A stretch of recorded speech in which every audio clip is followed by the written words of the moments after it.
Chapter 144, We Can Only Kill Them All. Chapter 144, We Can Only Kill Them All. When he heard that, Guan Jin's expression changed starkly as his body began to shudder. Su Zimo glanced sideways and saw that Guan Jin's face was drying at a visible speed. Wrinkles started appearing as if all his blood would be forcibly drawn away by an invisible force at the next moment. Guan Jin roared and tried his best to release spirit energy, but to no avail. He turned and looked toward Su Zimo and the others as panic filled his eyes. His pupils had turned gray and dull. It was an identical situation to those mortals who had died in Linfeng City. Coo.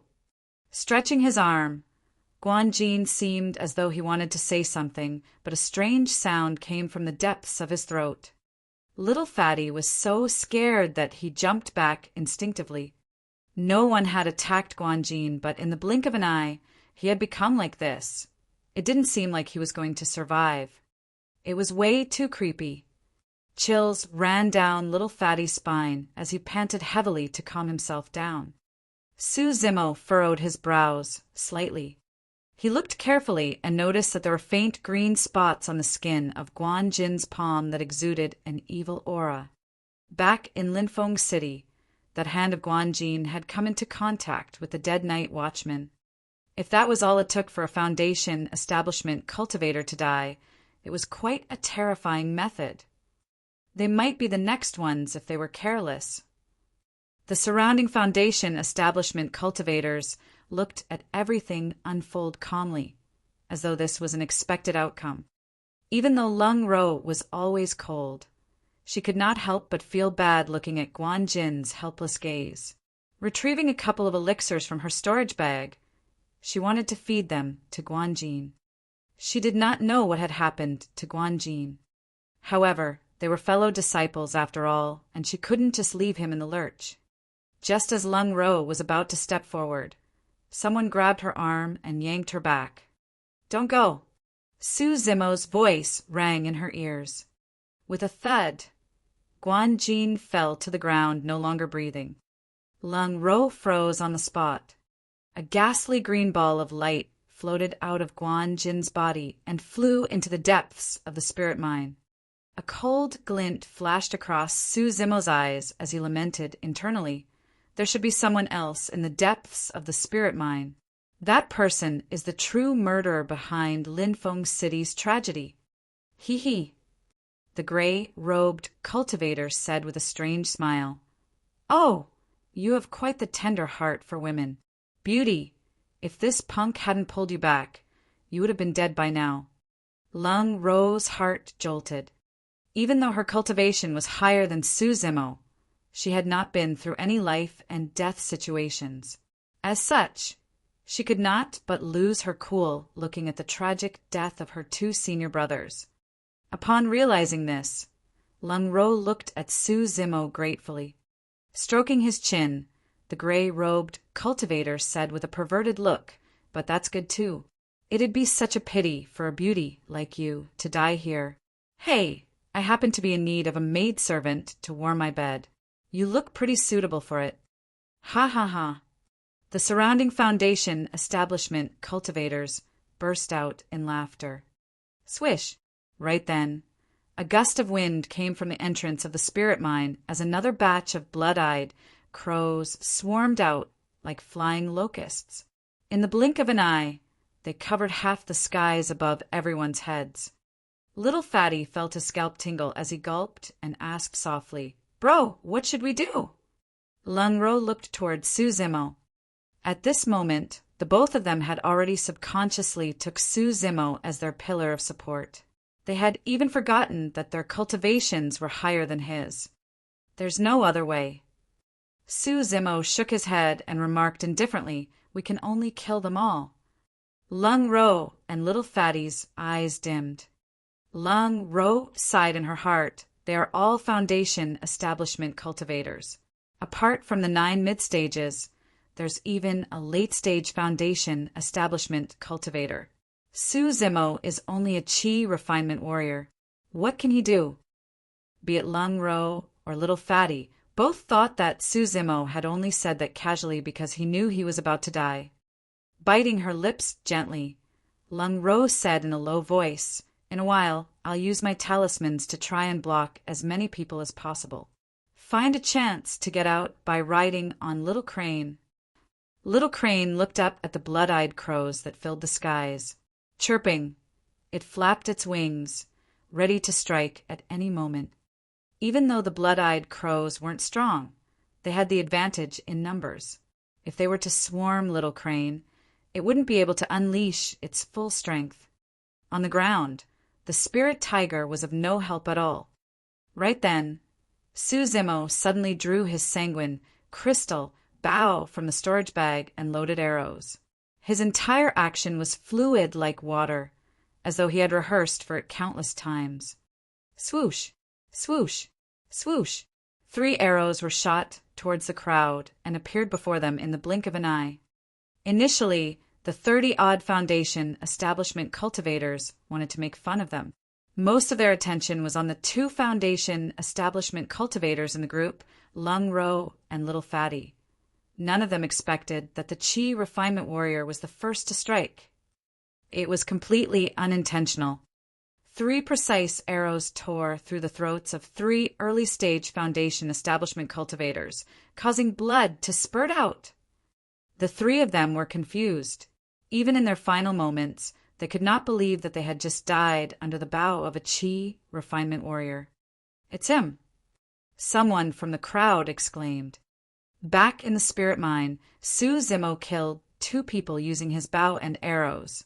As such, the Foundation establishment cultivators recognized him instantly.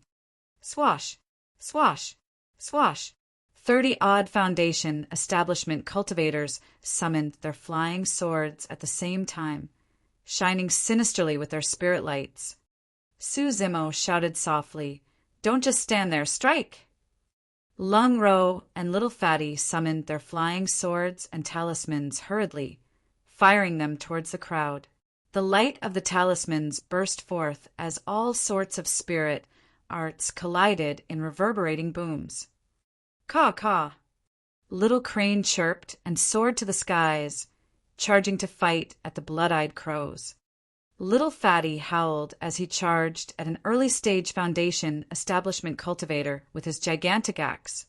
He wanted to make use of his melee combat strength and kill the latter on the spot. However, he was faced with too many opponents, as flying swords blocked his path continuously.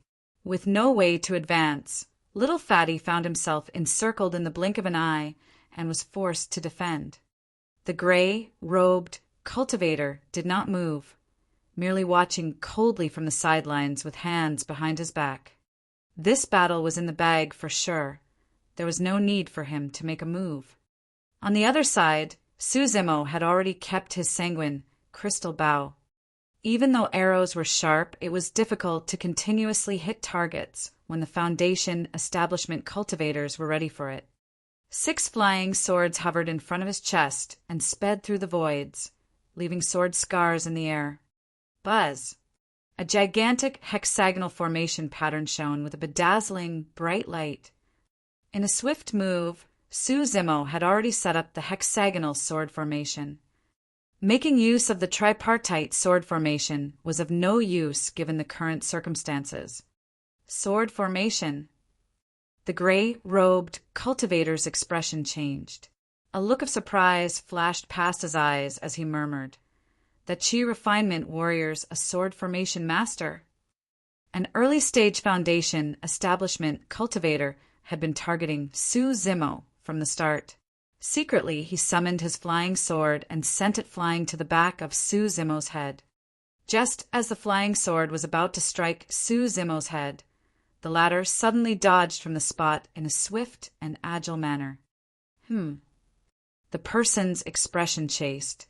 Right as he was about to change the course of his flying sword to continue chasing after Suzimo, a gigantic hexagonal star sword formation descended, crashing upon him.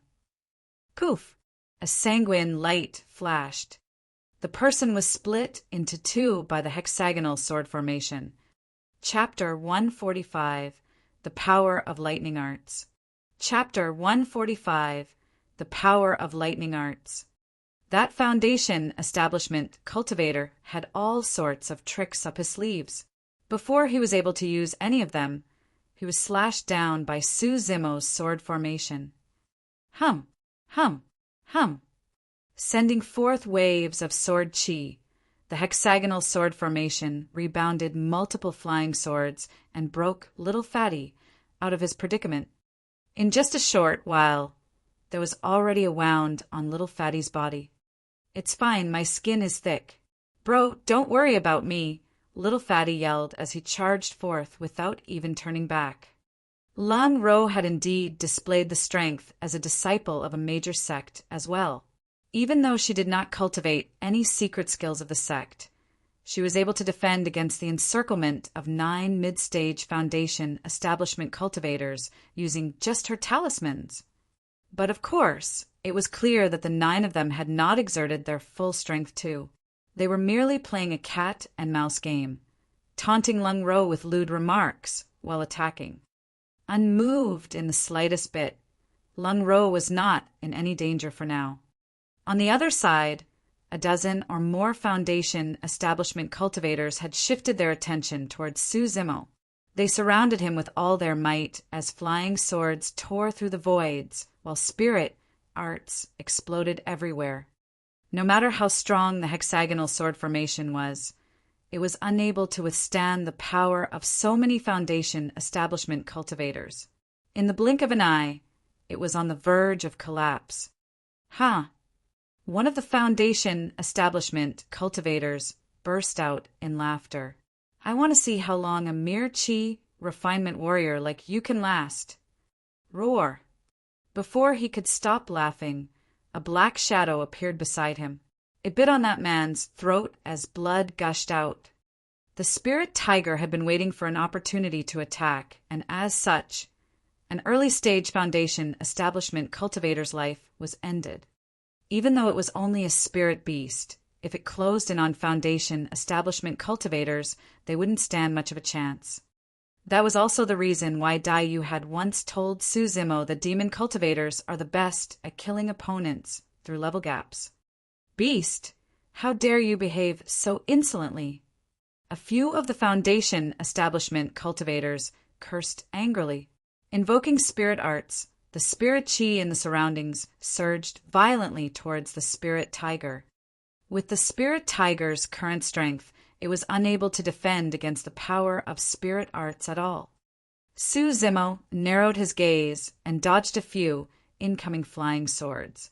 Shifting the hexagonal sword formation, he blocked it in front of the spirit tiger and defended against a few types of spirit arts.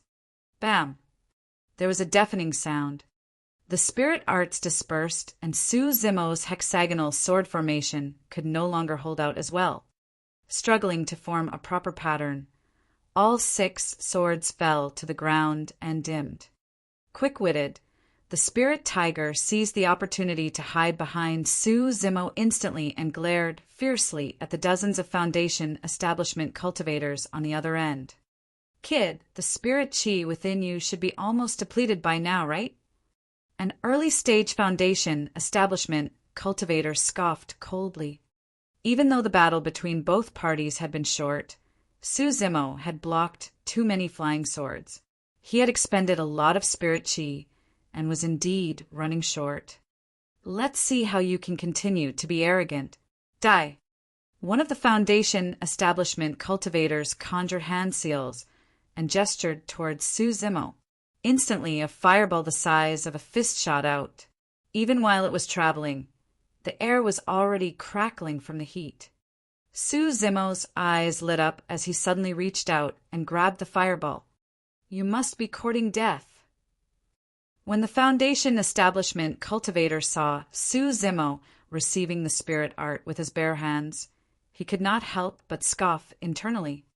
Channeling his blood, a flash of dense lightning appeared in Su Zimo's palm. What is that? Power of thunder. Many of the foundation establishment cultivators cried out in alarm as their pupils constricted. "Piak! The fireball was crushed by Su Zimo's palm as the spirit chi within it dissipated into emptiness. Upon seeing that, the cultivator's expressions changed drastically. Even the gray-robed cultivator frowned in disbelief as he muttered confusedly, "Thunder art? Is he not actually a chi refinement warrior, but a foundation establishment cultivator?" Activating the spirit-peering art, he scanned Su Zimo once more. No! It shows him to be at level 9 chi condensation. Could he have cultivated some sort of technique to conceal his cultivation realm? No, that's not right either. The gray-robed cultivator shook his head. How is there no fluctuation in spirit chi when he released that thunder art? He would have never imagined that the source of power for Su Zimo's thunder art came from the latter's blood. Even though Su Zimo's spirit chi was indeed almost withered, the power of lightning in his blood was still present. Caw-caw. At the moment, little Crane, who was up in the skies, was met with danger. Its body was already severely wounded by the blood-eyed crows as it shrieked anxiously. Even though Senior Crane did not mention it explicitly, Su Zimo knew that the reason why Little Crane could join him was due to Senior Crane's trust in him. Now that Little Crane was in danger, Su Zimo unleashed his power of blood without second thoughts. Instantly, his body echoed out with reverberating sounds of waves gushing. Under everyone's watchful gazes, Su Zimo's figure suddenly expanded. His body swelled and burst through his green clothes, filled with crackling electricity from head to toe. It was as though Su Zimo was possessed by a god of thunder as murderous intent condensed in his eyes terrifyingly. What? Suddenly, the gray-robed cultivator's expression changed. He finally realized that something was amiss. Pointing a finger into the skies, Su Zimo's eyes exuded a wrathful killing intent as he hollered, "Instant thunder!" Snap! A stark thunderbolt boomed out. An extremely intense bolt of thunder struck the group of blood-eyed crow, extending like a python exuding a bedazzling shine. The blood-eyed crows were instantly electrocuted to death and fell from the skies like a shower of black rain. Many of the Foundation establishment cultivators present were shocked by that deafening sound of thunder. Even the 9 Foundation establishment cultivators that were surrounding Lung Ro stopped instinctively. That gave Lung Ro an opportunity to take a breather. Covered in sweat, her spirit chi was almost depleted as well. Little Fatty seized the chance to kill an early-stage Foundation establishment cultivator before him. Swinging his gigantic axe, he cleaved the man into 2 as blood splattered all over him. The power of thunder arts was so great that it nearly wiped out all the blood-eyed crows in the skies. Little Crane's spirit was invigorated instantly. The remaining blood-eyed crows were of no threat to it. At the moment, Su Zimo whisked out a saber from his storage bag that shimmered with a cold glint. His eyes flashed icily as he strode forth, smiling to the Foundation establishment cultivators. The fight has only just begun. That single step of his closed a gap of 20 feet, and he appeared before the many Foundation establishment cultivators in the blink of an eye. Poof! Poof! Su Zimo slashed out in reverse. The 2 of them only felt a blur before their eyes. Before they could even react, both heads were lopped into the skies with blood spraying everywhere. Ah! The remaining Foundation establishment cultivators were frightened to death as they exclaimed and stumbled back instinctively. Do you think you can run? Su Zimo chased after them with his saber, like a tiger making its way through a flock of sheep. Cleaving left and right, flashes of blood shone out continuously. Both Lung Ro and Little Fatty were dumbfounded. Against Su Zimo, early-stage Foundation establishment cultivators were like fish on a chopping board. They could not retaliate at all. It didn't matter whether they summoned flying swords, talismans, or even conjured spirit arts.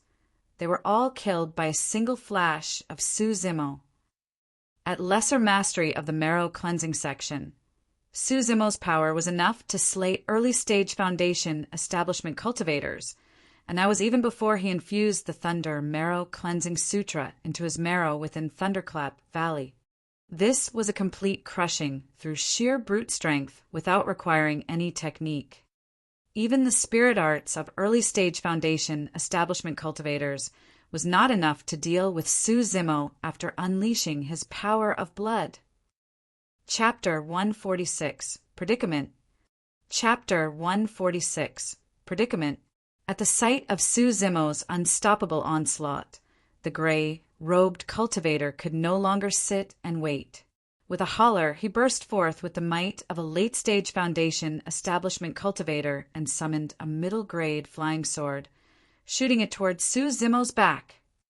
The two spirit patterns on the sword shone with a mysterious glow, emitting a ghastly aura. It was an extremely swift attack. If it were Lung Ro or Little Fatty, they wouldn't have been able to escape unscathed. On the other hand, Su Zimo did not even have to turn back despite having just cleaved someone else apart. Standing on the spot, he made a small sidestep and dodged that fatal attack. It was as though he had eyes at the back of his head. The expression of the gray-robed cultivator was unchanged when he saw that, unsurprised in the slightest bit. He could already tell that Su Zimo was a body-tempered cultivator and was very agile. It was not realistic for him to capture this person within a few moves. Everyone back down. Try to keep your distance as much as possible. The gray-robed cultivator yelled as he manipulated his flying sword to chase after Su Zimo. If not, ride on your flying swords in the air. Just try your best to not let this person get close to you. Suddenly, Su Zimo laughed. Striding forward, he exerted strength in his legs and burst forth with divine steed fleeting, leaving a series of afterimages behind him. Mystify. Suddenly, Su Zimo reached out and a ball of lightning appeared in his palms, erupting before everyone's eyes in a blinding manner as thunder rumbled and deafened everyone. Instant Thunder and Mystify were thunder arts of the Void Thunder Manual. Instant Thunder was a killing technique. It was powerful and had a large area of effect. As for Mystify, it was a supplementary spirit art that had almost no lethality. By making use of the power of Thunder's explosiveness, its aim was to confuse the five senses of the opponents and to mainly block their vision and hearing. The many Foundation establishment cultivators felt their visions blur as their ears rang incessantly with echoes. The next moment, Su Zimo was already before them. In terms of melee combat, no one was a match for Su Zimo as blood splattered endlessly. In the blink of an eye, countless of the Foundation establishment cultivators on the other end were dead on the spot. By now, all the early-stage Foundation establishment cultivators were dead. Right then, Lung Ro, who was in midair, shrieked as the protection talisman around her exploded. Immediately after, she was slammed heavily on the abdomen by a palm of spirit energy. Sent flying, she spat out a mouthful of blood and looked even paler. Little Fatty's shoulder was also pierced by a flying sword as he fell to the ground and broke out in cold sweat. The gray-robed cultivator was the one who had struck personally. Even though he did not take their lives, it was clear that Lung Ro and Little Fatty were no longer able to fight anymore.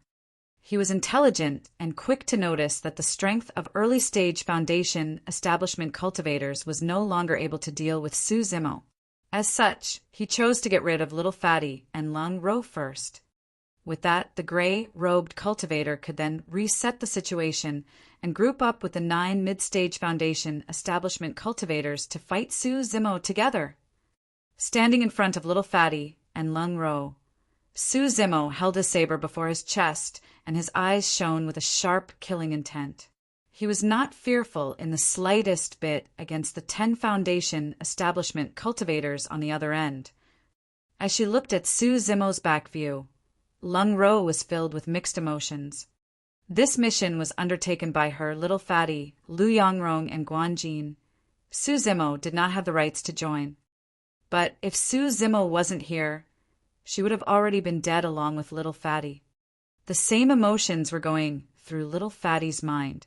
His initial plan was to invite Sue Zimmo out to relax his mind, but he did not expect that they would have encountered such an incident.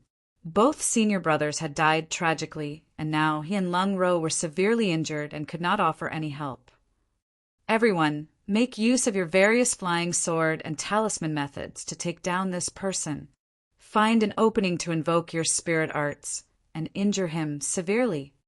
The gray-robed cultivator was extremely decisive as he swiftly delegated the remaining 9 mid-stage Foundation establishment cultivators in various directions to separate out. Swash! Swash! Swash! Flying swords tore through the air alongside many talismans. Narrowing his gaze, Sue Zimmo gripped the cold moon saber tightly, and with a long howl, he swung his arms and blocked left and right. For the flying swords, talismans, and even spirit arts used by mid-stage Foundation establishment cultivators, Sue Zimmo could deal with them head-on using his power of blood without losing out. However, the gray-robed cultivator was at late-stage Foundation establishment. Sue Zimmo's marrow cleansing section was only at a lesser mastery. Even with the Thunder Marrow Cleansing Sutra, he was no match against that guy. If it was just a one-on-one fight, he could make use of various techniques to close the distance between them so that he could take the gray-robed cultivator down with his saber. But now, the gray-robed cultivator had 9 other helpers, and together, the 10 of them restrained Sue Zimmo on the spot. It was not that Sue Zimmo was unable to break through the encirclement. However, if he did, Lung Ro and little Fatty behind him would be killed on the spot. Against Foundation establishment cultivators, the spirit tiger was no longer of much help. Clang! Clang! Clang! The sounds of the cold moon saber and flying swords clashing echoed out repeatedly as sparks flew. If one had not seen it personally, it would be hard to imagine that the 10 Foundation establishment cultivators were actually surrounding to fight a single level 9 Chi refinement warrior. Everyone hold steady. That punk must have cultivated some sort of secret body tempering technique to turn his body so powerful. Once we kill him, that secret technique will be ours. The gray-robed cultivator rallied once more. Invigorated, the remaining 9 mid-stage Foundation establishment cultivators were even more motivated in their attacks. Lung Ro and little Fatty sat on the spot and could only see and hear the endless flashes of swords clashing and sparks flying. However, they had not sustained any more injuries. Sue Zimmo had blocked everything for them. During this period, Sue Zimmo had no choice but to fight head-on with the gray-robed cultivator. He suffered slightly, and his teeth were sore while his blood was shaken. Little Fatty could tell that Sue Zimmo was in a predicament. He could not help but yell, "Bro, don't bother about us. Leave first." Lung Ro pursed her red lips without saying anything at all. She could naturally tell that if not for her and little Fatty, even the 10 Foundation establishment cultivators on the other end may not be a match for Sue Zimmo. Ha ha ha. The gray-robed cultivator could not help but laugh when he saw that the outcome was almost decided. Punk, let's see how long more you can last. The situation was clear. Sue Zimmo could only react. If he was careless, not only would he fail to protect Lung Ro and little Fatty, he would get injured as well. As time passed, Sue Zimmo's physical strength gradually declined, and it was only a matter of time before he lost. In reality, Sue Zimmo was extremely calm at the moment. He was constantly watching the fight between Little Crane and the blood-eyed crows up above. Thanks to the power of instant thunder, there were not many blood-eyed crows left. The remaining few were also being hunted down by Little Crane, barely able to pose any threat. Sue Zimmo needed Little Crane's help. Given the current circumstances, only Little Crane's strength was of help. Right as the gray-robed cultivator laughed, Little Crane finished off the last few blood-eyed crows and looked down, meeting with Sue Zimmo's clear eyes. Sue Zimmo nodded, and Little Crane understood. When he channeled his blood earlier on, the green robe on Su Zimo's body was already torn apart, revealing a thin golden silk armor. Suddenly, Su Zimo took off the golden silk armor and tossed it on the ground. Chapter 147. Into the Spirit Mine Once More. Chapter 147. Into the Spirit Mine Once More. Everyone had seen the golden silk armor on Su Zimo's body, but none of them thought much about it. Without any spirit patterns, it was merely a pseudo-spirit weapon. Now, the gray-robed cultivator found himself stunned momentarily when Su Zimo tossed the golden silk armor on the ground. He could not understand why Su Zimo would do that. But at the next moment, the gray-robed cultivator's pupils constricted in horror. After removing the golden silk armor, Su Zimo was like a completely different person.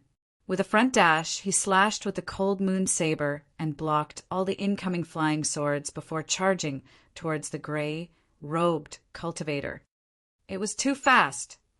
In fact, he was at least twice as fast as before. A black shadow flashed past like a ghost. Almost in the blink of an eye, Su Zimo had arrived before the gray-robed cultivator. With a torrential killing intent, he slapped the head of the latter. Piak! The gray-robed cultivator's head ruptured as he fell back. Even till his death, he did not understand what happened. That golden silk armor was none other than the damaged Khanate mystic gold silk armor. Wearing it was akin to carrying a burden of 5 tons. Hence, Su Zimo had not displayed his true strength the entire time. Now that he removed the burden on his body, Su Zimo was much more relaxed as he burst forth with a massive speed boost, killing the gray-robed cultivator who was caught off guard. Right as the other 9 mid-stage Foundation establishment cultivators were about to attack, Little Crane had already seized the opportunity to descend and swoop Little Fatty, Lung Ro, and the spirit tiger into the air with it. The coordination between the man and Crane was seamless. In the blink of an eye, the only people alive on the ground were Su Zimo and the 9 mid-stage Foundation establishment cultivators. Blood drained from their faces as they watched Su Zimo advance towards them step by step, fear filling their eyes. Before this, none of them would have thought that more than 30 Foundation establishment cultivators would be killed, mostly by a level 9 Chi refinement warrior. Swash! Su Zimo disappeared on the spot, leaving only a flurry of afterimages. Saber flashes were accompanied by a scarlet light. In the blink of an eye, 3 more people died. 2 of them mounted their swords and wanted to flee. Squatting slightly, Su Zimo left 2 deep pits on the ground with a single boom. Leaping entirely into the air, his figure remained in midair as he slashed down the 2 Foundation establishment cultivators. There were now 4 remaining. Repelling 2 incoming flying swords, Su Zimo charged forward and banged against someone's chest, exerting all his might.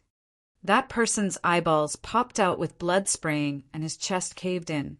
The sound of bones cracking could be heard, and he died before falling to the ground. By then, Su Zimo had already left and had caught up with another person, letting out a saber flash. 2 more remaining. Realizing that they could not escape Su Zimo's pursuit, the both of them dashed towards the spirit mine's entrance. Su Zimo was hot on their tails. They were just about to reach the entrance when the ground trembled under Su Zimo's lunge. The slower person was ratified. His legs gave way as he staggered and fell to the ground. The other person ahead had already disappeared into the spirit mine. And no, it's none of my business. And none of this is my idea. It was him.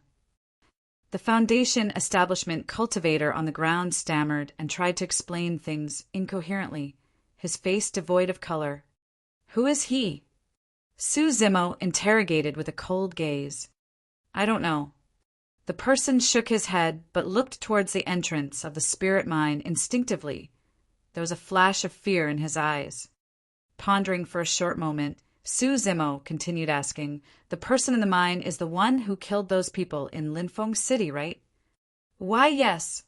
The Foundation establishment cultivator nodded furiously. "What's his cultivation realm?" "Aya." Right as the Foundation establishment cultivator was about to reply, green spots appeared on his face as he smiled at Zimo sinisterly. When he saw that smile, Zimo's hair stood on end. Without hesitation, he retreated immediately. Bang! It was a dull explosion.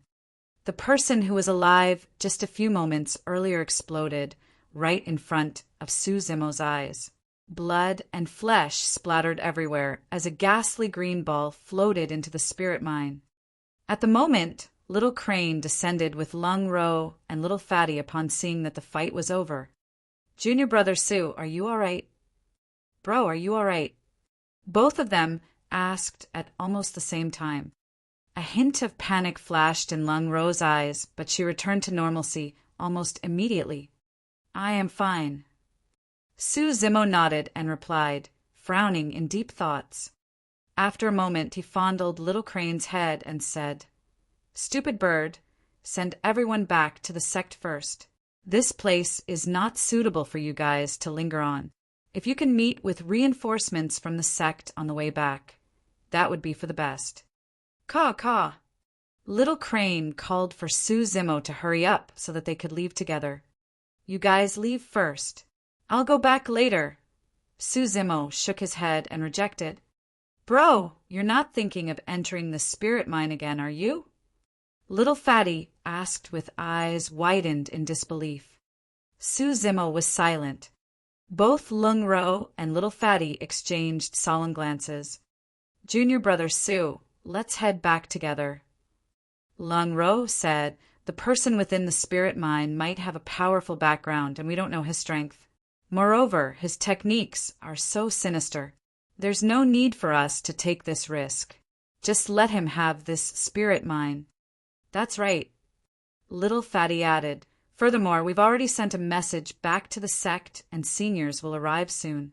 This spirit mine can still be ours. Bro, there's no need for you to take the risk personally. I have to go in and take a look." Zimo's gaze was firm as he said darkly, "This is a middle-grade spirit mine, so that person shouldn't be a golden core. If he's a Foundation establishment cultivator, I will be able to escape safely even if I can't fight him. That person can't restrain me." There were some things that Zimo did not tell Little Fatty and Lung Ro. When he saw the tragedy of Linfeng City, Zimo's first thought was of Yen Country's capital and his big brother, Su Hong. Mortals were absolutely helpless in the face of such power and could only be slaughtered. This person's descent upon Linfeng City a day ago had caused the entire city to perish. If he were to head to the capital of Yen Country one day, his big brother and the others would definitely meet with the same ill fate. This was his last chance. If he were to wait for the sect seniors to arrive, this person may have already left by then. Zimo was worried that if he were to let this person off, he would regret it one day. Besides, this person was accountable for the loss of hundreds of thousands of lives in Linfeng City. "Bro, Little Fatty was about to continue when Zimo interrupted him. "You guys are injured. You don't have to follow me in." Lung Ro said, "We'll wait for you outside then." 2 hours. After thinking for a while, Zimo replied, "If I'm not out within 2 hours, leave this place immediately." After pausing momentarily, Zimo said to Little Crane as well, "Stupid bird, bring everyone with you further away. If you see any stranger approaching the mine, leave immediately. Do not turn back." Little Crane nodded hurriedly, flapping its wings with a worried expression. Picking up his flying swords from the ground, Zimo kept the mystic gold silk armor in his storage bag and pretended to smile casually. "There's so many storage bags around. Hurry and collect them all. We'll split the loot secretly back in the sect." Zimo said as he entered the entrance, disappearing into the deep and dark spirit mine. Chapter 148, Handsome Man. Chapter 148.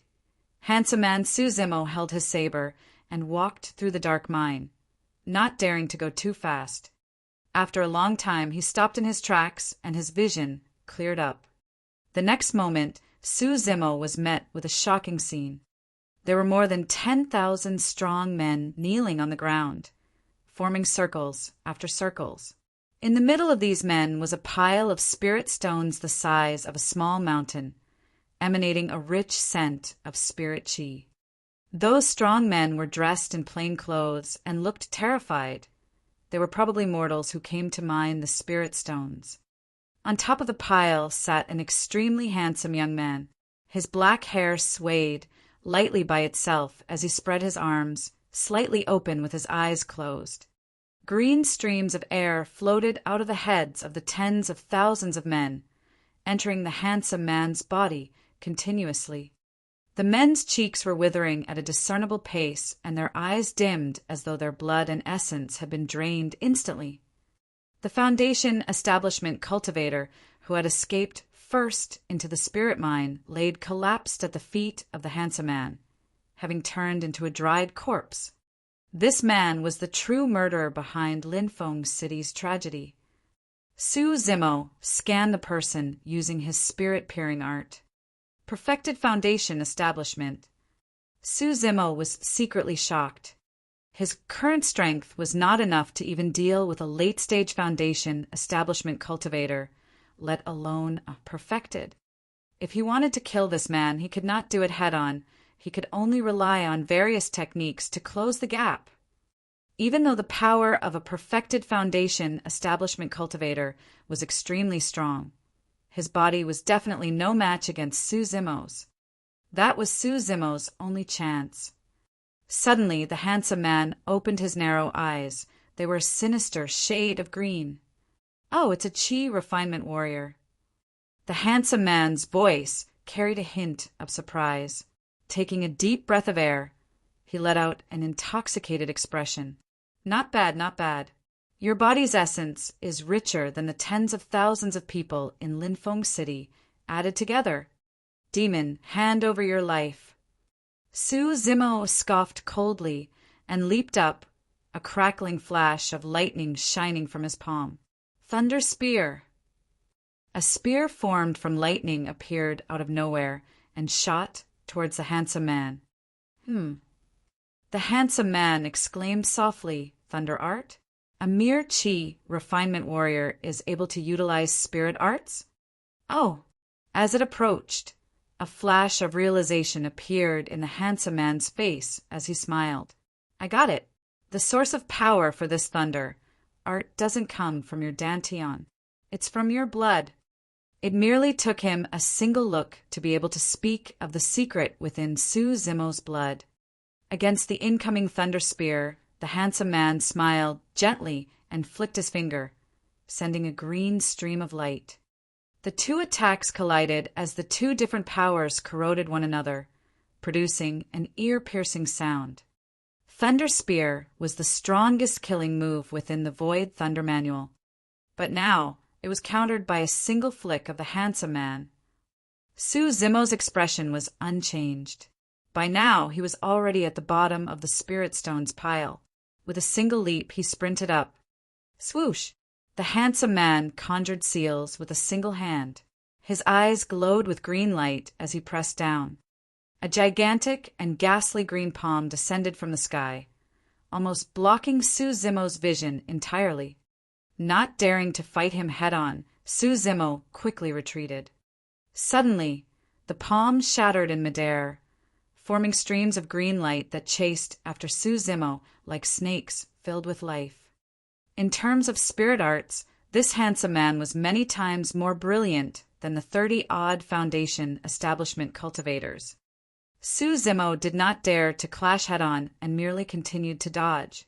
He ran circles around the pile of spirit stones as the snakes chased endlessly. By now, Suzimo was already using all his strength, but he could not shake off the green snakes chasing after him. All of a sudden, he turned around and welcomed the incoming green snakes with a slash. Poof! Poof! Poof! The saber split, 3 green snakes into 2 right away. However, the remaining snakes swarmed forward and coiled around his cold moon saber. That initially sharp blade turned blunt right away. Letting go of his saber in a sudden motion, Zimo strode forward with the plow heaven stride. Exploding with a monstrous force, he ascended the spirit stones pile in 3 steps and arrived before the handsome man. Even without the cold moon saber, Zimo's melee combat strength was equally terrifying. There were way too many killing techniques within the mystic classic of the 12 demon kings of the great wilderness. Any single one of them was more than enough to kill the handsome man before him. Bam! Zimo slammed down with his palm as if he wanted to tear the world apart. Suddenly, a bone staff appeared in the handsome man's palm. Crystalline, it was made from white bones with a skull on top that exuded a nefarious aura. Chanting some weird sounds, the handsome man suddenly poked his bone staff against Zimo's palm.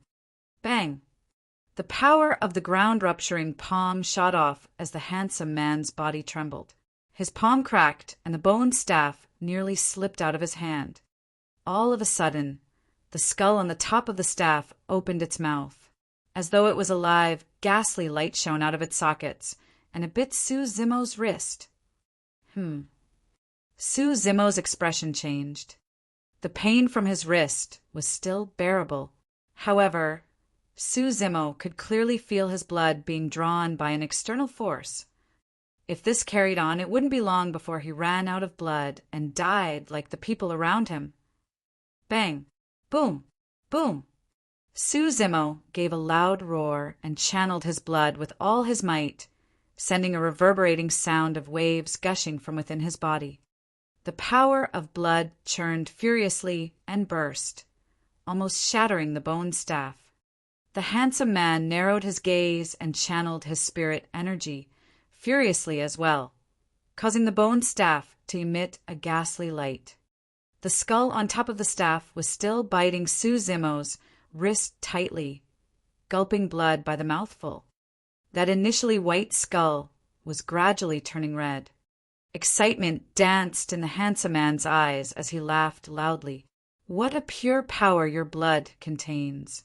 I really want to know how a chi refinement warrior such as yourself managed to cultivate such a strong bloodline.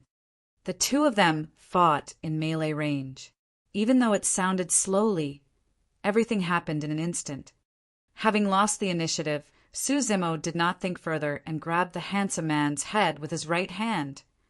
Even though there was no longer demonic chi in his blood, Zimo's palm was no different from the claws of a spirit demon. That single palm strike was more than enough to crush rocks into dust. The handsome man was in complete control of the situation. Without panicking at all, he conjured hand seals and hollered softly, "Blood curse!" In front of the handsome man's chest, a ghastly green ball of light appeared. It revolved and expanded, separating the distance between Zimo and the handsome man. Zimo's right hand fell into the light ball. It was as if he was trapped in a quagmire, and it was difficult to advance. He was completely restricted. Finally, Zimo's expression changed. At that moment, Zimo could clearly sense weakness coming from within his body. If this continued, his blood essence would be devoured within 10 minutes. Chapter 149, Blood Bone Palm. Chapter 149, Blood Bone Palm. If your bloodline was stronger, I wouldn't be able to hold you down today. What a pity. The handsome man smiled sinisterly. Zimo had also realized this. If he was at greater mastery of the marrow cleansing section, he would be able to kill a late-stage foundation establishment cultivator with ease. Coupled with the Thunder Marrow Cleansing Sutra, he could definitely match a perfected foundation establishment cultivator. The handsome man's bone staff might not even be able to bite through his flesh. At the moment, a sense of helplessness rose in Zimo's heart. With the bone staff biting his left wrist tightly, almost half of Zimo's body had gone numb and weak by now. On the other end, his right hand was covered by the ghastly green ball of light, rendering him incapable of moving. He could see the handsome man's face right behind the ball of light, but he did not have the strength to pierce it. Moreover, Suzimo's right hand had started to corrode because of this strange power. His flesh was rotting with his skin peeled in a horrifying manner. Behind the light ball, the handsome man smiled smugly. Suddenly, the handsome man's smile froze as his eyes focused on something strange. Suzimo's gaze also landed on the light ball between them. In that ghastly green light ball, the flesh on Suzimo's right hand was gone entirely, revealing a crimson bone palm. His bones were crystal clear, and its surface burned with a fine flame. It looked like the most beautiful treasure in this world. The bone palm's fingertip was as sharp as a knife. It did not look like the palm of a human. An extremely terrifying aura emanated as the ghastly green light ball shattered. In the face of that aura, the handsome man felt as small as an ant. For a moment, his heart even stopped beating. What is this? The handsome man's pupils constricted. At the same time, Suzimo felt a new surge of energy gush into his body from his right hand. His blood felt as though it was burning and spewing flames. Kill! Suzimo bellowed and reached for the handsome man's head with that blood-colored bone palm. The handsome man's expression changed drastically as he hurriedly moved the white bone staff in front of him to block the blood-bone palm. Piak! Suzimo merely grabbed gently. The handsome man's staff was broken right away. Poof! The next moment, Suzimo's palm had descended and the handsome man's head was crushed. A perfected foundation establishment cultivator had fallen. Suzimo stood where he was and looked at his right hand in disbelief. The handsome man's bone staff was definitely as hard as a middle-grade spirit weapon, but his right hand had managed to snap it with ease. Just what was that right hand of his? Suzimo could clearly feel that the blood-bone palm was not his original palm. It gave off a horrifying aura that seemed as though it could destroy everything in the world. Suddenly, something came to Suzimo's mind. Back in Songlang mountain range, he had fought against many cultivators of joyful sect, and his right hand was almost crippled at that time. After that, when Suzimo woke up, his entire body was intact, and there were no wounds. Dai, you must have attached this blood-bone palm back then. But what was the origin of this blood-bone palm? Why did it give him such a sense of trepidation? At this moment, he finally found a clue to many of his previous doubts.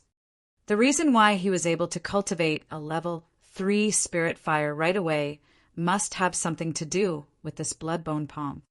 That was the reason why Suzimo's right hand did not change when he turned into a demon previously. It was because his strength was not enough to trigger the blood-bone palm. Even if he did not know the secret behind the blood-bone palm, Suzimo knew that many of his body's abnormalities were related to it. This was definitely one of the 3 gifts that Daiyu had left him. Looking around, Suzimo did not find anyone else, and he heaved a sigh of relief. The blood-bone palm was clearly not a human palm. If it was exposed, he would have no way of explaining himself out of this. Suzimo put away the handsome man's storage bag and rummaged through it. He found a grade 2 muscle-enhancing elixir and swallowed it. Together with Suzimo's already strong self-healing powers, a thin layer of flesh formed on his right palm before long. Even though he wasn't fully recovered, it was enough to hide away the blood-bone palm. Still worried, Suzimo removed a piece of cloth and wrapped his right hand in it. He pondered for a moment, and with a wave of his hand, all the middle-grade spirit stones were put into his storage bag. He had come here for the sake of spirit stones, so he naturally wouldn't give any chances. Looking at the tens of thousands of mortals around him who had died in the kneeling position, Suzimo sighed. A look of pity filled his eyes together with a rush of emotions. If he hadn't met Daiyu, he would have been no different from those mortals who could only be slaughtered by cultivators. Why? Why did those mortals not have spirit roots? Senior Crane once said that it was a person's fate whether or not they had spirit roots, and nothing could change that. Without a spirit root, one would not be able to cultivate. The way these people before him met with their ends was at their fate as well. Su Zimo felt indignant. He was indignant for the hundreds of thousands of innocent lives of Linfeng City, indignant for the tens of thousands of simple and plain men in front of him. If they could cultivate, they might not have died today. He had Dai Yu to defy the heavens and change his fate by planting a spirit root for him. But what about them?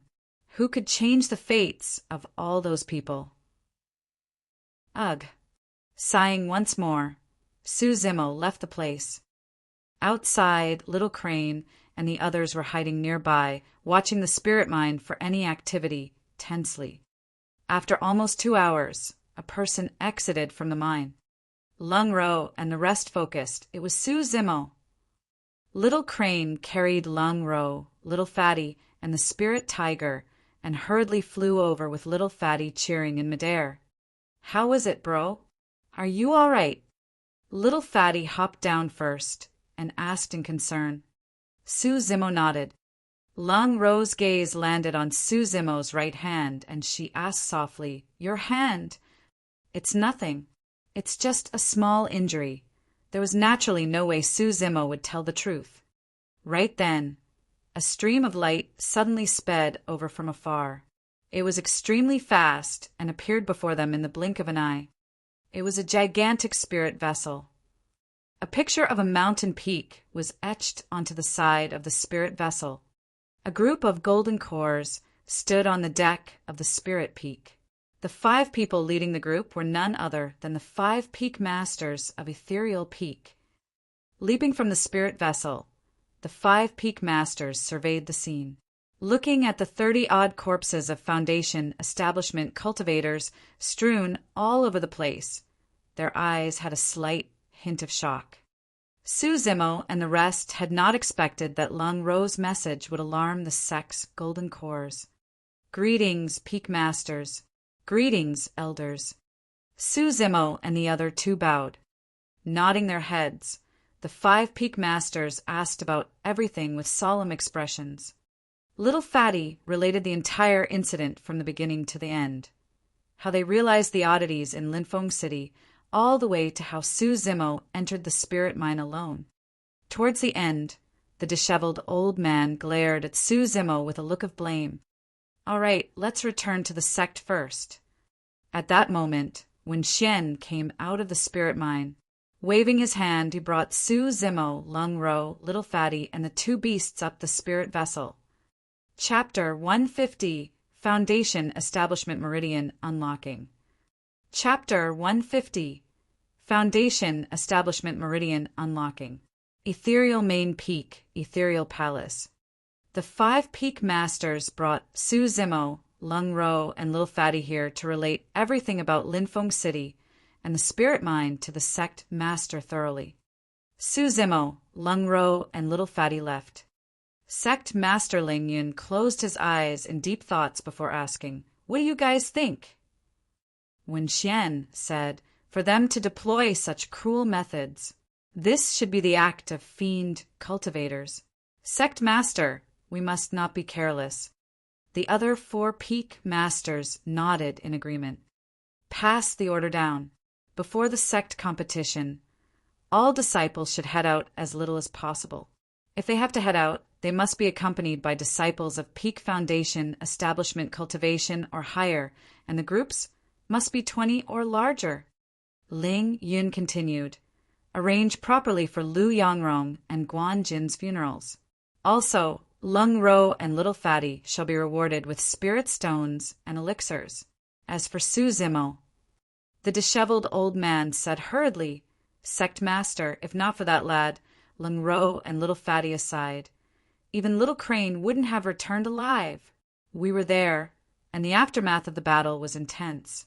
More than 30 Foundation Establishment cultivators died in the hands of that lad."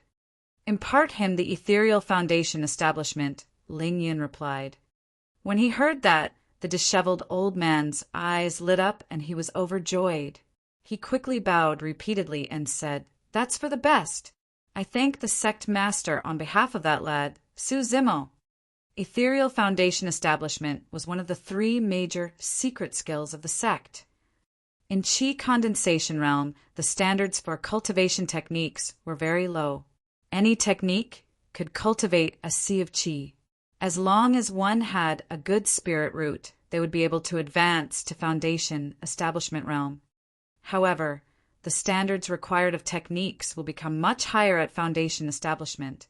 Foundation establishment was divided into 4 levels: early, mid, late stages, and perfected. At perfected Foundation establishment, there's the method of meridian unlocking. Meridian unlocking referred unlocking of the 8 meridian channels with spirit energy. Every single unlocked meridian would raise the cultivator's strength. At perfected Foundation establishment, the difference in strength between a cultivator with 8 unlocked meridians and another with a single unlocked meridian was like heaven and earth. Normally, if one could unlock 4 of the 8 meridians, they would already have a high chance of forming a golden core. With 5 unlocked meridians, the chance was even higher. If one could unlock all 8, they would definitely form a golden core. Even though it seemed simple, it was actually extremely difficult. Many Foundation establishment cultivators would never be able to open up 4 meridians in their entire lives. In the end, they could only force their core formation. Many of those will end up failing in the process and die. But if one could cultivate a top-notch Foundation establishment technique, their chances of unlocking their meridians would be much greater. Ethereal Foundation establishment was that top-notch technique. Any cultivator of the secret skill would be able to unlock at least 4 meridian channels at perfected Foundation establishment. Of course, in the history of the Great Zhou dynasty, there was also a Foundation establishment cultivator who had managed to unlock all 8 meridians.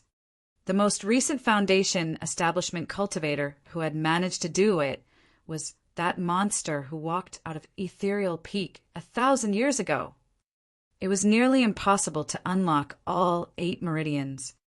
No Foundation establishment cultivator would deliberately aim to unlock all 8 meridians, since theoretically they could attempt for Golden Core Realm with just 4 unlocked meridians. But of course, it was undeniable that the more meridians were unlocked, the stronger one would be and the better the quality of the formed Golden Core. Therefore, there were some inner sect cultivators who were even in their 40s, but they were still at perfected Foundation establishment. They wanted to unlock as many meridians as possible and were in no hurry to form a core. However, the lifespan of Foundation establishment cultivators was only slightly more than 100 years. Once anyone passes 50 years old, their energy, Qi, and spirit would all diminish. If they weren't able to unlock their meridians in the past, it would be even tougher in the future. Therefore, most people would remain at perfected Foundation establishment to 50 years old at most. No matter how many meridians were unlocked by then, they would attempt to form a core. The most amazing thing about Ethereal Foundation establishment was that it could ensure at least 4 unlocked meridians for cultivator. It meant that one would cross half the threshold required for core formation. Furthermore, with that foundation, cultivators with extremely strong endowments would be able to unlock even more meridians. After all, Ethereal Peak had once produced a cultivator with 8 unlocked meridians who was unparalleled in the northern Tianhuang region among all Foundation establishment cultivators. As the 5 Peak Masters were about to leave the Ethereal Palace, Sect Master Lingyan added, "By the way, don't tell anyone about this incident." Stunned for a moment, the 5 Peak Masters nodded in agreement. After the 5 of them left, a red-headed beauty appeared within the palace. Lingyan stood up and cupped his fists, asking darkly, "Senior, have you heard of any similar demonic techniques that enables one to suck another cultivator's essence and blood?" The red-headed beauty had a grim look as she shook her head. Lingyan frowned and murmured, "Could it be one of the 7 fiend sects? If he was someone from those sects, this would be sticky for Ethereal Sect to handle. If we don't handle it well, our sect might be destroyed. It's not someone from a fiend sect." The red-headed beauty shook her head and sounded certain. Ling Yun's expression softened. He had just sighed a heave of relief when the red-headed beauty continued. "However, that person's background is probably not any weaker than the 7 fiend sections. It might even be comparable. Could it be?" As though he recalled something, Ling Yun's pupils constricted and he did not continue. The red-headed beauty nodded. Ghastly green eyes. He should have come from Tianhuang's forbidden grounds.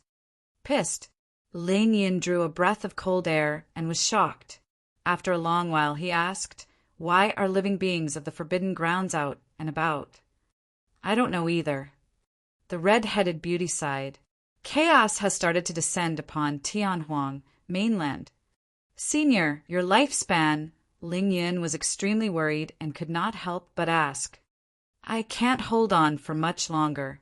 100 years, more at most." The red-headed beauty said, "All these years the other 4 major sects have all been coveting ethereal sect. Even some of the minor sects are tempted to take action. When I die, ethereal sect will be on the brink of life and death too. If no one is able to advance to void reversion realm within this 100 years and become a Tao being, ethereal peak would probably reach its end. Senior." Suddenly, Ling Yun collapsed to the ground on his knees with a feeling of guilt. He looked at the red-headed beauty silently with a mournful expression. The crane was the spirit beast of Ethereal Peak's founder-master and had guarded the sect for several thousands of years. It possessed strength equivalent to that of a Tao being and was the only existence in the sect at void reversion realm. All these years, if not for Senior Crane's protection, Ethereal Peak would have been destroyed several times. There's no need for that. There are thousands of nascent, soul-perfected lords out there, and none of them can advance to void reversion realm without a powerful mental cultivation technique. You don't have to blame yourself." The red-headed beauty stretched her hand to help him up and said softly, "Don't worry, I will protect Ethereal Peak till the very end. I won't let down the task he entrusted for me back then." Ling Yun sighed. Actually, the group of disciples from last year had pretty decent endowments. Feng Haoyu, Lung Ro, Su Zimo, and Little Fatty, their potentials are limitless. It's just a pity. Ling Yun did not continue. It was just a pity that none of them would be able to reach void reversion realm within 100 years to help the sect tide over this calamity of annihilation. Chapter 151, 100 Days of Foundation Establishment. Chapter 151, 100 Days of Foundation Establishment. As the 5 Peak Masters ordered Su Zimo, Lung Ro, and Little Fatty to remain silent, no one in the sect knew the details of the battle at Linfeng City. Everyone only vaguely heard that Lung Ro and company were met with an ambush when they went out. 2 inner sect disciples died tragically, and the 3 of them were only saved after golden cores of the sect arrived. Right after, the sect sent out orders restricting disciples from heading out, etc. As such, the tension was high within the sect. Even though most people did not know the reason, they felt a sense of danger and chose to enter seclusion cultivation. It was the same for Su Zimo as well.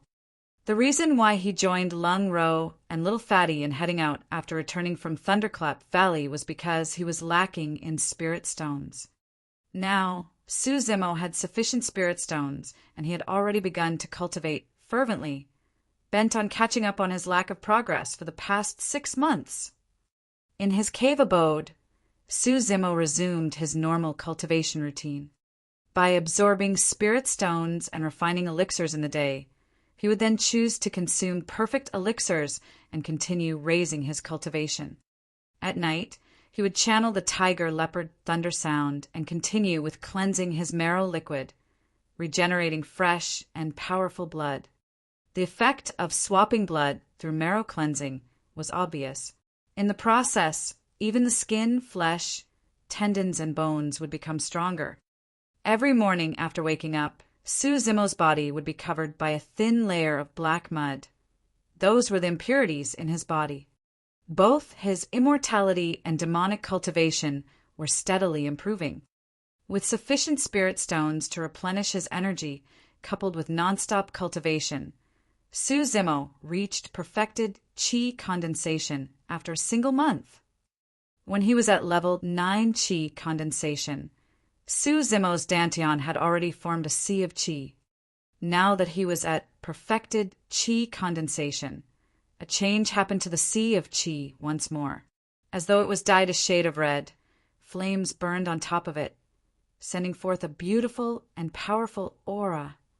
Even though he had no one to spar with, Su Zimo was certain that his current state of qi condensation was enough to crush all other qi refinement warriors of the same level.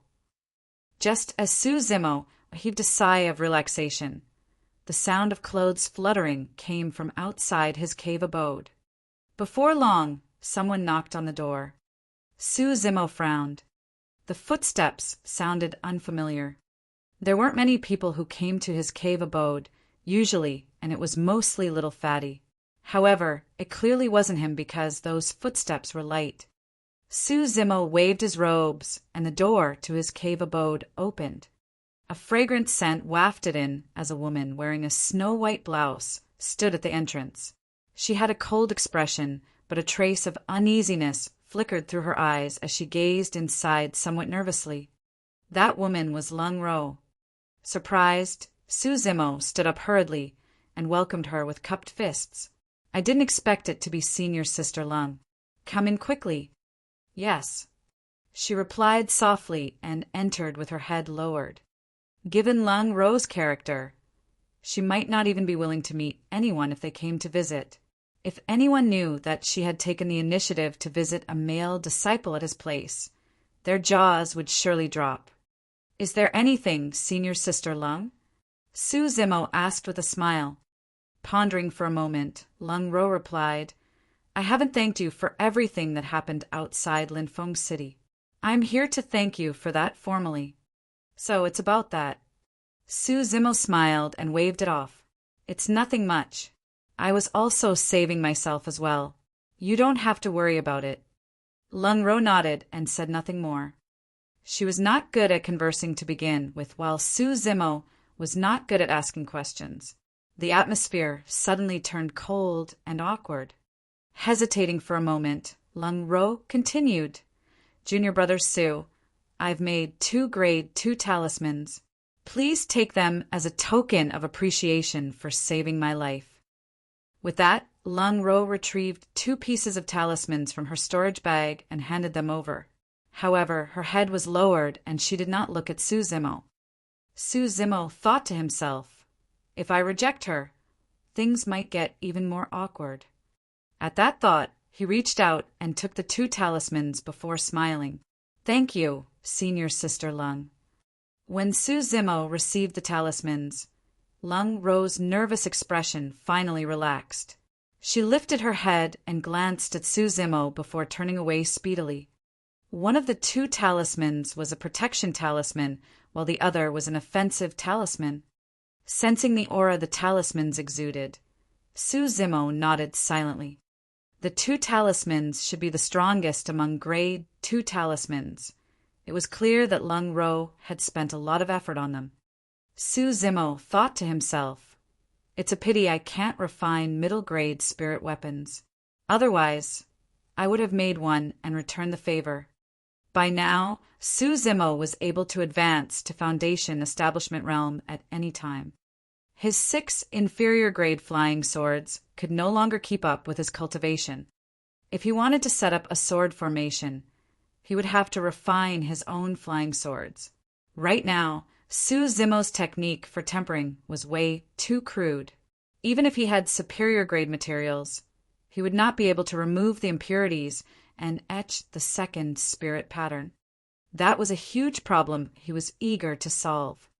The both of them chatted casually a little more, and Lung Ro left. From his storage bag, Su Zimo retrieved an elixir that looked mysterious with 5 patterns on it. It was a perfect Foundation Establishment elixir. He had created that Foundation Establishment elixir during the face-off against Su Zimo on Elixir Peak. At the thought of Feng Haoyu, Su Zimo could not help but recall how the former had stopped and threatened him after the Elixir Peak face-off. At that moment, it seemed as though Feng Haoyu was just doing it out of spite. But after Su Zimo thought about it, things did not seem as simple. After advancing to Foundation Establishment Realm, Su Zimo would inevitably come across Feng Haoyu once more, and he did not know what that guy would do next. After all, Feng Haoyu had experienced that terrible defeat. If he made a comeback, he would not be easy to deal with. With that thought in mind, Su Zimo swallowed the Foundation Establishment elixir. It melted instantly in his mouth, sending a warm stream down his throat into his dantian that emitted a powerful medicinal effect.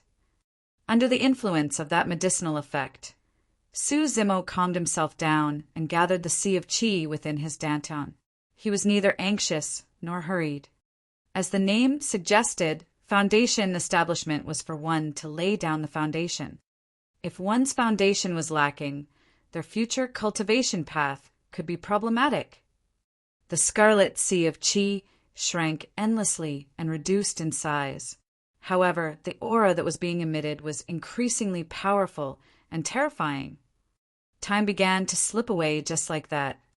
Su Zimo was in no rush. For normal cultivators to establish their foundations, the fast ones would take less than 2 hours, and the slowest ones would take up to 5 days. However, there was no one as slow as Su Zimo. A full 100 days had passed by before Su Zimo opened his eyes that shone with a sharp glint. The sea of qi within his dantian had finally disappeared and turned into a scarlet spirit liquid. There was a qualitative change in his spirit qi, transforming it into spirit energy. 100 days of foundation establishment. Even though they were 100 ordinary days, Su Zimo had set up a foundation sturdier than anything else. On this day, Su Zimo walked out of his cave abode and summoned his flying sword. He headed for the main peak. Upon reaching Foundation Establishment Realm, one could take part in the inner sect assessment at the main peak. As long as they passed, they would become inner sect disciples. Chapter 152, Shock. Chapter 152, Shock. The inner sect assessment was relatively simple. It merely tested the disciples on their control and insights towards sword kinesis, as well as whether their foundations were stable. When the testing elder saw that it was Su Zimo, he gave the latter an inner sect identity badge without conducting the assessment at all. Under Little Fatty's lead, the two of them circled the main peak before looking for a suitable cave abode to settle down. All that trouble took up half a day's time. Before long, news of Su Zimo becoming an inner sect disciple spread out through the inner sect. Right as Su Zimo was about to return to his cave abode and return to seclusion cultivation of ethereal foundation establishment, a group of people walked over. They looked unfriendly and were sneering. Leading the pack was a former disciple of Spirit Peak, Sun Tao, who was knocked unconscious by a single slap of Su Zimo. After half a year, Sun Tao was already at early stage foundation establishment as well. The other people were unfamiliar and they had different cultivations. There were even late-stage foundation establishment cultivators. All of those people surrounded Su Zimo and Little Fatty before long. With a smile, Little Fatty cupped his fists. "Senior brothers, what do you need?" "Little Fatty, make way. This is none of your business." Sun Tao snorted coldly and looked at Su Zimo. Raising his eyebrows, he said, "Su Zimo, you ambushed me while I was unprepared back in Spirit Peak. We haven't settled that debt yet. I'm not someone to take advantage of you. Since you're already at early stage foundation establishment now, today is a good time. We'll fight it out in the spirit arena." In truth, even though they were both at early stage foundation establishment, one had just advanced and the other was at a peak state. Furthermore, Su Zimo had just become an inner sect disciple and had yet to learn any spirit arts. As for Sun Tao, he had already been in the inner sect for a few months now, with a few spirit arts under his belt. Everyone could tell whether or not it was fair, but no one said anything. Little Fatty had a strange expression as he looked at Sun Tao with a hint of pity in his gaze. However, he did not say anything as well. Su Zimo could not be bothered with Sun Tao and merely shook his head. "I'm not interested." "Humph." Sun Tao's expression darkened as he yelled, "Su Zimo, that's not up to you." "Oh." Narrowing his gaze, Su Zimo looked at Sun Tao for a moment and suddenly laughed. "What do you mean?" "Su Zimo, stop pretending." A disciple at the side shouted, "You must have been a burden to senior brothers Lu and Guan at the spirit mine of Linfeng City, since you were just a Qi refinement warrior. How else would they have died? What nonsense are you talking about?" Hearing that, Little Fatty could not help but berate them. He was well aware of what happened at the spirit mine, but no one else knew. One of them sneered, "Even though the three of you refused to say anything about that incident, all of us can roughly guess everything. Su Zimo must have been a burden to our two senior brothers." Su Zimo was expressionless as he listened to their accusations. It was a baseless rumor that came from an illogical conclusion. Despite being so ridiculous, there were many in the inner sect that bought it. Repeated rumors turn into facts.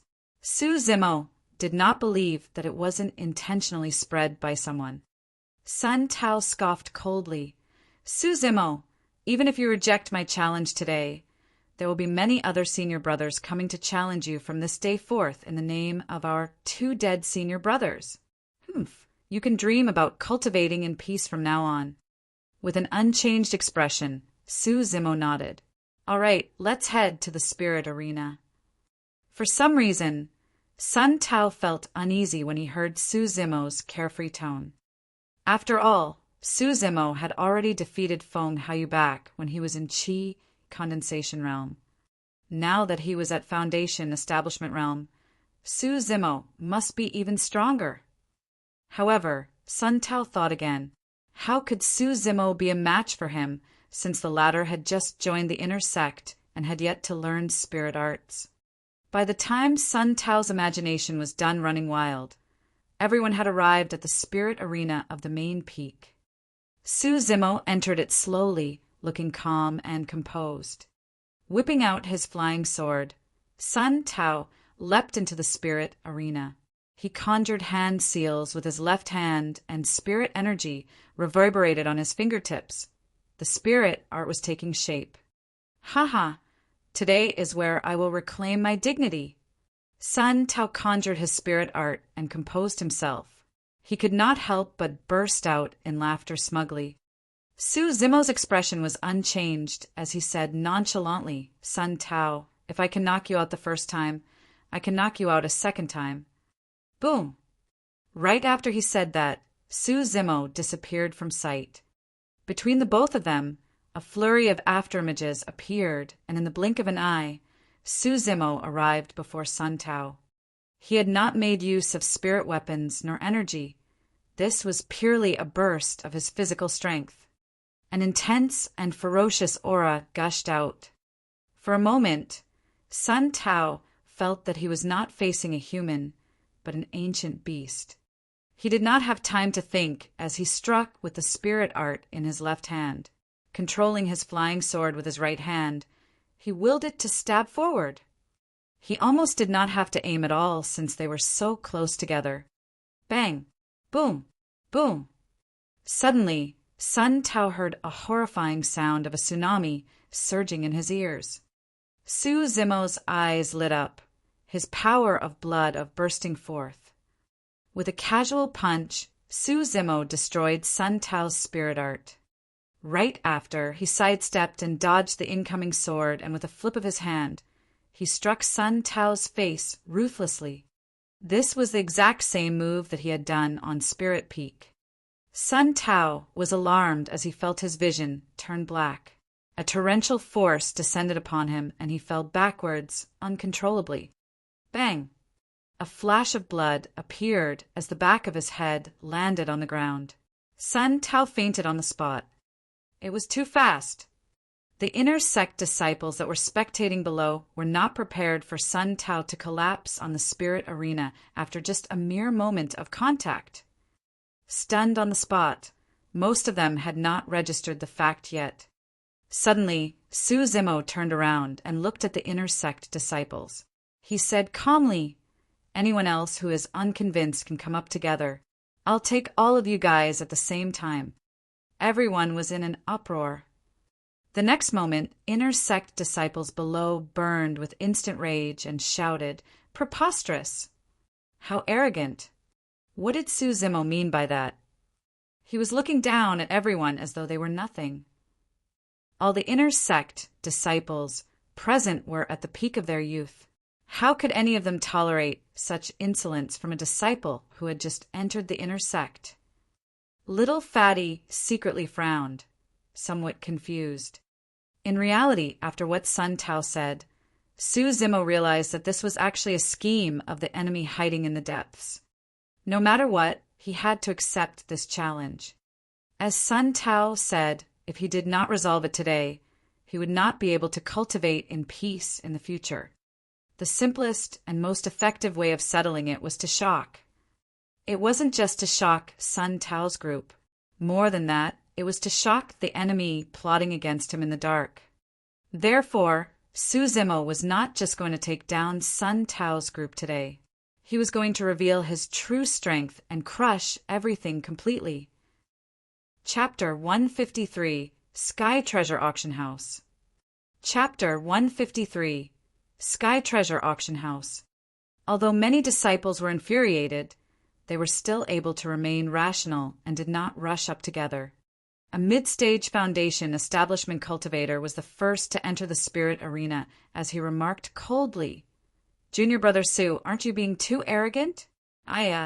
Before that person could finish, Su Zimo took 2 steps and arrived before him. Without a second word, he raised his hands and drew an arc in the air. His punch was filled with power, as though a gigantic stamp was crushing down. That person yelped and crushed a protection talisman right away. Su Zimo's fist slammed heavily against the barrier of the protection talisman, causing it to shake violently. Right after, a series of terrifying sounds could be heard. Crack, crack, crack. Cracks appeared and extended on the surface of the light barrier. A Grade 2 protection talisman was destroyed by a single punch from Su Zimo. That person was scared out of his wits. Without waiting for Su Zimo to continue punching, he jumped down from the spirit arena with fear in his eyes. Retreating frantically, he was like a stray dog. Another inner sect disciple grit his teeth and leaped into the spirit arena, summoning his flying sword instantly. 2 spirit lights shone dazzlingly on the sword. It was a middle-grade flying sword. On the other side, that person conjured hand seals and pointed it at Su Zimo's feet. Suddenly, thick vines grew out like snakes, climbing and wrapping themselves tightly around Su Zimo's ankles. The flying sword and spirit art struck at the same time, complementing each other perfectly. If it was anyone else, they would definitely not be able to dodge the flying sword's attack with their bodies restricted. However, Su Zimo's bloodline was way too strong. Unless it was a late-stage Foundation establishment cultivator, no one else could trap him. Bang! Boom! Boom! The blood within Su Zimo's body rumbled as lightning flashed. Striking the vines conjured by the spirit art, the power of thunder electrocuted it into nothingness. Swash! At the same time, the flying sword pierced towards Su Zimo's glabella. Laughing gently, Su Zimo did not dodge at all. He extended his palm and caressed the incoming sword gently, soft as a tongue. The flying sword fell into Su Zimo's palm obediently. As for Su Zimo's palm, it was completely unharmed. The inner sect disciple on the other end opened his mouth wide and his eyeballs nearly popped out. Such methods were far beyond his knowledge. Grabbing weapons barehanded was just a small trick among martial artists to deal with mortals. But No one had ever seen a cultivator who could deal with a foundation establishment cultivator's flying sword using just his bare hands. "Everyone, let's attack together!" Someone suddenly shouted from the crowd. The tens of disciples below leaped into the spirit arena hot-headedly. "That's the way." Zimo burst out in laughter. He took a few steps and slammed into the crowd, exploding the power of his bloodline. Using his unparalleled might and ferocious fist techniques, he crushed his way through everyone. Bang, bang, bang. Accompanied by cries of pain, the sound of fists and flesh colliding rang out constantly as bodies fell one after another. Many people had just entered the spirit arena. However, they were knocked down by Zimo before they could even stand firmly. In the blink of an eye, bodies were strewn all over the spirit arena. They were completely defeated. Far away, 3 cultivators stood. From their identity badges, they were also inner sect disciples. However, their auras were extraordinary and they were clearly unlike everyone else. That's Zimo, the number 1 of 4 peaks last year. His melee combat strength is rather decent. However, it's of little use. "Yes, against us, he won't even have a chance to get close," someone among them laughed. "I heard that there were quite a number of disciples with decent endowment last year. Other than Zimo, there's Feng Haoyu and a beauty called Lung Ro.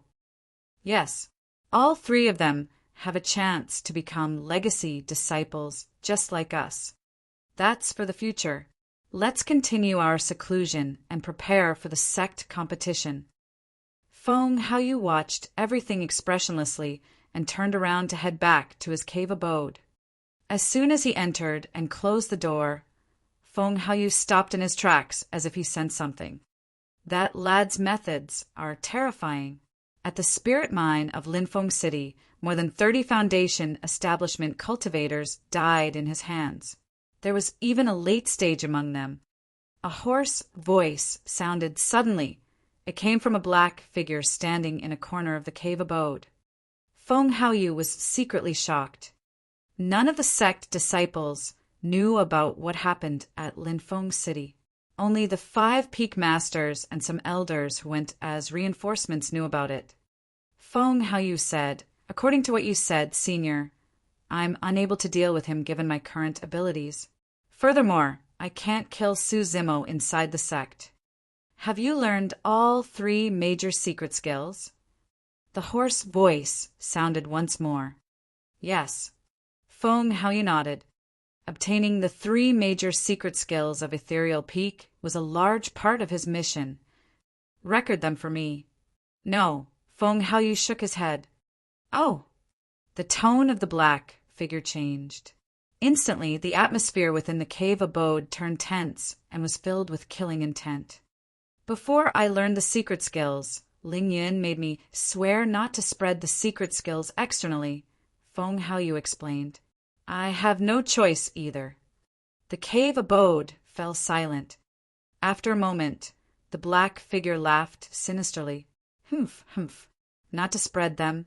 We shall see how long more Ethereal Peak can hang on for. When the time comes, I'll come and snatch the 3 major secret skills personally. What about Zimo and the 3 legacy disciples of Ethereal Peak?" Feng Haoyu asked again. Zimo is manageable. However, those 3 legacy disciples are mostly in seclusion and rarely show their faces. There's no chance to strike at all. The black figure ordered. "Don't act rashly lest we alert the enemy. We'll find a chance before the sect competition to take down the 4 of them in one fell swoop. Humph. Let's see who else Ethereal Peak can send to the sect competition." A cold gust of wind blew past, and the black figure disappeared from Feng Haoyu's cave abode. As Zimo had expected, no one in the inner sect sought trouble with him after that fight. For the next 2 months, he locked himself in seclusion and absorbed spirit stones continuously, cultivating the ethereal foundation establishment to raise his cultivation. 2 months later, it was almost the end of the year. Zimo was now at the peak of early-stage foundation establishment. He thought about it deeply and decided to head out for a walk. His main goal was to find a secret manual to hone one's weapon refinement skill. Without a manual like that, Suzimo would not be able to improve on his weapon refinement technique. No matter how high his cultivation was, he would be almost half as weak if he was unable to make use of sword formations. Without letting anyone know, Suzimo left quietly. His destination was to a place called Chiyu City. It was an important city within the Great Zhou Dynasty and contained a sky treasure auction house. Typically, as long as there was a city where cultivators gathered, there would be a sky treasure pavilion. However, there weren't many sky treasure auction houses within the Great Zhou Dynasty. Chiyu City was the closest city to Ethereal Peak that had one. Sky Treasure Auction House intended to try his luck at Sky Treasure Auction House. Ever since that fight outside of Linfeng City, he had quite a bit of spirit stones in his storage bag. It was just convenient for him. Chapter 154 Authentic Badge. Chapter 154 Authentic Badge. Chiyu City. From afar, it looked like a terrifying behemoth lying on the ground. Even the capital of Yen country paled in comparison. But this was only just a single major town of the dynasty. One could imagine how majestic and dominating the capital of the Great Zhou Dynasty was. Along the way, the number of cultivators increased in number the closer it was to Chiyu City. In the capital of Yen country, there were only Qi refinement warriors mostly. It was difficult to even see a foundation establishment cultivator. However, foundation establishment cultivators were extremely common in Chiyu City. Flying on their swords, there were people coming and going constantly. Occasionally, even golden cores who could travel through the air without the use of any objects would pass by. Comparatively, Chiyu City was truly more like a city for cultivators. Even though Suzimo was a disciple of Ethereal Peak, he did not dare to behave flamboyantly in Chiyu City. In fact, he even put away his sect badge and looked for a randoman within the city. Similar to Sky Treasure Pavilion, Sky Treasure Auction House was also backed by a royal family of the Great Zhou Dynasty. Listening to the discussions of surrounding cultivators, Suzimo's confidence in this trip increased. It was said that the Sky Treasure Auction House was the largest trading market in the Great Zhou Dynasty. It was famous, and many rare and unique treasures had been auctioned here, be it spirit weapons, elixirs, talismans, and manuals, etc. Of course, the price of the items auctioned was also extremely high. By the time Suzimo entered the city, it was already evening. After listening for a while in the lobby of the inn, he went back to rest. The next day, Suzimo woke up early and rushed to the Sky Treasure Auction House. The Sky Treasure Auction House was divided into outer and inner houses. Most items in the outer house were ordinary items where cultivators only needed spirit stones to purchase them or exchange items of equivalent value. The inner house was where the real auction was. All rare items would be auctioned officially in the inner house. The competition was fair, and the highest bidders would get it. As long as one were to enter the region of the Sky Treasure Auction House, be it the inner or outer houses, they were not allowed to fly through the air. Even golden cores were not permitted. That was the rule of the auction house. The place was packed as people pushed against one another. There were cultivators of all major and minor sects of different branches. In fact, Suzimo even caught sight of a few cultivators from Iridescent Cloud's Palace and Azure Frost sect. After taking a spin around the outer house, Suzimo had an eye-opener. He had truly come across quite a few treasures, but it was a pity that he hadn't seen a manual for the tempering technique of weapon refinement. Without any hesitation, Suzimo walked towards the entrance of the inner house. On both sides of the entrance stood two late-stage foundation establishment cultivators, clad in armor. They surveyed the crowd constantly with sharp gazes. Such guards could be seen everywhere in the Sky Treasure Auction House. Even if a golden core were to cause trouble here, he would be ruthlessly suppressed. Su Zimo had just walked up the stairs when he was stopped by the two guards. "Show me your sky treasure badge," one of them said coldly. Su Zimo was stunned and asked, "I need a sky treasure badge." The other guard explained patiently, "Different color badges represent the different parts of the inner house you'll be seated. Bronze is the worst and gold is the best." Su Zimo truly did not know that he would have to display a sky treasure badge to enter the inner house. In fact, the inner house was not a place anyone could just enter. The sky treasure badge was proof that someone was qualified to take part in the auction. Otherwise, who could tell if anyone was there to fish in troubled waters? Furthermore, most cultivators who were able to obtain a sky treasure badge were those who had sold a certain number of items in the sky treasure pavilion. It was also verifiable proof of the person's identity and strength. At a moment like this, Ethereal Peak Sect badge was not as useful as a sky treasure badge. Su Zimo did have a sky treasure badge indeed, and it was a gold one. However, he had never used that gold badge ever since he found out about Ji Yaoshua's identity, afraid that it would attract unnecessary trouble. But with the current situation, Su Zimo had no choice but to hand the sky treasure gold badge over. When the guard saw that it was a gold badge, he could not help but frown.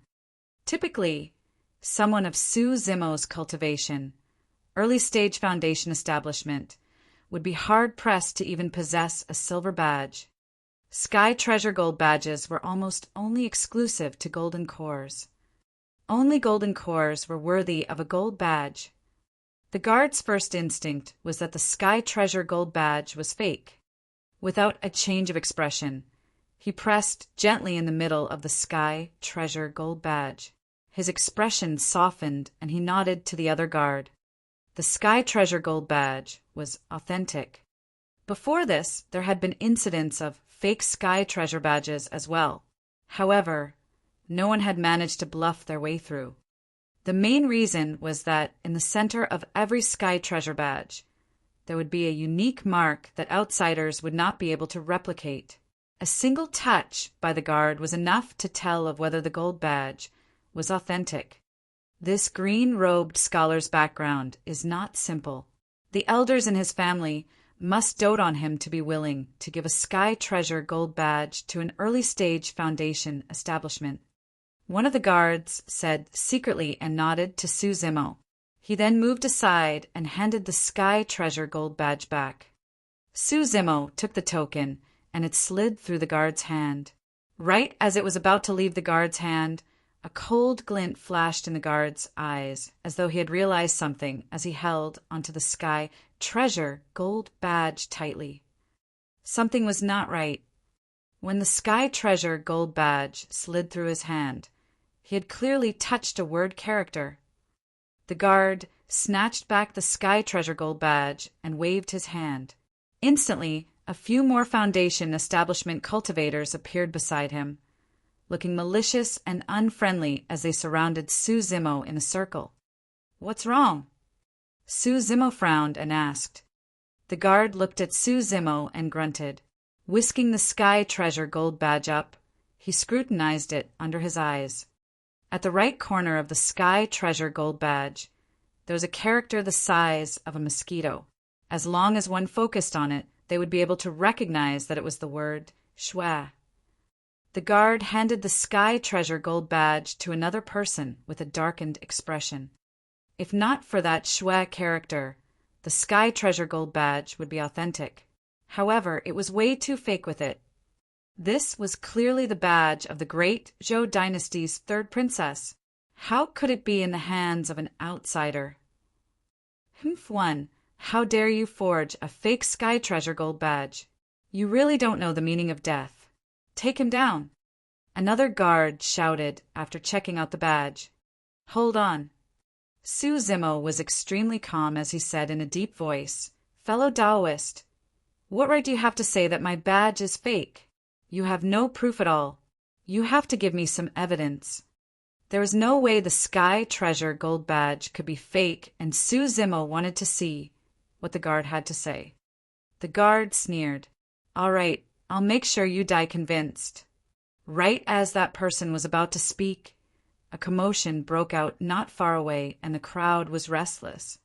Looking from the corner of his eye, the guard trembled, and he looked respectful right away. There was even a look of intoxication in his eyes. It was the same for everyone else, as they actually forgot about Su Zimo for the moment. Out of curiosity, Su Zimo turned over. Chapter 155. Chief Steward Gu. Chapter 155. Chief Steward Gu. A group of maidservants surrounded two women as they walked over. At the very front, the woman's skin was fair as snow. She had an exquisite appearance, and her steps exuded a mature charm. The woman had a smile on her face, and her every move exuded an air of gracefulness. Clearly, her status in the Sky Treasure Auction House was not low. Beside her, there was a young girl in a long pink dress. Even though her face was covered with a veil, her beautiful eyes sparkled and made one's heart flutter. Both women had their own merits and were rare beauties. They walked side by side like sisters. As soon as they appeared, they attracted everyone's attention, burning like fire. Gulps could be heard in the surroundings in a spectacular manner. To think that Chief Steward Gu would actually grace our Chiyu City's Sky Treasure Auction House. I am willing to give up 10 years of my life just to have some sort of relationship with Chief Steward Gu. Someone like you will never be entertained by the likes of Chief Steward Gu. I heard that there was a golden core who had nefarious thoughts and was killed that very night with his head hung on display in the city for an entire month. After cultivating the mystic classic of the 12 demon kings of the great wilderness, Su Zimo's hearing far exceeded others. Even though the discussions were hushed, he could still hear them. So it's her. Su Zimo muttered to himself. When he arrived in Chiyu City yesterday, Su Zimo heard quite a number of people talking about this woman. Her name was Gu Shi, and she was the chief steward of the Sky Treasure Auction House. It was said that even the emperor of the great Zhou dynasty was very respectful to her. She was a large part of the reason why Sky Treasure Auction House was so famous.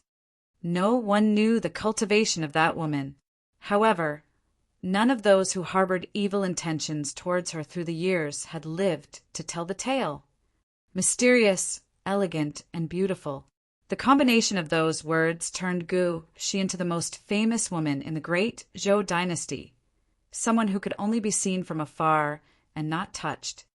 Since the Sky Treasure Auction House in Chiyu City was not the main branch, Su Zimo had not expected that he would come across the great Chief Steward Gu here. Who is the pink-dressed girl beside Chief Steward Gu? She's very unfamiliar. Cut the crap. How can you recognize her through the veil? Even with the veil, I feel like I'm going out of my mind. If I could see her face even once, I would die without regrets.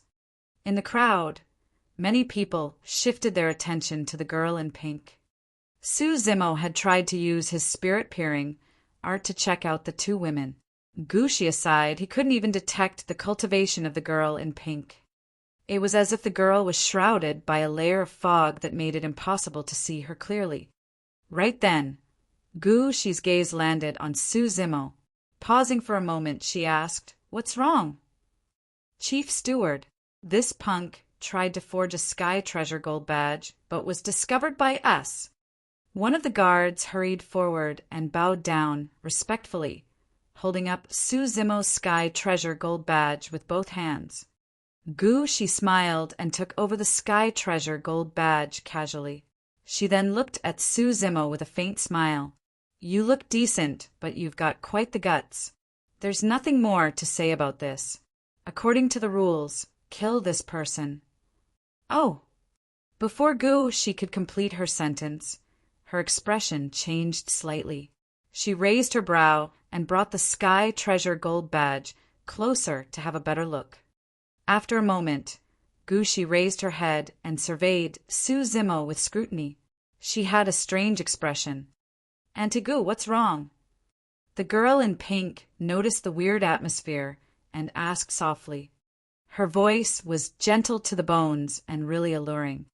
Gu, she glanced sideways and remained silent. However, a voice rang out in the girl in pink's mind. This badge should be real, but I don't know why it's with this person. Take a look. Only nascent souls could make use of techniques, such as voice transmission. The girl in pink took over the badge and was slightly taken aback when she saw the Shui character at the bottom right. In the blink of an eye, she seemed to have thought of something. The corners of her lips curled under the veil, and her eyes sparkled. She whispered into Gu Shi's ears, "This badge is authentic. I know who this person is. Auntie Gu, call him over. I have something to discuss with him." Access web novel. Live if you like watching manga comics. Gu, she acknowledged, and handed the Sky Treasure Gold badge back, saying the badge is authentic. Ah, it's real. The two guards were stumped on the spot.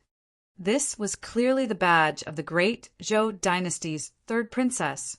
If it was authentic, what was this person's relationship with the third princess? Stop making wild guesses and don't spout nonsense. As though she could read their minds, Gu Shi remarked coldly. The two guards were rattled and hurriedly nodded in agreement. Su Zimo heaved a sigh of relief. Just as he put away the Sky Treasure Gold badge, he felt a burning gaze on him. Gu Shi and that girl in pink were both watching him.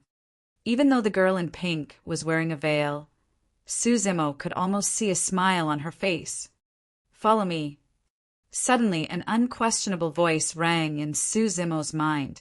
It was Gu Shi's.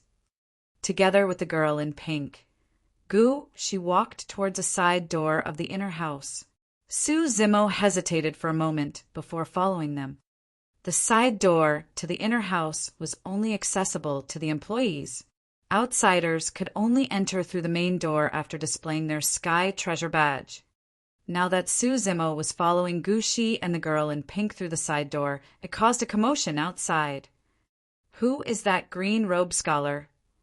What rights does he have? Many people were green with envy. Someone coughed gently and tried striding towards the side door as though nothing was wrong. However, he was stopped by the guard. He tried to talk his way out of it, but to no avail and could only leave in a huff. Inside the inner house, things were much quieter and there was evidently less people.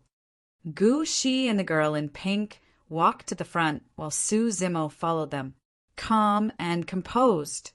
He did not say anything and merely surveyed the surroundings. The layout of the inner house was like a large funnel, and guests were separated into 3 general regions based on their colors.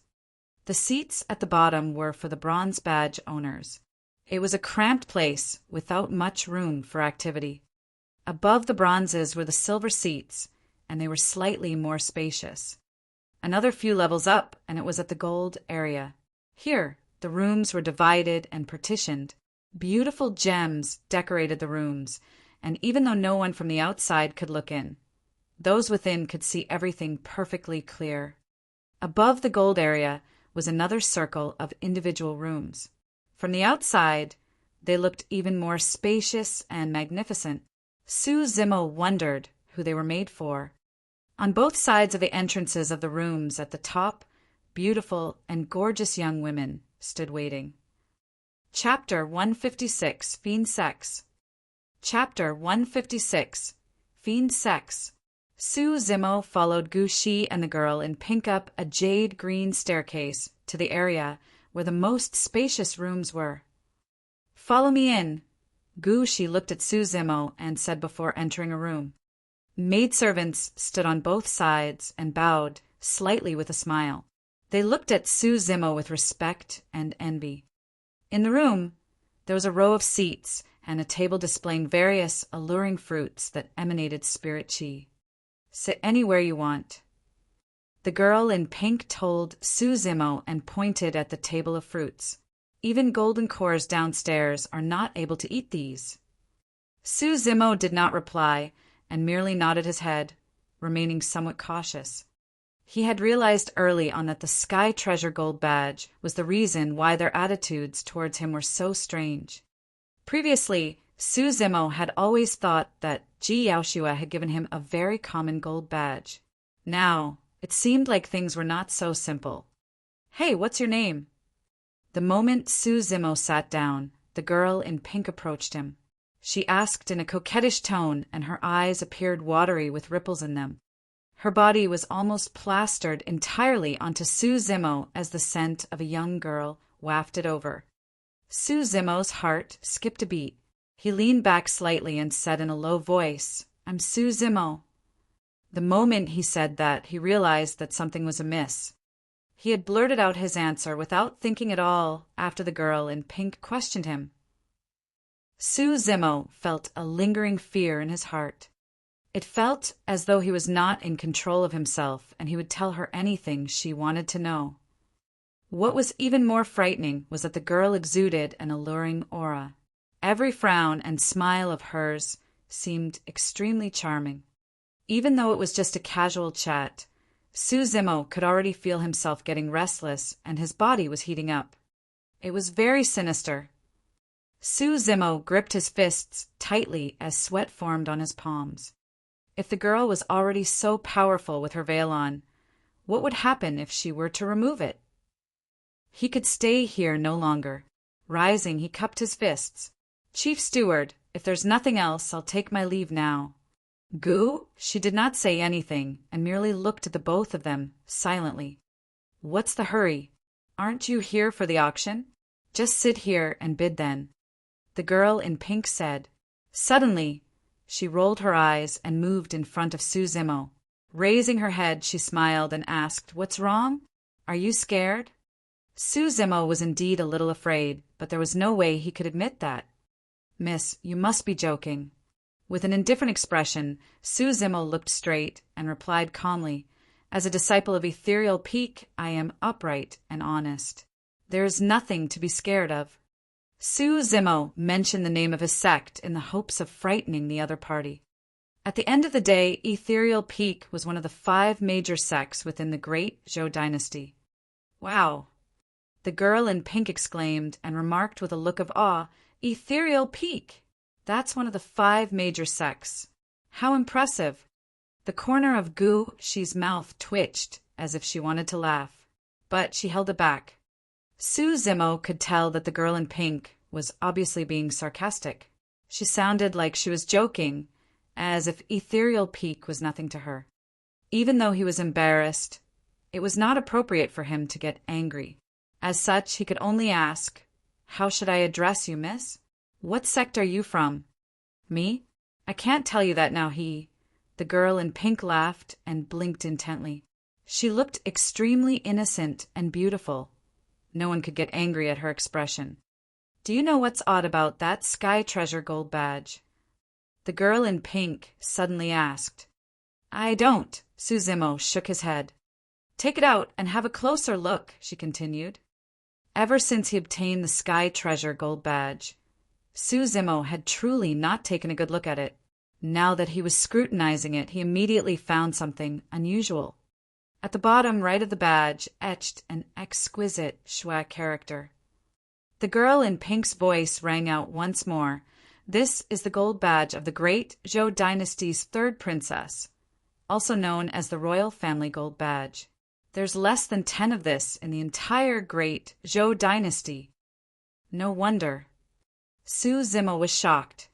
Back then, Ji Yaoshua mentioned that everything would be at least 50% cheaper if he were to shop at Sky Treasure Pavilion using this Sky Treasure gold badge.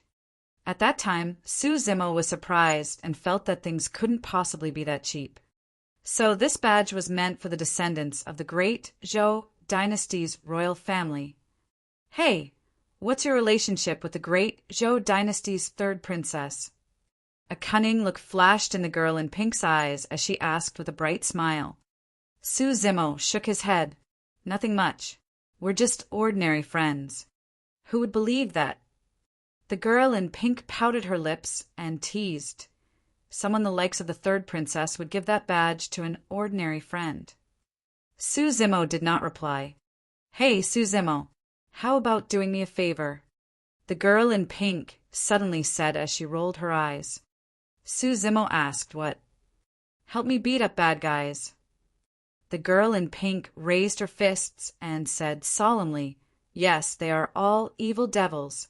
As a disciple of Ethereal Peak, you should take up the responsibility of protecting the way of the Tao by getting rid of the demons."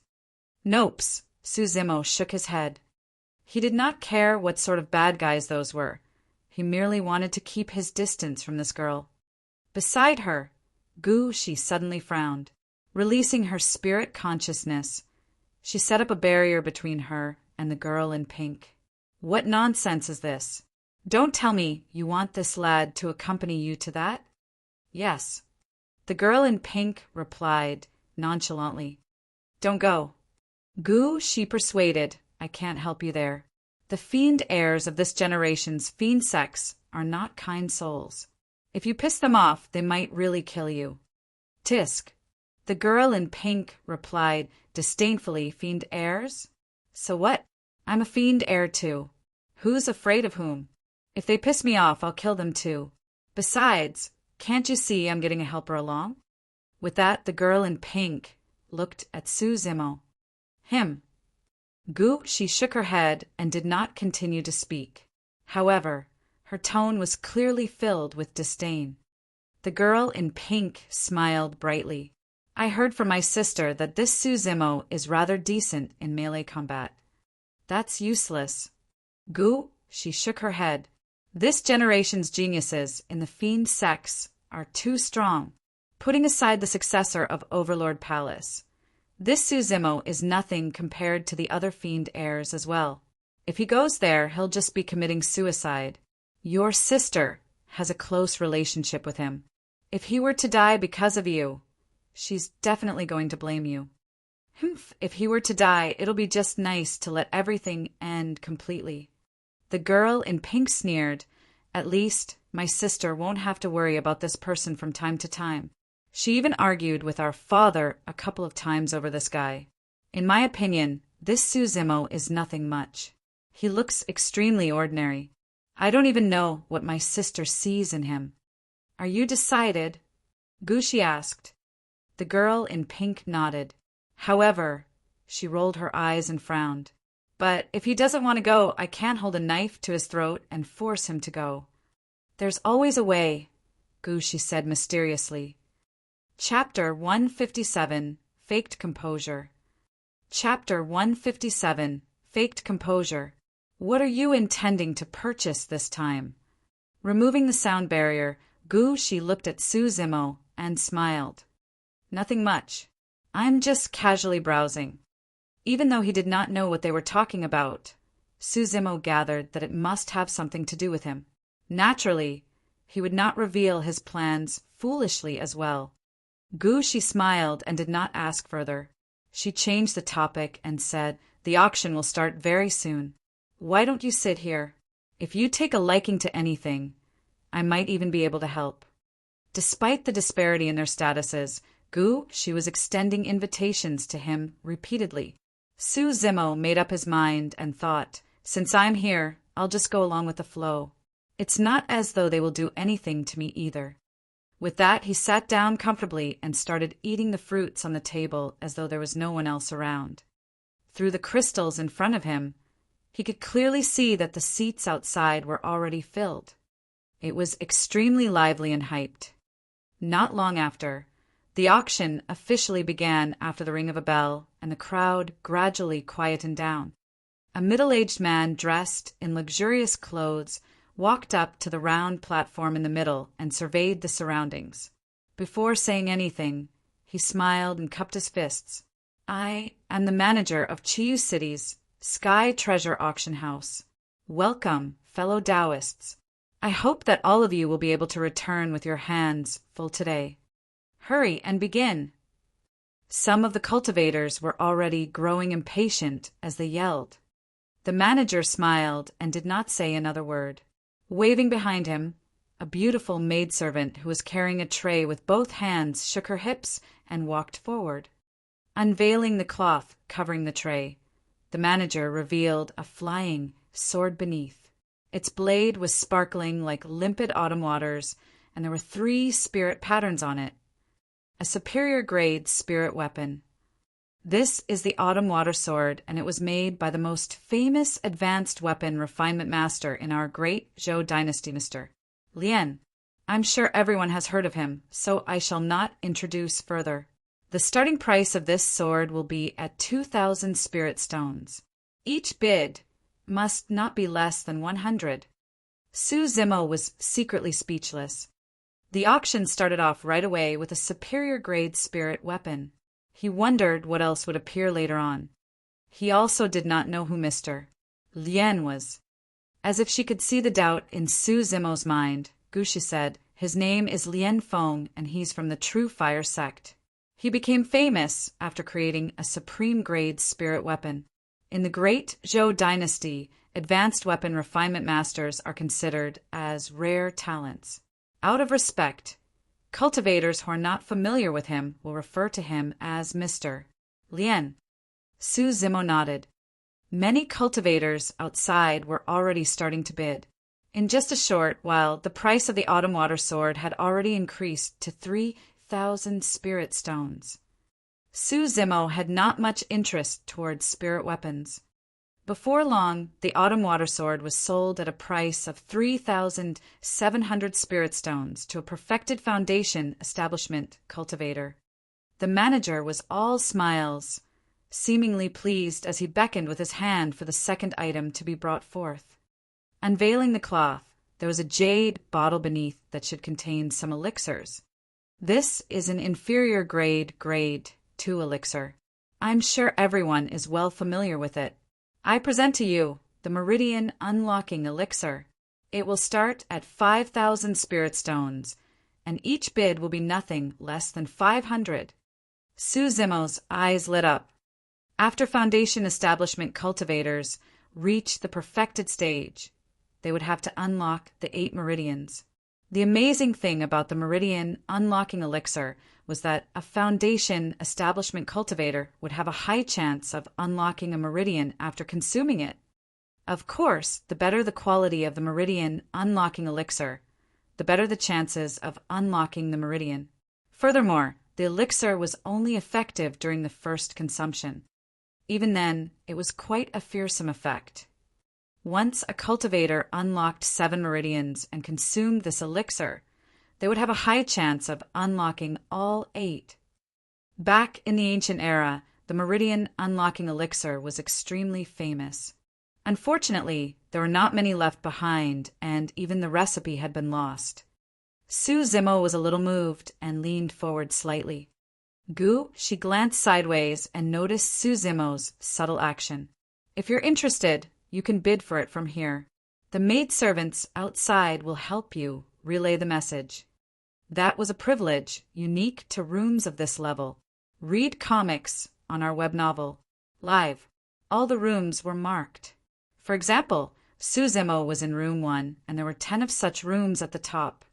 The area below him where golden cores were had 90 rooms. Those were numbers 11 to 100.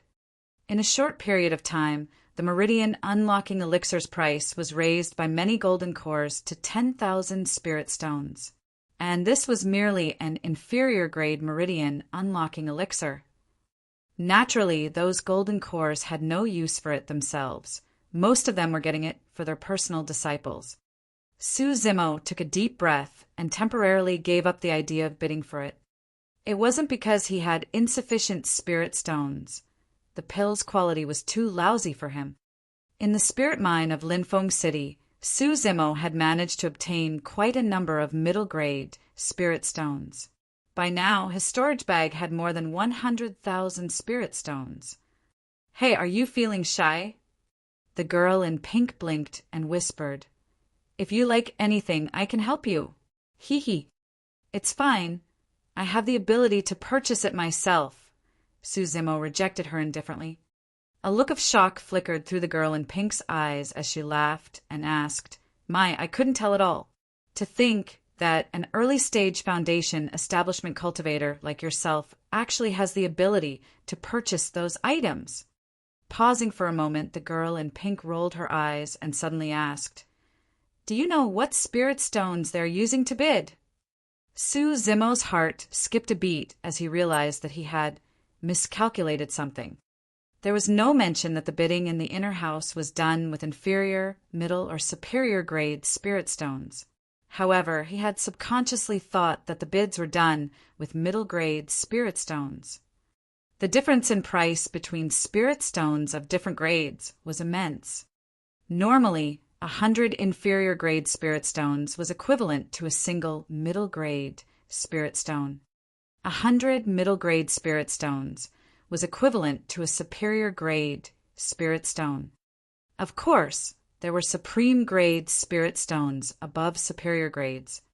If the bids earlier were referring to superior grade spirit stones, Suzimo's 100,000 odd middle grade spirit stones would only be equivalent to around 1,000 or so superior grade spirit stones.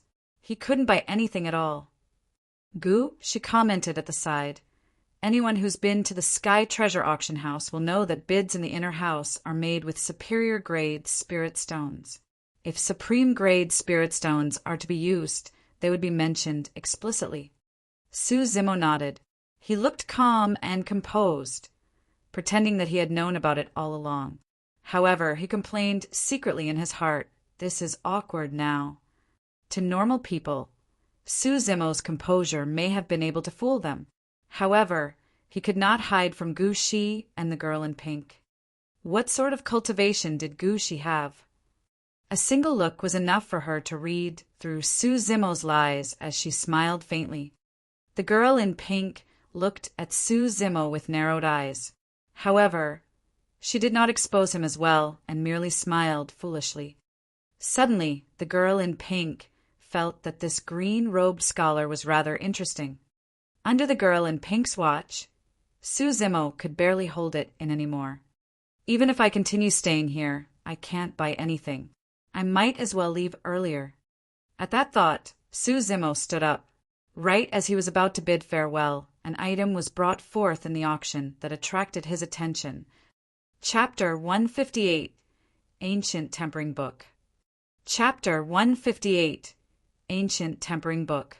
Next, this is a tempering technique for weapon refinement that was produced by an advanced weapon refinement master. 1,000 years ago, this person was extremely famous in the cultivation world of the great Zhou dynasty. However, it was a pity that he had not managed to advance to nascent soul realm and died an end. Although, it was quite a good ending for his life. The manager beat around the bust before saying slowly, "That person is none other than Mr. Sujan. It's him. That person is incredible. I heard that at his peak he created dozens of supreme-grade spirit weapons. It was said that he even created a perfect spirit weapon. He's quite amazing, and many golden cores wished that they could obtain a spirit weapon from him. Many of the Foundation establishment cultivators present have not heard of that person. However, there was a commotion from the golden core rooms. Unveiling the cloth from the tray, the manager revealed a thin book that looked a little old with yellowed pages. The manager said in a dark voice, "This is Mr. Su's handbook. The starting price is at 100,000 spirit stones, and every single bid must be no less than 1,000. Suzimo looked at that book. His gaze was burning hot, but his heart was ice cold. That ancient book was exactly what he needed and also the purpose of his trip. However, he could not afford it at all. That was not mentioning the fact that the starting price was at 100,000 superior grade spirit stones. Even if it was at 100,000 middle grade spirit stones, Suzimo wouldn't be able to afford it after a couple rounds of bidding. Indeed, in just a short while, the price of that ancient book rose steadily and was close to 200,000. There were only a couple of people bidding. For ordinary cultivators, this ancient book could be worth nothing. However, it was a priceless treasure for weapon refinement masters. Even if the bidding was not a weapon refinement master, they must definitely have tons of relationship with weapon refinement. Right then, a voice sounded from room 77. 250,000! Suzimo's eyes flickered and his heart skipped a beat. That voice sounded a little familiar. It sounded like the disheveled old man. Su Zimo was not absolutely certain since it was just a voice and he hadn't seen the other party. However, it was indeed true that he hardly saw the disheveled old man around the sect these days too. Gasps could be heard from the inner house. Previously it was at 200,000, but now it suddenly rose to 250,000. A jump of 50,000 superior-grade spirit stones was no small sum. The few rooms that had been bidding earlier instantly fell silent. Foo-foo. The manager smiled. The customer of room 77 sure is generous. Of course. That's also proof of this ancient book's value. 250,000. Any higher bidders? As the manager of Sky Treasure Auction House, he naturally did not want the price to stay here. His statement was also casually reminding the other customers. After a momentary silence, a voice rang out from one of the rooms that was bidding earlier. 251,000. 300,000. Immediately after that, room 77 raised the price to 300,000 before the manager even spoke. This time round, the entire place was stunned. Could that person from room 77 be part of the auction house's staff? That's hard to say given how he just keeps raising the price. There was a commotion in the seats. After a long time, no one else raised the bid and the manager could only smile. Are there no higher bidders? In reality, 300,000 superior-grade spirit stones was more than enough and was almost the limit of how much that ancient book was worth. It would be inappropriate to raise the price any higher. The manager did not bear much hopes and merely declared loudly, 300,000 once, 300,000 twice, 300,000, 310,000. Suddenly, a dark voice sounded from room 80. When he heard that, the manager was delighted. Room 80 has raised the bid to 310,000. Are there any further bids? Even though he said that his gaze was fixated on room 77. A short silence later, room 77 raised the price once more. 320,000. This time round, the cultivator of room 77 was clearly much more cautious, as though anything more than 300,000 was about his limit. 330,000. The cultivator in room 80 raised the price without hesitation. Gradually, the cultivator of room 77 became more hesitant. Each time, he would only raise the price after thinking for a long time.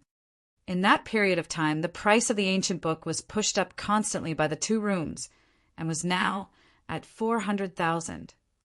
In truth, the actual value of that ancient book was only around 300,000. However, the value of that item was in how priceless it was. Tempering techniques were mostly kept secret and were difficult to purchase. It was now time for the cultivator in room 77 to speak. After a long time, there was no sound. Ha ha ha. Suddenly, an arrogant laughter burst forth from room 80 as a golden core in red robe strode out. With a dark gaze, he looked at room 77 and scoffed coldly.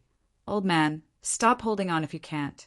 Even if this ancient book is given to ethereal peak, no one will be able to understand it. Upon hearing that, Su Zimo no longer had any doubts. Indeed, the door of room 77 was slammed open with a loud bang. An old man with long, white hair and unshaved sideburns came out in a huff. He glared at the red-robed man and asked loudly, Sima Ji, are you going against me on purpose? True Fire Sect has no lack of such tempering techniques. What are you fighting with me for? Because I like it. Sima Ji smiled smugly. You. The disheveled old man was at a loss for words. Sima Ji continued leisurely. Old man, we're talking about 400,000 spirit stones here. Can you afford it? Look at how poor you are.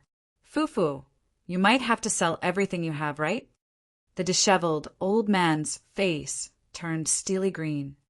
It was as Sima Ji had said. He only had slightly more than 300,000 superior-grade spirit stones in his storage bag, and even that was pooled together with the other 4 peak masters. It truly meant that he was placing all his net worth and valuables to call for that 400,000. He was determined to get that ancient book. However, it was not for himself. It was for his disciple, Suzimo. Ever since the 5 Peaks face-off, the disheveled old man had been adventuring outside. He wandered through various auction houses in hopes of purchasing a tempering technique. Suzimo had long been able to create inferior-grade spirit weapons. However, he was stuck at the step of tempering. Even though the disheveled old man said nothing, he was anxious. He felt that he was letting down Suzimo's talent in weapon refinement. Therefore, the disheveled old man would naturally not give up on a rare opportunity to get this ancient book on weapon tempering. However, he did not expect True Fire Sect Sima Ji to be here. True Fire Sect was the strongest in the 5 major sects in terms of weapon and elixir refinement. They had no lack of weapon tempering techniques as such. The reason why Sima Ji was bidding relentlessly was because he did not want the disheveled old man to get his hands on that ancient book. "Old man, am I right?" Sima Ji laughed. "Go on back and don't come out to embarrass yourself." Many cultivators in the inner house were watching and making gossips. Even though the disheveled old man looked terrible and was trembling from head to toe, he could not refute. In room 1, Suzimo suddenly stood up and looked at Gushi. "Chief Steward, can you lend me some spirit stones?" "What's there to lend? If you want that ancient book, just bid for it directly." Gushi seemed to have expected this. She merely smiled faintly and crossed her arms, replying casually, "Chapter 159 Auction." Chapter 159 Auction. However, she changed the topic and pointed to the girl in pink. "You've got to accompany her to a place and ensure her safety." By now, the price of the ancient tempering book was at 400,000 superior-grade spirit stones. What Gushi said was equivalent to giving away 400,000 or more superior-grade spirit stones. The immensity of the favor was unimaginable. At the same time, the place that Gushi referred to was definitely not a good place. "I'm only an early-stage foundation establishment cultivator. Why me? This lady's strength is probably even above mine, right?" Suzimo asked after pondering for a moment. Gushi did not reply and asked instead, "I heard you are good in melee combat." Suzimo frowned. There were not many people who knew that he was strong in melee combat. He wondered how Gushi got wind of that information. Suzimo turned his gaze to the girl in pink. Wearing a veil, she smiled through her eyes, and he could not read her expression. Hesitating for a moment, Suzimo nodded. "I'm all right at it." Gushi smiled. "That place is a little special. You'll know when you get there." Suzimo did not agree to it, and she did not continue, evidently not willing to reveal more.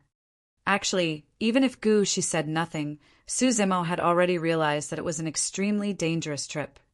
400,000 superior-grade spirit stones was more than enough to buy off the lives of 40 foundation establishment cultivators. After silent consideration, Suzimo nodded. "All right, I agree to it." "Bravo!" She clapped gently and praised. Glancing sideways, she transmitted her voice. A maidservant at the side came before Suzimo with a smile. "Fellow Daoist Su, if you wish to raise the price, just let me know. I'll convey the message for you." This was a privilege only accorded to the 10 rooms at the top. That way, the customer's voice would not be revealed and would not attract unnecessary trouble. One of the greatest worries in an auction house for cultivators was for their identities to be exposed, attracting the attention of others. A person's talents would arouse the envy of others. That was the logic behind it. Within the inner house, many people were privately discussing the confrontation between Sima Ji and the disheveled old man. Ethereal Peaks really lost their pride now. Despite being mocked so badly by others, they have no way to fight back at all. But it's strange as well.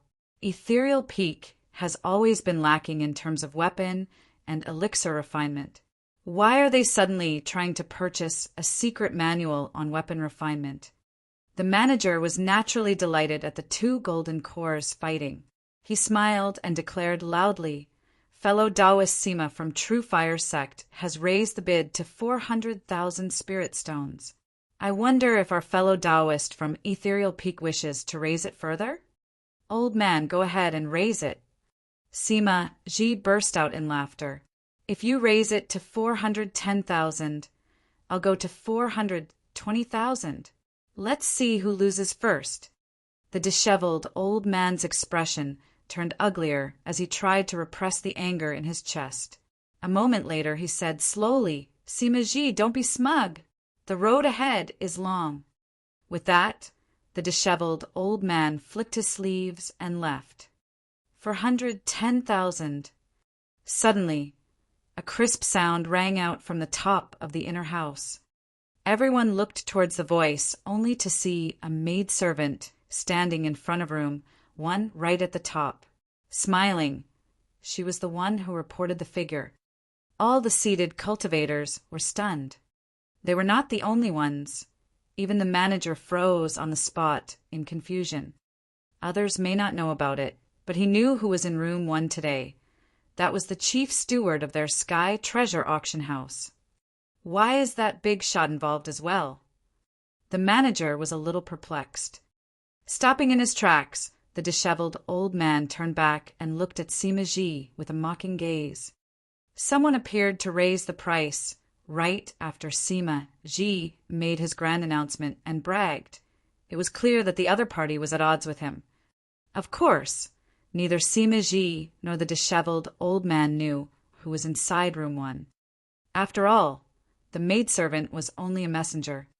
The manager froze for a moment before coughing gently.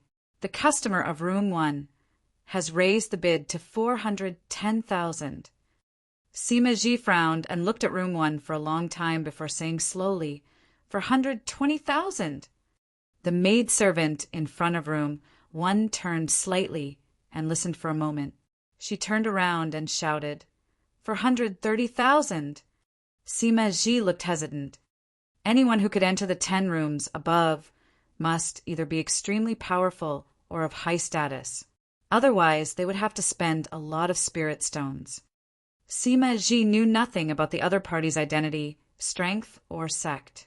Because of that, he felt a little worried. Crossing his arms, the disheveled old man asked at the side, "Sima Ji, what's wrong?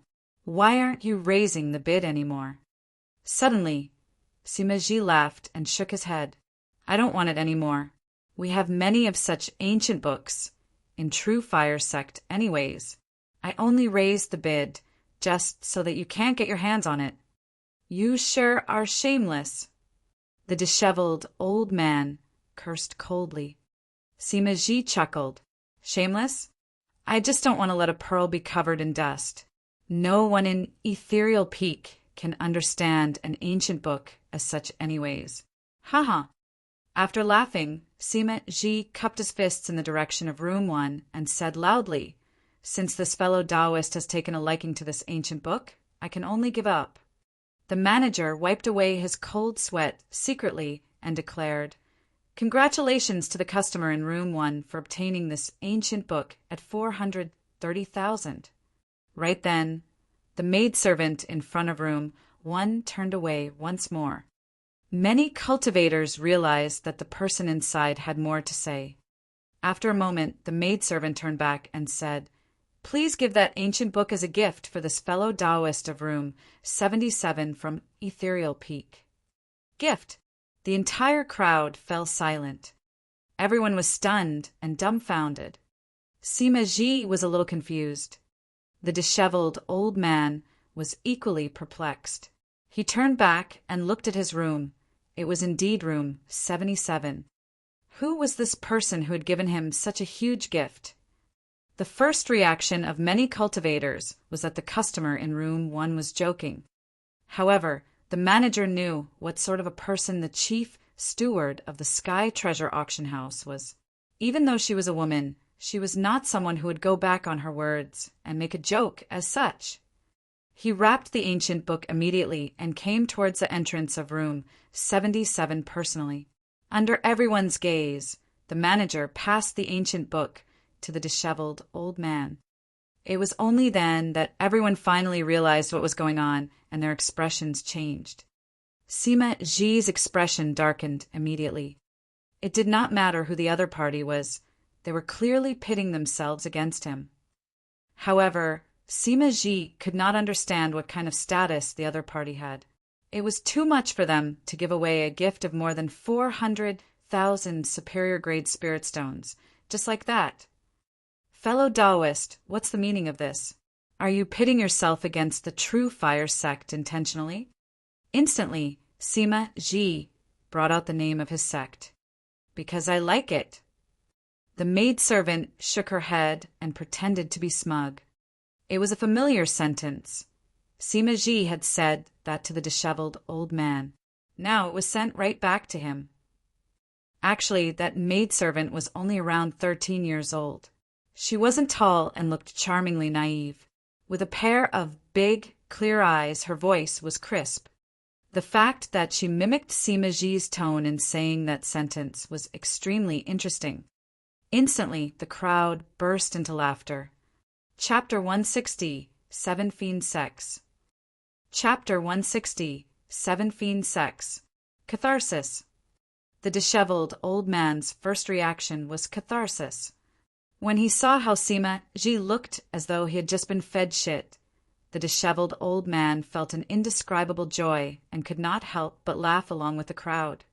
With a darkened gaze, Sima Ji glared at room 1 with an icy stare. He grit his teeth in hatred and could only feel his cheeks burning from the surrounding laughter. This act by the other party was no different from slapping him on the face. Foo-foo. A moment later, Sima Ji suddenly laughed and asked with raised brow, "Fellow Taoist, what sect are you from? I'm keen to befriend you. Could you be kind enough to show yourself?" Even though Sima Ji sounded polite, everyone could hear the resentment in his voice. Once the both of them met, the feud would be formed. No. The maidservant heard the transmission from within and rejected decisively. When Sima Ji saw that the other party refused to appear, he no longer had any qualms. He guessed that the other party must be fearful of him or his backing from True Fire sect. His question earlier was merely to test the other party out.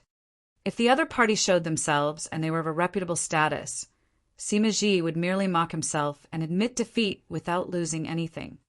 If the other party showed themselves and they were of a common status, Sima Ji would be able to remember who was the one who caused him to lose today.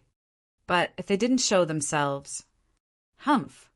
He snorted coldly and said in a sinister manner, "Fellow Taoist, you don't know what's good for you. Do you think that I won't be able to discover your identity just because you're hiding inside? If I find out who you are, I'll..." Sima Ji, this inner house is not a place for you to act wildly. Before Sima Ji could finish, he was interrupted by a loud shout. Everyone turned to the direction of the voice. Not far away, the manager of the Sky Treasure Auction House was no longer smiling. He had a fierce expression and was clearly glaring at Sima Ji with a warning look. Zhou Rue, the manager of Sky Treasure Auction House, was always known to be smiling. However, he was also a golden core and was not to be underestimated. Moreover, as a businessman, no one had seen Zhou Rue lose his temper all these years. Everyone was shocked by the scene. "Manager Zhou, you!" Sima Ji was a little stunned. "Sima Ji, if you dare to create trouble at my Sky Treasure Auction House, even True Fire sect won't be able to protect you." Manager Zhou interrupted Sima Ji and declared again. Immediately, Sima Ji shut up. However, he felt extremely terrible within. In truth, Zhou Rue did not know that Su Zimo was in room 1, nor did he know that it was the latter's idea to give away the ancient book as a gift. He thought that everything was the intention of Chief Steward Gushi. now that Sima Ji was acting so brazenly to even dare threaten Gu Shi. Zhou Rui saw it as a perfect opportunity to curry favor with the chief steward and would naturally not let it go. His attitude had changed so quickly that everyone was caught off guard. Sima Ji was at a loss for words, and his face turned red. No longer able to stay at this place, he left in a huff. Zhou Rui watched him leave before smiling once again. He bowed in a circle. Let the auction continue, ha! The disheveled old man held onto the ancient book and looked up at room 1 in confusion. He decided to return to his room first and clarify things with them after the auction was over. 430,000 superior grade spirit stones. If he did not clarify things for such a grand gift, the disheveled old man would feel uneasy. Room 1. Gu, she watched everything unfold from the sides and was amused. Even though this green-robed man looked to be pretty mature, he had a childish side to him. Just like that, he gave away something worth more than 400,000 superior-grade spirit stones. Even if they were both from Ethereal Peak, that was still an extremely huge gift. In truth, to Su Zimo, it made no difference whether that ancient book was given to him or the disheveled old man. He was absolutely certain that the disheveled old man wanted to purchase that book because of him. Furthermore, the choice to give away the book helped the disheveled old man vent his anger. That was more important to Su Zimo. For the past 2 years, the disheveled old man had treated him well like family. Su Zimo could not bear to see him get bullied. Aren't we meeting him later? Gu Shi asked. No. Su Zimo hesitated for a moment before shaking his head eventually. It wasn't a big deal to meet the disheveled old man, but things weren't easy to explain. If so, it was better not to meet him. All right, you can leave first. I'll look for you in 3 days. Under the lead of a maidservant, Su Zimo left through the back door of room 1. Downstairs, he was arranged to a relatively quiet room for the time being. Yaoyan, no one knows what's going on in that place exactly. Furthermore, I heard that fiend heirs of the 6 sects have brought people over. Are you sure you want to get involved in such a complicated situation? After Su Zimo left, Gu Shi looked at the girl in pink sternly and asked. The girl in pink laughed. Auntie Gu, don't worry. I'll definitely be fine. Furthermore, how can I miss such a grand gathering with fiend heirs of the 6 sects gathered? You're different from them. Gu, she shook her head. Of the 7 fiend sects, only the pure maiden sect has a singular heir. Furthermore, you don't have a reliable helper. This trip is way too dangerous. Are you really counting on that, Su Zimo? It's fine. The girl in pink waved it off. Before this, I've already selected a couple of people carefully, and they're all stronger than Su Zimo. He's just there to make up the numbers. Besides, I'm the pure maiden of this generation's fiend sections. If things go bad, I can stop in time and the fiend heirs of the other 6 sects won't dare to lay a hand on me. After pondering for a moment, the girl in pink added. Yes, that's true as well, Gu Shi nodded. She contemplated for a while. But if that happens, the few people you take along with you might not survive. If they die, so be it. The girl in pink scoffed coldly. They are just hypocrites. Even though they seem righteous on the surface, their hearts are dirtier than anyone else. Is Su Zimo like that too? Gu, she asked with a fake smile. Him. The girl in pink hesitated before shaking her head. Indeed, he's different from them. His gaze is clear, and there's no malice in the way he looks at me. The both of them continued chatting for a while, and the auction ended. There was a knock on the door outside. A maidservant pushed the door and entered. Manager Zhou is here with room 77's golden core from Ethereal Peak. He wants to express his thanks personally. Not meeting. Gu, she waved it off. This was a favor for Su Zimo, so naturally, she would not meet the disheveled old man. Gu, she left with the girl in pink from the back. The disheveled old man was even more surprised when he did not manage to meet anyone. He thought for a long time to no avail before finally leaving the Sky Treasure auction house, filled with doubts. Instantly he headed straight back to Ethereal Peak, intending to pass the ancient book to Sue Zimmo right away. Chapter 161, Inheritance Ground. Chapter 161, Inheritance Ground. 3 days later, nighttime. A room appeared dark and quiet, as if it was empty. Swoosh, swoosh, swoosh. Not long after, the sound of swords tearing through the air echoed from outside, accompanied by clothes fluttering. In the blink of an eye, it appeared before the entrance. 2 beams of divine light illuminated momentarily in the darkness. It was a pair of eyes, bright and clear. Even though it was pitch black in the room, it was like daylight to Sue Zimmo. Before anyone could call for him, Sue Zimmo opened the door and walked out. There were 6 cultivators outside, other than the girl in pink whom Sue Zimmo had seen before. The rest were all foreign to him, and they were all males.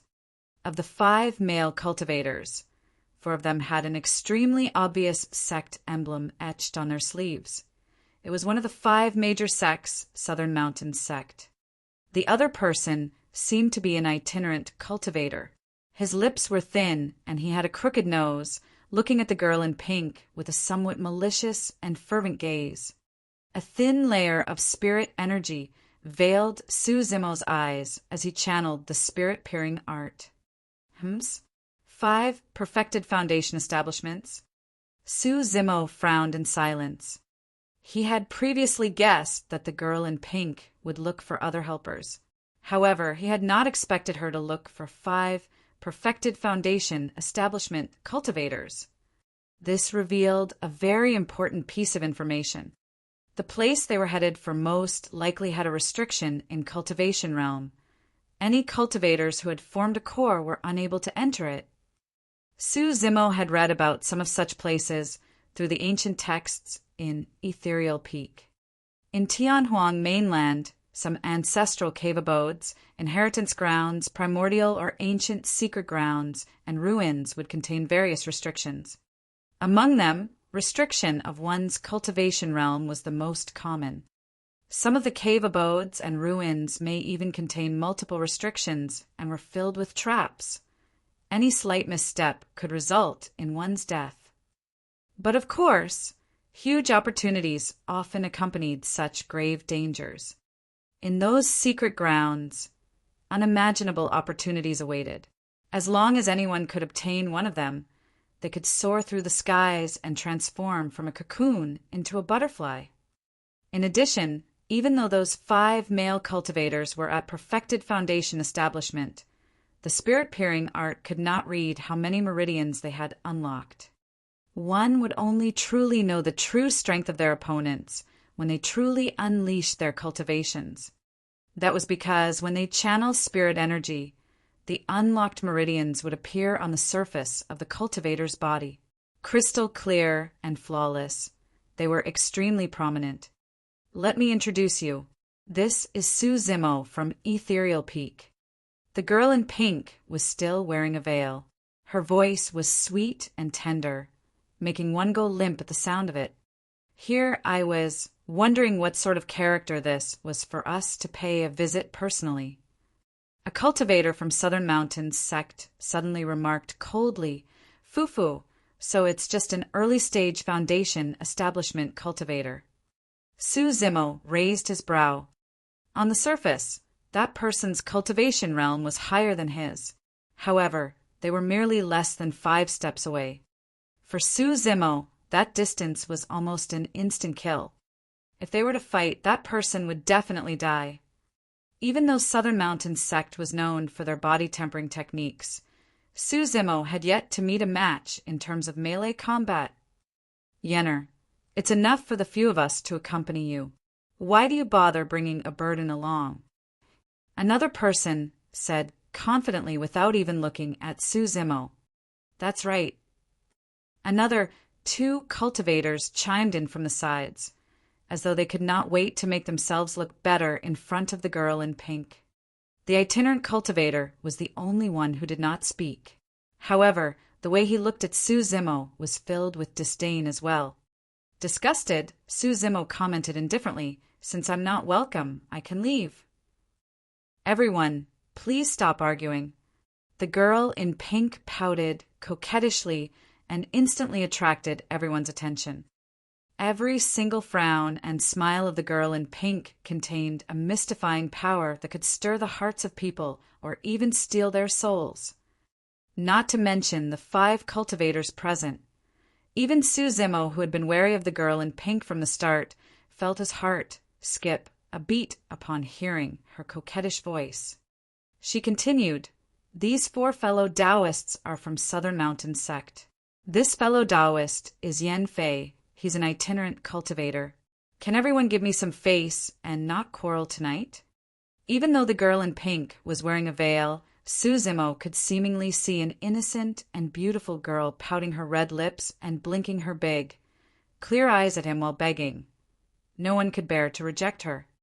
"All right," Suzimo nearly blurted out, but his heart skipped a beat and he forcefully held back. "All right, Yenner, don't worry. We won't hold it against an early-stage foundation establishment." "That's right, Yenner." The 5 cultivators were in a daze as they answered in unison. The girl in pink looked like the weakest in the group, but in fact, she was the one who caused and eased every conflict since she had appeared. Every single move of hers seemed to be able to affect everyone. It was an indescribable magic that seemed to be able to charm all beings and control everything. Just a moment ago, the eyes of the girl in pink swept past the 6 of them. However, each of them felt like she was looking and pleading at them personally. What sort of a technique is this? Suzimo was secretly shocked. It seemed like a charm, but yet it wasn't entirely one. She was dressed normally without revealing too much, nor did she do any daring and provocative moves. All in all, she looked like an innocent and romantic girl. However, the more that was the case, the more it proved how powerful she was. Suzimo could vaguely sense that all 5 foundation establishment cultivators the girl in pink brought along were lost in her charms. If she wanted to have them dig out their hearts, they would most likely do so without any hesitation. That was quite a chilling thought.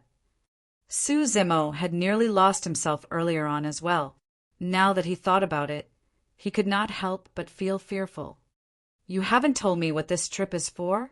Where are we headed for later? Is there anything we need to prepare and take note of?"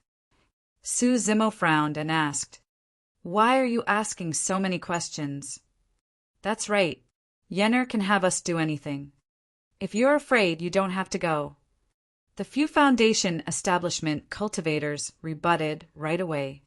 Smiling, the girl in pink rolled her eyes at Suzimo. My, you've got so many questions. The place we're going is an inheritance ground of my sect. Initially, I wanted to head there to receive my inheritance secretly. But unfortunately, the location of the inheritance ground has been exposed and many fiend sects are attracted to it. Sigh. The girl in pink sighed.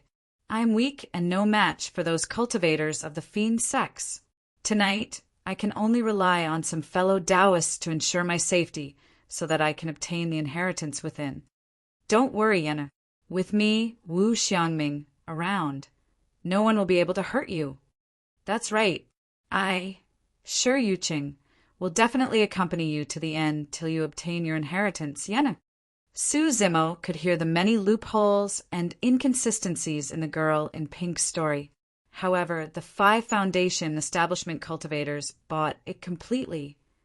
Chapter 162, Deep Underground. Chapter 162, Deep Underground. Let's go. We won't be able to make it in a while. The girl in pink dug out a spirit vessel from her storage bag and injected it with spirit chi. Instantly, the ship emitted 2 beams of light. It was a middle-grade spirit weapon. Even though flying swords and spirit vessels were both spirit weapons, flying swords were the easiest to refine. Comparatively, spirit vessels were much more complex.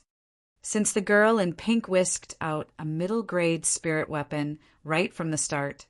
Her cultivation definitely wouldn't be too low. With the augmentation of the spirit chi, the spirit vessel expanded rapidly and floated in front of them.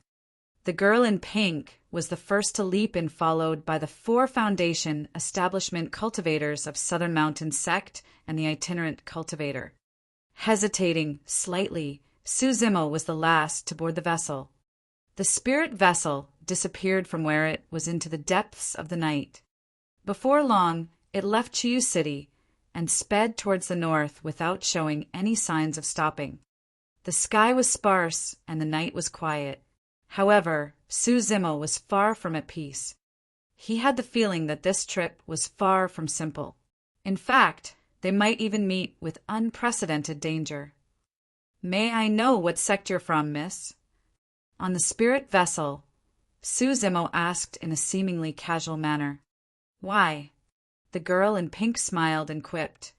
"Why are you suddenly so concerned about me?" "Nothing.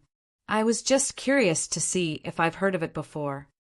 My sect is definitely not any weaker than Ethereal Peak. Do you want to make a guess?" The girl in pink's reply easily avoided the question. Naturally, Suzimo was not foolish enough to make blind guesses. Even if he could guess correctly, the eccentric girl in pink may not admit to it. The entire journey was silent. Nearing midnight, the skies around them became darker. Suddenly the girl in pink said, "Let's alight here and walk the rest of the way." The other 5 people did not have any objections. Suzimo did not say anything as well, merely following them and surveying his surroundings for any activity. After walking a few miles, a barren and dilapidated land suddenly appeared before them. The moment Suzimo stepped foot into the place, he felt something strange. The spirit energy in his dantian seemed like it was restrained by a mysterious power, preventing him from using it here. "What's going on?" Suzimo was secretly shocked and instinctively looked towards the girl in pink. Right then, as though she felt something, the girl in pink suddenly turned back and said with a strange glint in her eyes, "There's an ancient spirit lock formation beneath this inheritance ground. Any form of spirit energy will be locked at this place. That means to say all spirit arts are rendered useless at this place alongside talismans and spirit weapons." Suzimo was enlightened. That was why she asked him about his melee combat skills. Within the perimeter of the ancient spirit lock formation, it was useless even if one had all 8 meridians unlocked. Physical strength was what mattered. Boom! Suddenly, a boom echoed out from beneath and the ground shook. Everyone's expressions changed as they hurriedly stabilized themselves. Crack! Crack! Crack! Right after, gigantic cracks appeared on the surface. It was deep and dark within, emitting a faint black fog. Under the musk of the night, it looked extremely sinister and creepy. There was even a faint smell of blood mixed in the black fog. If someone were to stand in the air and look down, they would be able to see an inexplicable horror. The outline of the inheritance ground was like a gigantic body with all limbs and its head intact. In fact, 2 eerie beams of light shone vaguely from the region where the head was supposed to be, as if those were someone's eyes. The large cracks intertwined within that outline like massive blood vessels finally gathered at the heart of the body. It was as though a powerful life form was awakening deep underground, emanating a terrifying aura that left one trembling. "Yenner, this doesn't seem like a good place beneath. Is your sect's inheritance really here?" The Southern Mountain Sect, whose name was Wu Xiangming, asked with a quivering voice. "Yes, it's right here," the girl in pink replied with a smile, not afraid in the slightest bit. Wu Xiangming forced out a chuckle. "Why don't we leave for now? I think that there's something wrong with this place. It doesn't seem right." At that moment, he seemed to have broken free from the girl in pink's bewitchment and gained a momentary clarity of mind stemming from his deep fear of death. The girl in pink's eyes dimmed. Lowering her head, she asked dejectedly, "Brother Wu, aren't you going to help me any more?" Wu Xiangming sank right in once more. How could that be? He puffed his chest and replied righteously. Everyone else chimed in, "Yenner, don't worry. You've still got us." Su Zimo watched the entire process without saying a word. Of the 7 people present, he was the calmest person apart from the girl in pink. It wasn't because Su Zimo was confident and daring that he did not fear the weird phenomenons at the inheritance ground. Su Zimo had a clearer understanding of things because he was watching coldly from the sidelines. He was very particular about where he stood.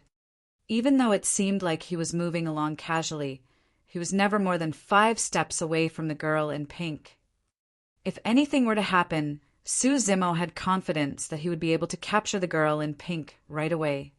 As though she had realized something, the girl in pink suddenly turned to Su Zimo and commented with a fake smile, "Brother Zimo, you're so close to me." Su Zimo smiled and did not reply. The girl in pink continued, "Let's head down from here. We might encounter danger down there, so be careful, everyone." With that, the girl in pink was the first to jump through a pitch-black crack. Su Zimo narrowed his gaze. In a flash, he followed closely behind and was the second to jump. With their spirit energy restricted, none of them were able to fly. As he did not know how deep the crack was, Su Zimo pushed his palms against the walls after jumping down to try and control his speed of fall with the use of friction. At the same time, he looked towards the girl in pink. She was extremely agile and tapped against the walls lightly with her feet constantly, as though she was a fairy dancing off the edge of a cliff. In the blink of an eye, the girl in pink and Su Zimo landed one after another. Right on the heels of them was the 4 foundation establishment cultivators of Southern Mountain sect and that itinerant cultivator. All 5 of them were body-tempering cultivators with extraordinary physique. As such, none of them met with any injuries. In that crack, there were only 2 paths front and back. The girl in pink hesitated slightly before pointing in a direction and walking in front of everyone. Before long, a fork appeared in the road ahead. This was the intersection of 2 cracks. In the middle of the intersection laid a corpse. Its eyes were widened, and it had a blood-red sword scar at its glabella. Since it was still dripping with warm blood, it was clear that the person had not died for long. Chapter 163, Thousand-Faced Assassin. Chapter 163, Thousand-Faced Assassin. When she saw the corpse that still had a trace of warmth to it, the girl in pink's expression remained unchanged, even though a strange glint flickered in her gaze. The 4 Southern Mountains sect cultivators were tense and gripped their weapons tightly. As body-tempering cultivators, they would naturally carry melee combat weapons with them, similar to the likes of Su Zimo's Cold Moon Saber and Little Fatty's gigantic axe. Of the 4 Southern Mountains sect cultivators, 3 of them held swords while the other one wielded a hook. The itinerant cultivator, Yen Fei, was barehanded. However, his sleeves were wide as if he had tricks hidden in them. With a glance, Su Zimo could vaguely guess that Yen Fei's weapon should be a pair of arm guards. It was a well-hidden, short, and fierce type of weapon that could be used both defensively and offensively. It was equivalent to him fighting with his arms, except that it was invincible and indestructible. It was obvious that this underground place was far from friendly, other than the fact that they were charmed to their toes by the girl in pink. The reason why the 5 of them were willing to follow along was because they were truly capable. After all, there was an ancient spirit lock formation here. Even if a perfected foundation establishment cultivator with 8 meridians unlocked were to come here, they might die in regret if they were weak in melee combat. At the fork, the 5 men protected the girl in pink in the middle and surveyed the surroundings. It was only after they confirmed that there was no danger that they continued forth. Su Zimo hung around at the back, not too far, not too near. Pausing beside the corpse at the fork, he glanced sideways. The person's eyes were widened and filled with confusion. It was as though he didn't know how he had died. The sword scar at the glabella was thin, and it was clear that the assailant was extremely swift, such that this man was killed without even having time to react. Suzimo continued to follow the girl in pink and the others in front. Before long, they came across 2 more corpses lying diagonally on the ground that looked identical to the one before.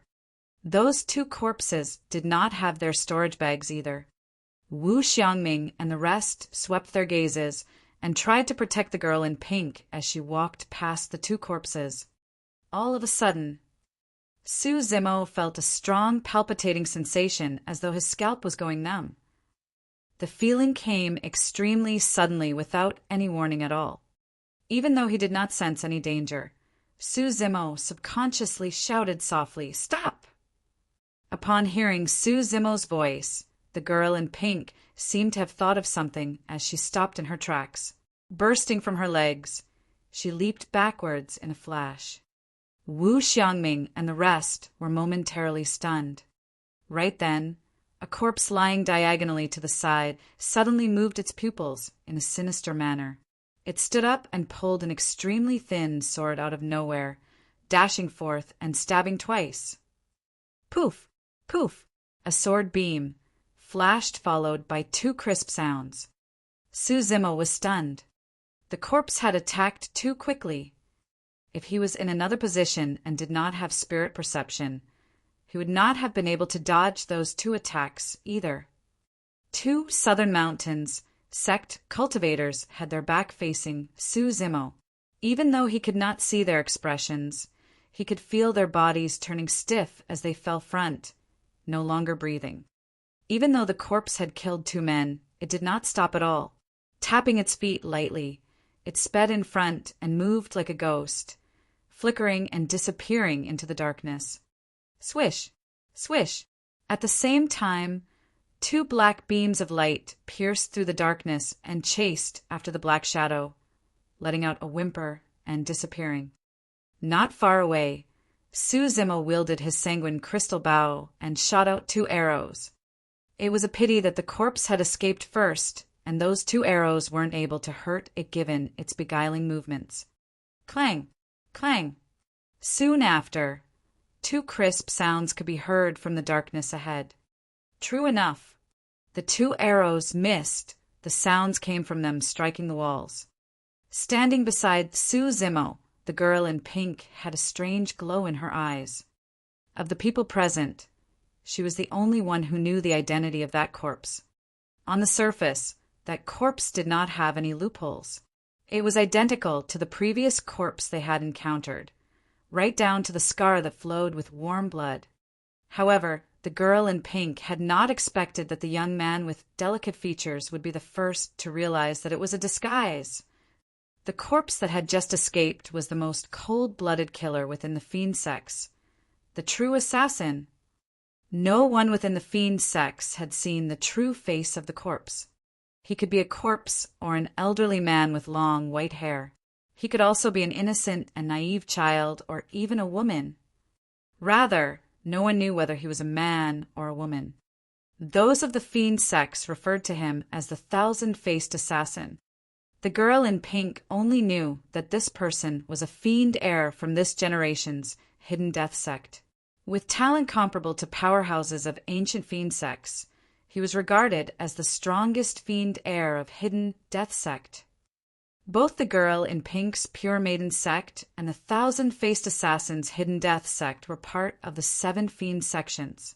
The moment Suzimo issued the warning, the girl in pink was reminded of that terrifying figure and retreated right away. However, what surprised the girl in pink was that the 1,000-faced assassin chose to retreat after killing 2 people. This meant that there was someone among them that made the 1,000-faced assassin feel threatened, so he did not continue to take the risk. Within the same level, the 1,000-faced assassin had killed countless of geniuses, and without failing once. His remarkable track record rendered many demon cultivators speechless. On the one hand, it was because the 1,000-faced assassin's methods were cold and harsh. On the other hand, it was also proof of his cautiousness. Just who was it that caused the strongest fiend heir of Hidden Death sect to feel apprehensive? The girl in pink swept her gaze across Wu Xiangming and the other cultivators, finally landing on Su Zimo. Even though the process of the thousand-faced assassin's appearance to his exit seemed slow, it happened within a split second in reality. Wu Xiangming and the rest did not have time to react to it at all. Among those present, Su Zimo was the calmest. Not only did he realize something was amiss, he could even retaliate. It was evident who the thousand-faced assassin was wary of. This was the first time that the girl in pink realized Su Zimo was not as pathetic as she had imagined. It was especially so when he fired the arrows earlier on.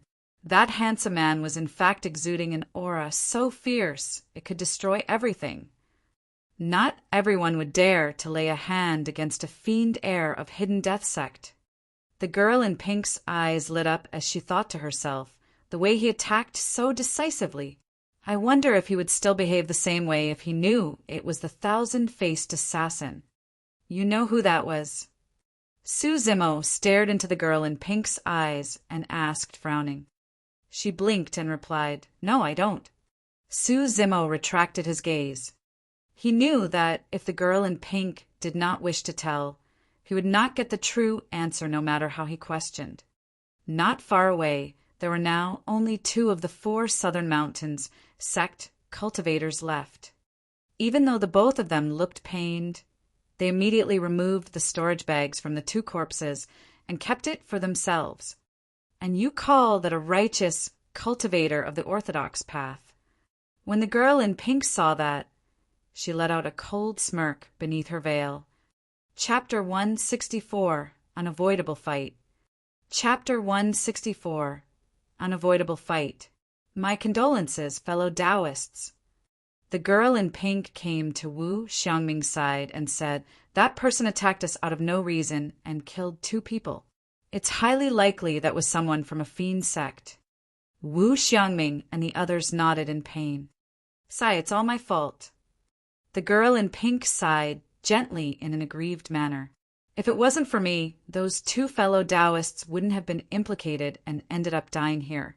Those from fiend sects are so powerful. I think we're no match for them."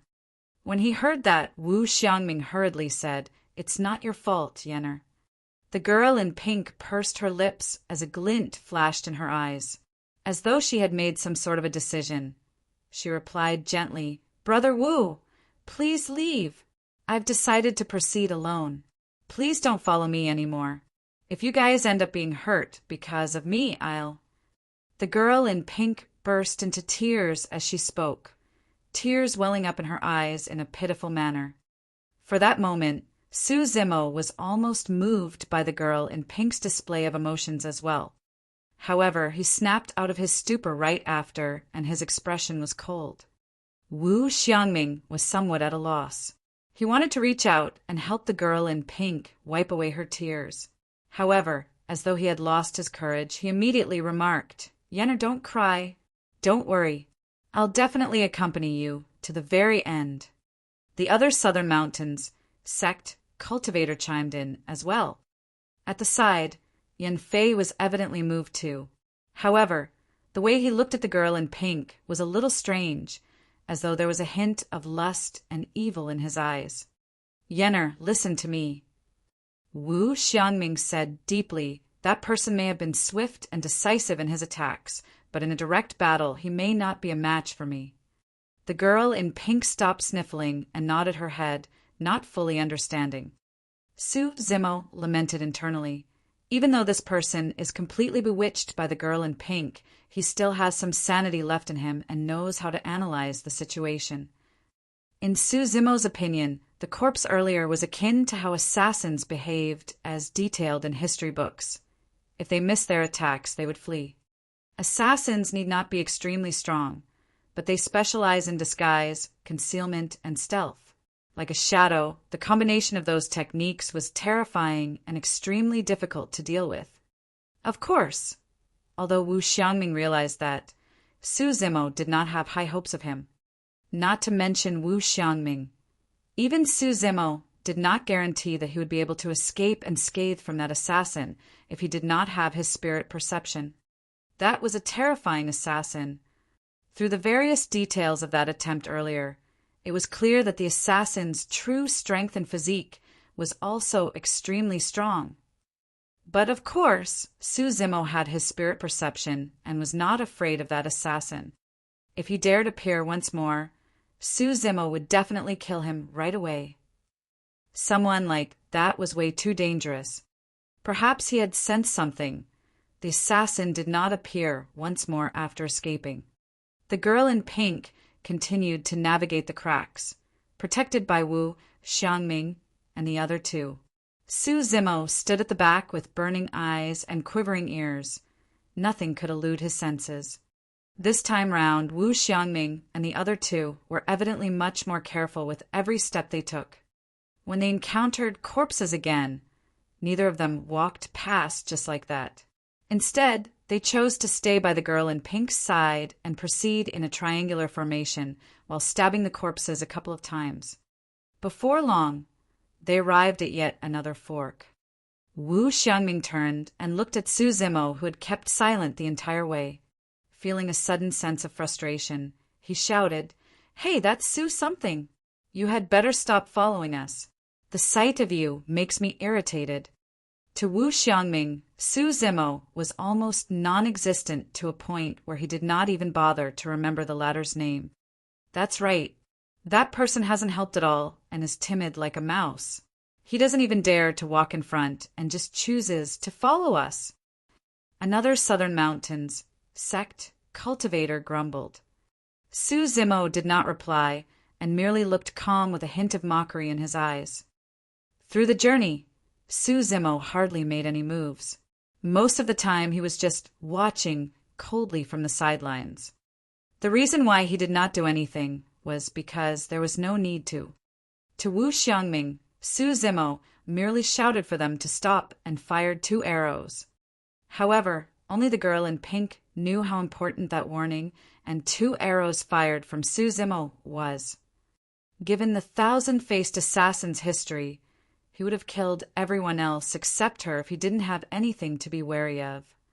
Standing at the fork, Wu Xiangming looked at Suzimo and questioned in disdain. "Suzimo, tell me, what are you good for, huh?" "Brother Wu, please don't make things difficult for him," the girl in pink quickly said at the side. "Humph."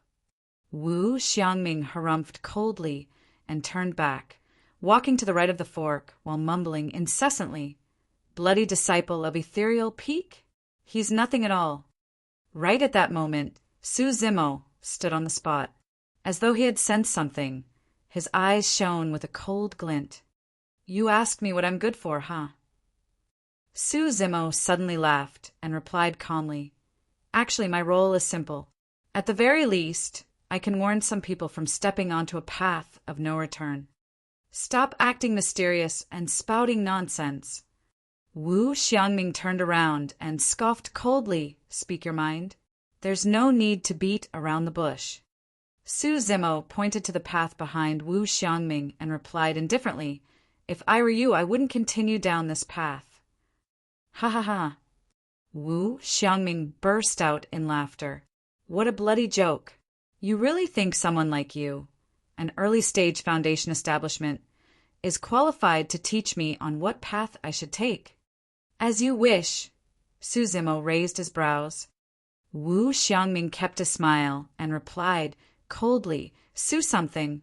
Let me give a piece of advice to a cowardly cultivator like you. Hurry and go home to be a farmer instead, lest you come out and embarrass yourself. You want to cultivate immortality and gain the Tao with those guts? Dream on." "Fu-fu. Senior Brother Wu is absolutely right." Another Southern Mountains sect cultivator joined in. "Yenna, let's go. There's no need to listen to this punk's nonsense. With me around, even if there are fiend cultivators, they will have to make way." Wu Xiangming remarked as he walked down the fork path with the other Southern Mountains sect cultivator. The girl in pink hesitated slightly and looked at Suzimo before following them. Yen Fei stared the girl in pink's graceful figure with a burning gaze and followed suit. Su Zimo merely watched the four of them head down the path without following. Due to the presence of the ancient spirit restricting formation, none of them were able to use their storage bags. As such, they had taken all the items they needed before entering the place. Su Zimo's choice was his cold moon saber and sanguine crystal bow along with 10 arrows. He stood on the spot and removed the sanguine crystal bow from his back. Holding 3 arrows in his hands, he muttered with a cold gaze, "In the end, this is still an unavoidable fight." Su Zimo's hearing power was incredible. Just a moment earlier, he vaguely heard footsteps from the deep end of the road. There were many people. At the same time, there was a fresh scent of blood wafting from the road. Those people had ill intentions. That was the reason why Su Zimo persuaded Wu Xiangming and the rest to not head down that fork road. Unfortunately, they chose not to heed his advice. Chapter 165, Such Fast Arrows. Chapter 165, Such Fast Arrows.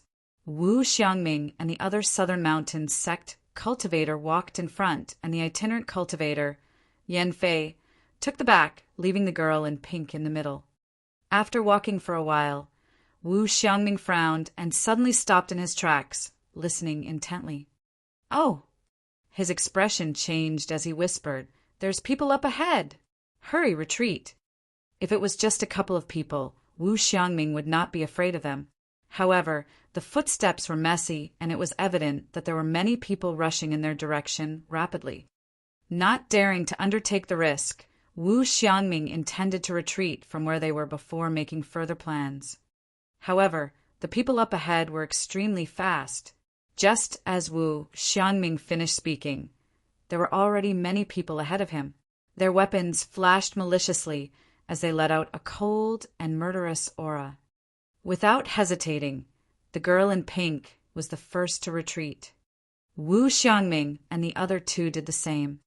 However, because he and the Southern Mountains sect cultivator was at the front when they entered, they were now the last while retreating. Fu-fu-fu! A hoarse and sinister laughter echoed out behind them. When she heard the laughter, a cold glint flickered through the eyes of the girl in pink. She knew who was on the other end. The sinister voice rang once more. "Demoness G, to think that you would dare get involved in this mess too. You're really tired of living, aren't you?" The girl in pink's red lips opened slightly beneath her veil, as though she wanted to say something but held back. Whoosh! Whoosh! 2 sharp blades tore through the air with great force and extreme speed. Wu Xiangming and the other guy at the back did not dare to delay as they spun around and slashed back with their swords hurriedly. Clang! Clang! The ear-piercing sound of metals clashing could be heard as sparks flew in the darkness. Wu Xiangming and the other guys' bodies trembled. Even though they had managed to block the attacks, they could feel their arms going numb. That momentary delay was all it took for the vanguard of the pursuers to come close. Looking menacing and murderous, they bellowed and pounced over. "Yenner, leave first. I'll hold them here. I'll definitely not let them reach you." Wu Xiangming shouted without turning back. Standing in the middle of the path with his fellow sect mate, they faced the incoming aggressors. "You must be courting death." Wu Xiangming harumphed and twisted his wrist. His long sword trembled and let out a menacing sword chi, coiling like an unpredictable python as it stabbed forth. Panic flashed across the eyes of the lunging aggressor. He clearly had not expected such means from Wu Xiangming. Even though he wanted to dodge, it was too late. A bloody light flashed, and a bloody hole appeared on the man's chest, his eyes dimming gradually. Wu Xiangming kicked the man's corpse away and continued fighting with the other pursuers. Melee combat was far more dangerous than sword kinesis fights. This was because both parties would be revolving around a small area, and it was a fight of speed without much room for reaction. Any single bit of carelessness would result in one being struck by an attack and may even possibly lead to their deaths instantly. The two cultivators ahead were barehanded. Coupled with the fact that they underestimated their opponents, they ended up being killed within a single move by Wu Xiangming and the other Southern Mountains sect cultivator. Initially, Wu Xiangming thought that those two swords would be able to scare the cultivators at the back. However, he did not expect that despite the deaths of the two cultivators, the other pursuers did not even hesitate as they dashed at him expressionlessly. The coldness in their eyes caused Wu Xiangming's heart to skip a beat. "Who are you guys?" he questioned loudly while retreating. "You dare barge into this place without even knowing who we are. Seems like you were quite bewitched by that demoness Jiha. Fu. Your stupidity knows no bounds." A cold laughter echoed from the crowd. "I'm a disciple of Southern Mountain sect, one of the 5 major sects. I don't know of any demoness Ji. You had better tell me who you are lest we end up on bad terms." Wu Xiangming shouted once more. Chapter 129, Hexagonal Sword Formation. Chapter 129, Hexagonal Sword Formation. Even though Su Zimo was still calm upon hearing that, the many disciples below were shocked and excited. Senior Brother Feng's finally about to use the sect's secret skill. "I heard that it's one of the 3 major secret skills, Ethereal Sword. Through the ethereal planes, the sword is nowhere to be seen. Ethereal Sword is one of the strongest sword kinesis skills within our great Zhou dynasty. Finally, we'll get to see it today." Most of the people present were trial disciples of the 5 Peaks, who usually would not have a chance to catch a glimpse of the sect's secret skills. Right now, their eyes were all widened in anticipation. The disheveled old man frowned. He looked at Wen Xian and said in a deep voice, "Let's stop the battle here and consider it as a draw between both parties." In all fairness, for Feng Haoyu to have to use the sect's secret skills against Su Zimo, he had already lost in the first place. That was because most normal trial disciples would not have the rights to learn Ethereal Sword. The disheveled old man's suggestion at this point was already a compromise on his end. Wen Xian pondered for a short moment before shaking his head. At this point, how can we appease the masses if a victor is not decided? "Wen Xian, is it because you're indignant that Feng Haoyu was unable to win this?" The disheveled old man was a little angry. "Yes."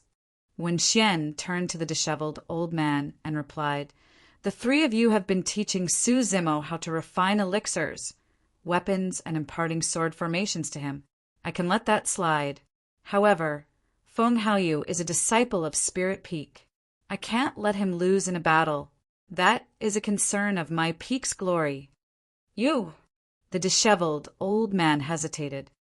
Wen Xian waved it off. "I'm never wrong in my judgment of people. Haoyu is the future hope of our sect. At the end of the day, the legacy of our sect is not about elixir or weapon refinement. True strength is what matters." Right then in the spirit arena, Su Zimo said something that interrupted the argument between the disheveled old man and Wen Xian. "The sect's secret skill." Su Zimo laughed and shook his head. "Feng Haoyu, if that's your last resort, you will definitely lose this fight." Everyone was stunned. No one could imagine that Su Zimo would say something like that in the face of the sect's secret skill. Was he looking down on the sect's secret skill or Feng Haoyu? What right did Su Zimo have? "Ha ha ha." Feng Haoyu burst out in laughter. "Su Zimo, I think you don't know just how strong our sect's secret skill is to speak of that nonsense. Today, I'll teach you how to be a human. Go." Feng Haoyu conjured a sword art as his fingertip emitted a trace of spiritual energy and injected it into the flying sword.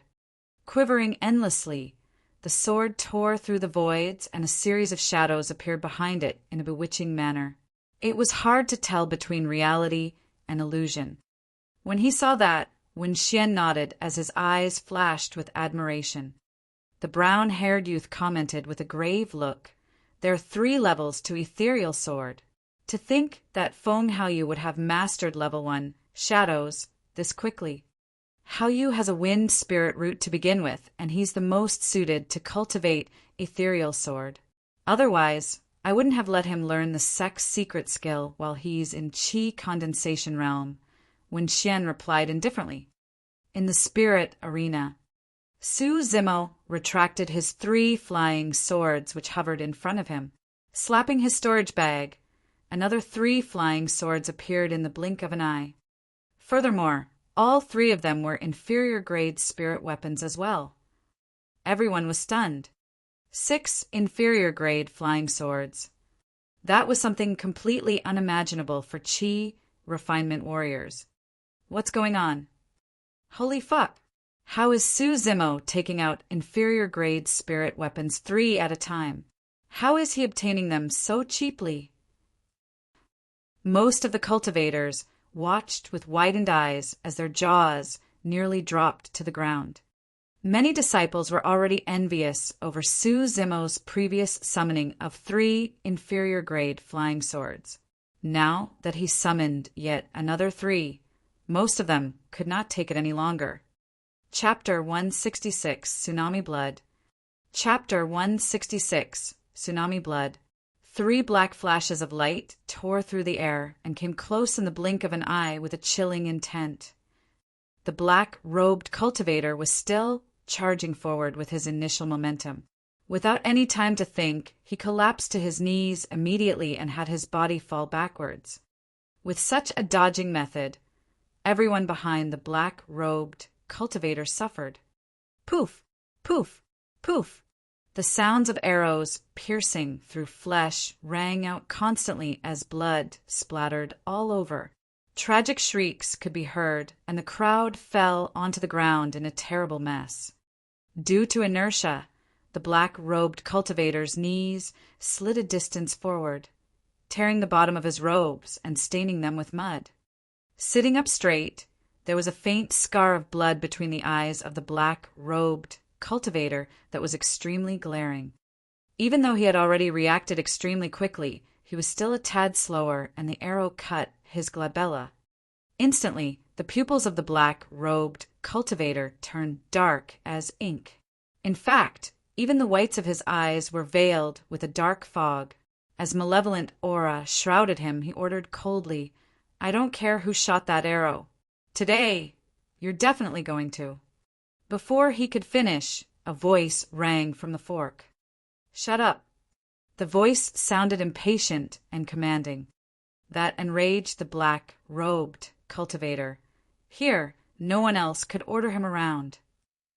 Just as he was about to finish his sentence with "die for sure," another cold flash of light appeared accompanied by a buzzing sound. It was yet another arrow. The black-robed cultivator had no choice but to swallow his words before he could finish and bend over that straightened body of his once more. Poof! Poof! Poof! The cultivators behind him were the victims again.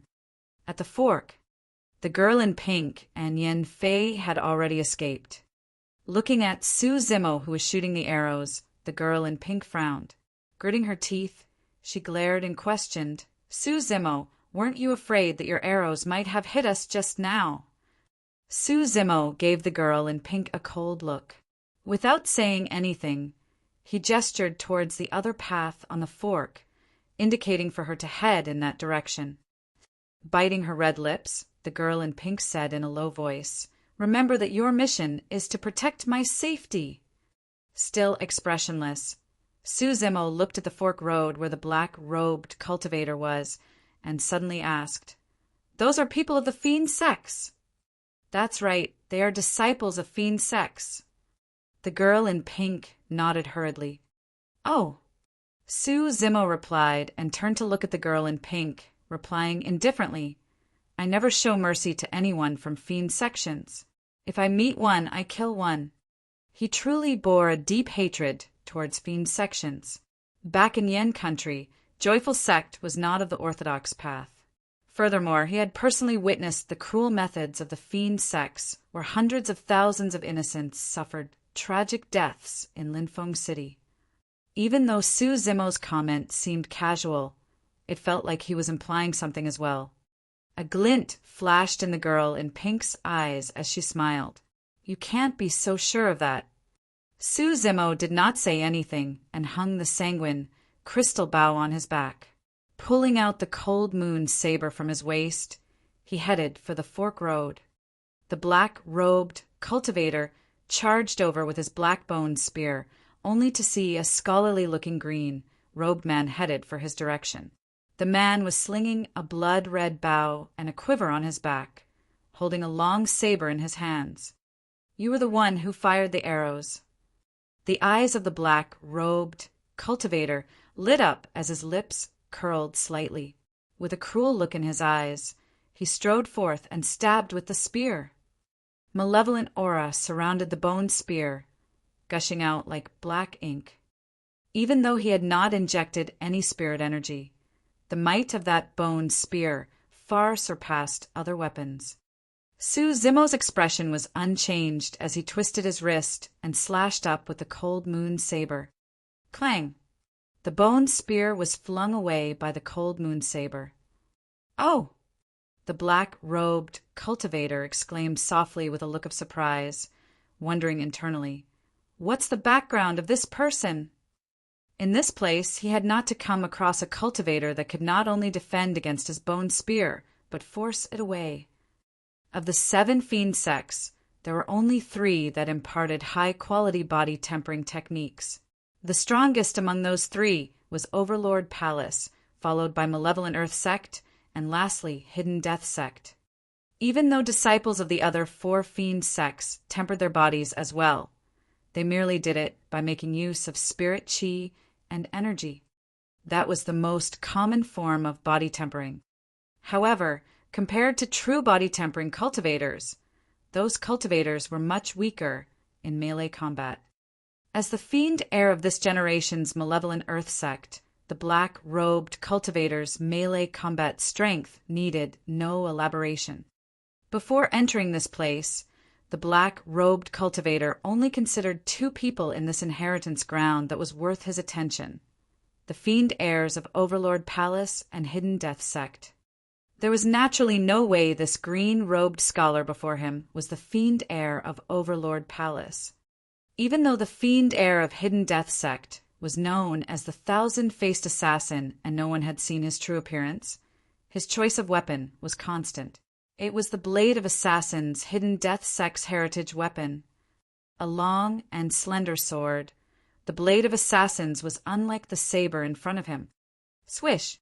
After repelling the bone spear, Su Zimo's cold moon saber did not rest and continued slashing forth, aimed for the cheek of the black-robed cultivator. Before the attack arrived, the black-robed cultivator could already feel its chilling intent. If not for the fact that he had tempered his body with spirit and malevolent chi over many years, the black-robed cultivator may have turned stiff against the aura of that attack. How strong! The black-robed cultivator did not dare to be careless as he hurriedly retreated and dodged the attack. In that short while, the other cultivators of Malevolent Earth Sect swarmed from the fork road and surrounded Su Zimo. "Fufu, what a pity that someone of your skills will have to die here." Laughing, the black-robed cultivator channeled his bloodline, and instantly, his eyes turned black as ink without any traces of white in them. A faint malevolent aura was emitted from him. With an indifferent expression, Su Zimo shook the saber in his hands, and his bloodline began to churn as well. "I'll let you have a proper burial today."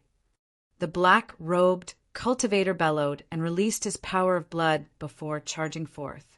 With a flick of his bone spear, a huge circular arc appeared. Black gas swirled around as the tip of the spear fluttered, making it difficult to tell what it was.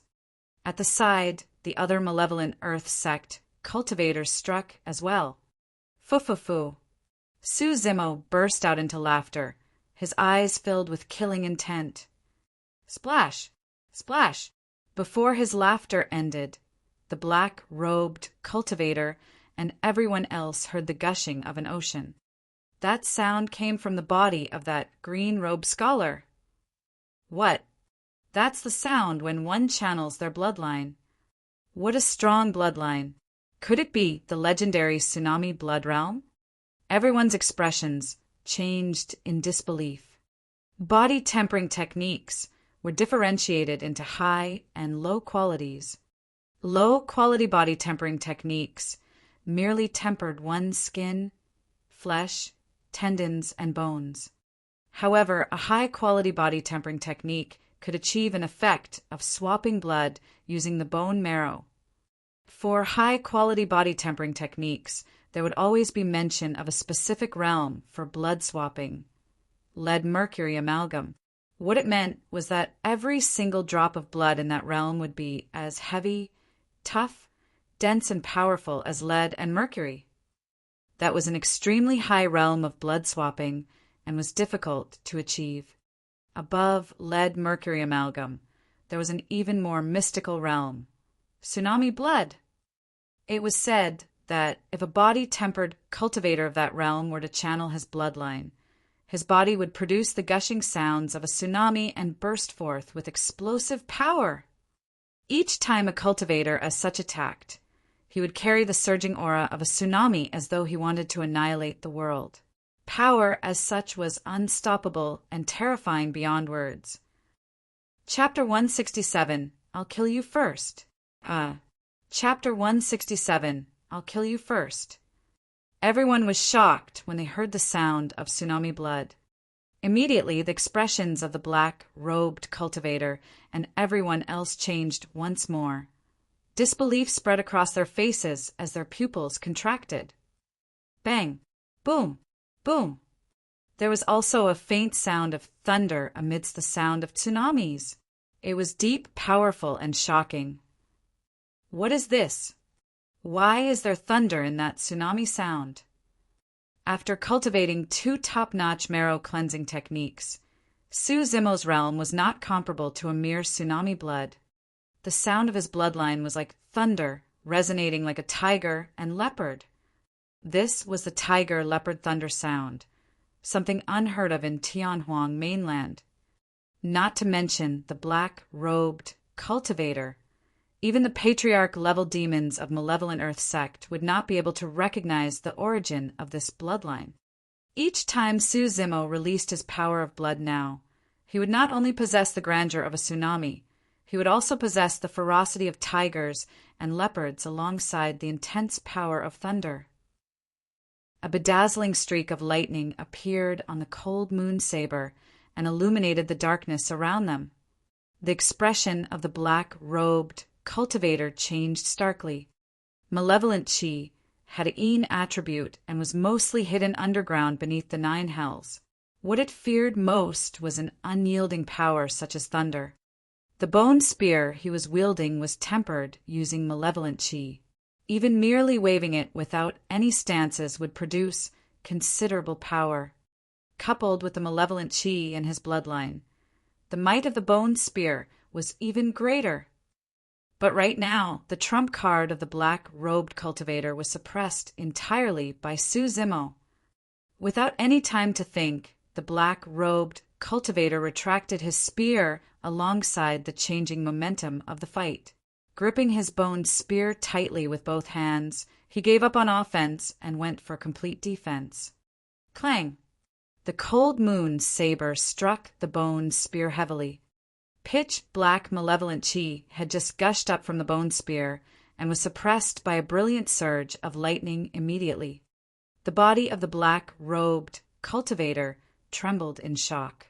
With a low grunt, he retreated repeatedly as his arms ached in soreness terribly. Actually, he was not weaker than Su Zimo in terms of strength. However, the power of thunder was an innate weakness for malevolent Chi.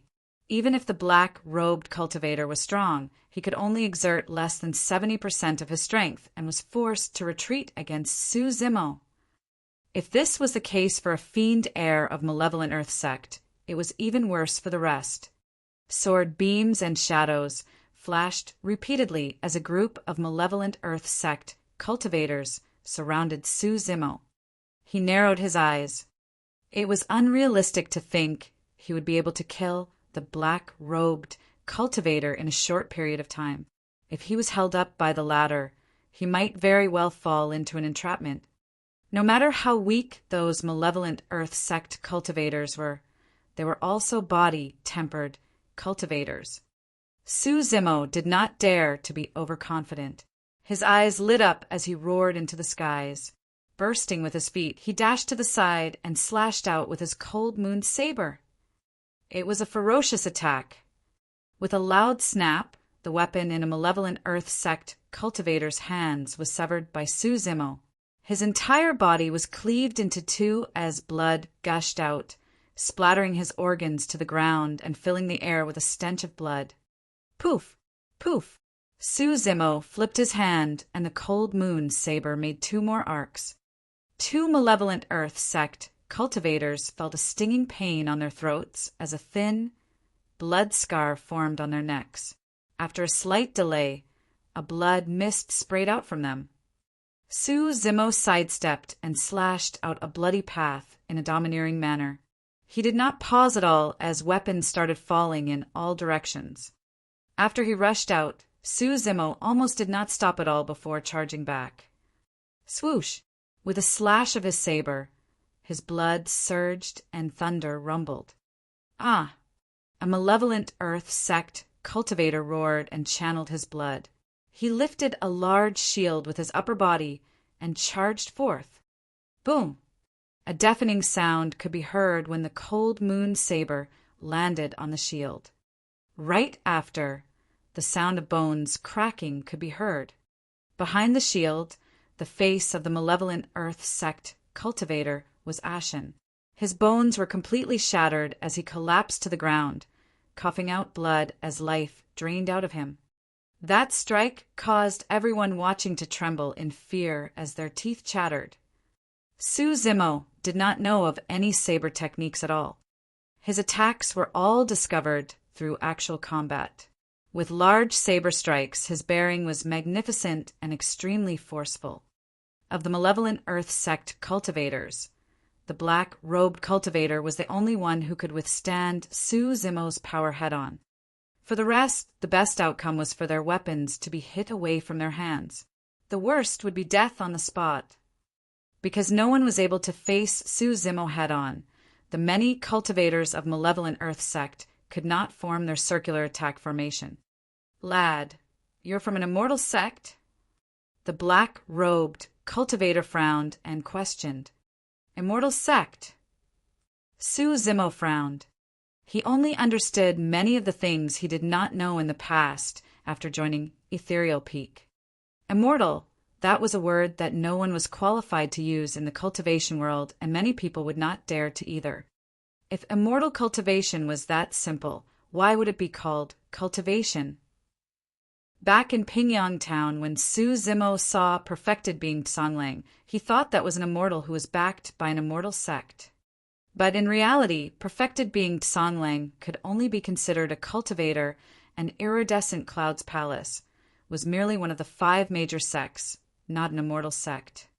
Within the region of the Great Zhou Dynasty, no one had heard of the existence of an immortal sect. The black-robed cultivator took Suzimo's silence as acknowledgement and felt slightly better internally. The 9 immortal and 7 fiend sects were on par. They were the top factions of Tianhuang mainland. If this green-robed scholar was a successor of an immortal sect, it would make sense for his bloodline to be this powerful. Fellow Taoist, you've got quite the guts. As someone of an immortal sect, how dare you interfere in the affairs of our fiend sects? From what I know, cultivators of all 7 fiend sects are here today. Other than me, the other 5 fiend heirs are here too. The black-robed cultivator scoffed coldly. It'll be wise of you to leave now. If you really bump into that lunatic from Overlord Palace, you won't be able to leave if you wanted to. 7 fiend sects. Demon Heir. Overlord Palace. Those words were extremely foreign to Suzimo, and he had not heard of them before. But since they were from fiend sects, it made no difference to Suzimo. He would just kill them all. Oh! Suzimo raised his brow and asked in reverse, "So, that means you're the fiend heir of malevolent earth sect?" "That's right." The black-robed cultivator replied proudly. "That's perfect." Suzimo's eyes lit up brightly with an even more ferocious killing intent. He declared coldly, "Since we've met, I'll kill you first." "Oh!" The black-robed cultivator was rattled as his heart skipped a beat. He had not expected that his statement would not only fail to scare off Suzimo, but bring forth killing intent instead. In theory, anyone from a mortal sex would want to keep a safe distance, no matter what if they heard news of the Fiend Heirs gathering. The gathering of Fiend Heirs was equivalent to the gathering of the top successors of the Fiend sections. With that, what other Tianhuang mainland cultivator of the same level would dare to linger at a place as such? That was unless legacy disciples of the 9 immortal sects were gathered as well. However, the black-robed cultivator would not have guessed that Suzimo's fearlessness was not because he was confident in his skills. Rather, it was because Suzimo wasn't someone of an immortal sect, and nor had he heard of the name of the 7 fiend sections. Damn it, yet another lunatic. The black-robed cultivator cursed internally. Which one of the 9 immortal sects produced such a freak? And worse still, why the hell was I the one to bump into him? Before that thought of his was finished, Suzimo had already arrived before him. Boom! With the plow heaven stride, a huge ravine appeared on the ground. It was a terrifying sight. Chapter 168, Forced Retreat. Chapter 168, Forced Retreat. With the plow heaven stride, Suzimo's aura became even stronger. In that sheer instant, the black-robed cultivator had a hallucination that a gigantic fissure was ripped out in the skies above him. Suzimo swung his cold moon saber and drew an arc in the air, cleaving down viciously at the head of the black-robed cultivator. His saber was filled with a cold aura and sharp killing intent. Not daring to clash head-on, the black-robed cultivator took a sidestep and glided beside Suzimo. His bone spear struck out like a viper from a tricky angle. Oh! He narrowed his eyes. At that moment he had many options. He could repel the incoming bone spear with his cold moon saber, or he could dodge the attack and retaliate after. However, both options would eliminate the advantage that Suzimo had just accumulated. Besides, it was inappropriate for him to fight the other party, overly given such circumstances where he was surrounded by multiple enemies. The best way of getting out of this situation was to kill the black-robed cultivator using thunder methods. That would destroy the minds of the malevolent earth sect cultivators completely. Faced with the incoming bone spear, Suzimo's eyes lit up and he hollered, "Good strike!" He did not evade or dodge at all. Instead, he opened his palm like a fan and grabbed the bone spear. At the same time, Suzimo changed strategy and stopped his downward cleave. Flicking his wrist, he held the cold moon saber in reverse and slashed at the black-robed cultivator's threat. "You must be courting death." The black-robed cultivator harumphed coldly. No one would be able to defend against his bone spear barehanded. He believed even that lunatic from Overlord Palace could not do it. The black-robed cultivator was absolutely confident that he would stab Suzimo in the chest after crushing his arm, piercing his heart and killing him on the spot. Right as Suzimo's palm was about to make contact with the black-robed cultivator's bone spear, a strange change happened. A ball of lightning suddenly formed on Suzimo's palm. It was bedazzling and coiled like an electric viper, crackling incessantly. "Oh, thunder art."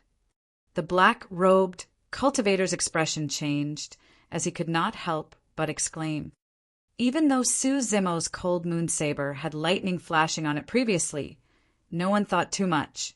They merely assumed that it was similar to the bone spear and was made from unique spirit materials that had lightning attributes. It was merely a spirit weapon. But right now, a ball of lightning was formed in Suzumo's palm. What did that mean? The black-robed cultivator's first thought was that it was a thunder art. However, he realized that wasn't possible. With the ancient spirit lock formation, all Foundation establishment cultivators had their spirit energy locked. Even if this green-robed scholar was from an immortal sect, he was no exception. Bloodline. Suddenly, a thought flashed through the black-robed cultivator's mind. When Suzumo channeled his blood previously, it not only emitted tsunami sounds, but also the rumbling of thunder. This power of thunder originated from his bloodline. As the black-robed cultivator thought, Suzumo's palm had already made contact with the bone spear. Instantly, the malevolent chi on the bone spear dissipated into emptiness and dispersed. The black-robed cultivator was not fazed. Even though the power of thunder could suppress the malevolent chi in his bone spear, Suzumo's palm was flesh and blood after all, and could not be compared to his bone spear. With a feral look on his face, the black-robed cultivator's eyes flashed with ruthlessness. He roared and exerted strength in both arms, shaking his bone spear, bent on crushing Suzumo's palm. Suddenly, the black-robed cultivator's expression froze. Suzumo's palm turned soft all of a sudden and coiled around his bone spear like a tongue. Bam! The bone spear quivered and let out a dull, ringing sound. Ah! Yelling in pain, the palm of the black-robed cultivator shattered. Blood splattered all over the place as the bone spear flew from his hand. At the same time, he felt a chilling intent striking from his side that had him feeling as though he had fallen into an ice cavern. The cold moon saber was slashing over. Not good. The black-robed cultivator's heart skipped a beat. It was too late by the time he wanted to dodge. Suzumo's choice of receiving the black-robed cultivator's bone spear barehanded was just so he could kill the latter within a single move. With the death of the black-robed cultivator, the other cultivators of the malevolent earth sect that were like chickens and dogs would be of no threat to him. Oh! All of a sudden, as though he sensed something, Suzumo's expression changed slightly. In a split second, a warning flashed in his heart, and he felt a cold, murderous intent. It was a familiar killing intent. He had felt this from the assassin that pretended to be a dead corpse when they had just entered this place. Suzumo did not know when that corpse had infiltrated this place and what he was disguised as this time round. The only thing he knew was that he would be buried here if he was any slower. At that thought, Suzumo halted his cold moon saber. The black-robed cultivator was, after all, a fiend heir of malevolent earth sect. He had been through countless battles, and there was no way he would give up an opportunity as such. Leaning back, the black-robed cultivator landed on the ground firmly and retreated furiously. Suzumo did not stay at the same spot either. Suddenly, he sidestepped and lowered his body, using both hands and legs on the ground like a giant python that was maneuvering grass. Shing! A long, thin sword landed on the spot where Suzumo stood earlier on, leaving a shocking sword scar in the ground. If Suzumo was half a step slower, a bloodied hole would have appeared on his body. The person who struck out the sword was mixed in with the cultivators of malevolent earth sect. Even though he looked no different from anyone else, the long, thin sword he was wielding appeared unique. His gaze landing on the sword, the black-robed cultivator narrowed his eyes and let out a low cry, "Thousand-faced assassin!" Even though the thousand-faced assassin's identity was revealed, there was no fluctuation in his expression, and his gaze converged with no luster. Without saying a single word, the thousand-faced assassin flicked his wrist, and the long, thin sword strangely disappeared. Following that, his body flashed like a ghost, and he disappeared into the fork. With that missed attack, he fled right on the spot and did not give Suzumo any chances. The black-robed cultivator's eyes flickered as he waved his hand and said in a deep voice, "Let's go!" As soon as he said that, the black-robed cultivator continued down the fork with the many malevolent earth sect cultivators following suit. Su Zimo's expression changed. After weighing his options on the spot, he turned and left, headed for the direction of the girl in pink. Even though it was a short exchange of blows, this incident would definitely cause quite a stir if the cultivation world knew about it. It wasn't just anyone who could force a retreat out of two fiend heirs single-handedly. But of course, there were two reasons why Su Zimo gave up on chasing after the black-robed cultivator. Initially, he had intended to end the battle in the swiftest possible manner by killing the black-robed cultivator using thunder methods. Now that the black-robed cultivator retreated into the fork under the protection of many, it wasn't a realistic option for Su Zimo to pursue any longer.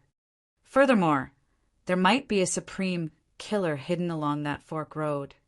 The second reason was because of the girl in pink. Su Zimo had promised to ensure her safety. Even though he had already vaguely guessed her identity, he had to fulfill his promise before he was absolutely certain and could not afford to linger here for too long.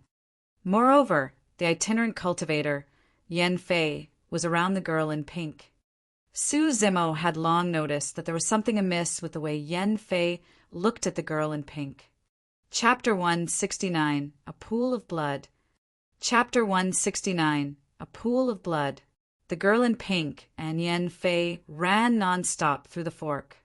Yan Fei's head was lowered, and his eyes flashed with a changing expression. No one could read his thoughts.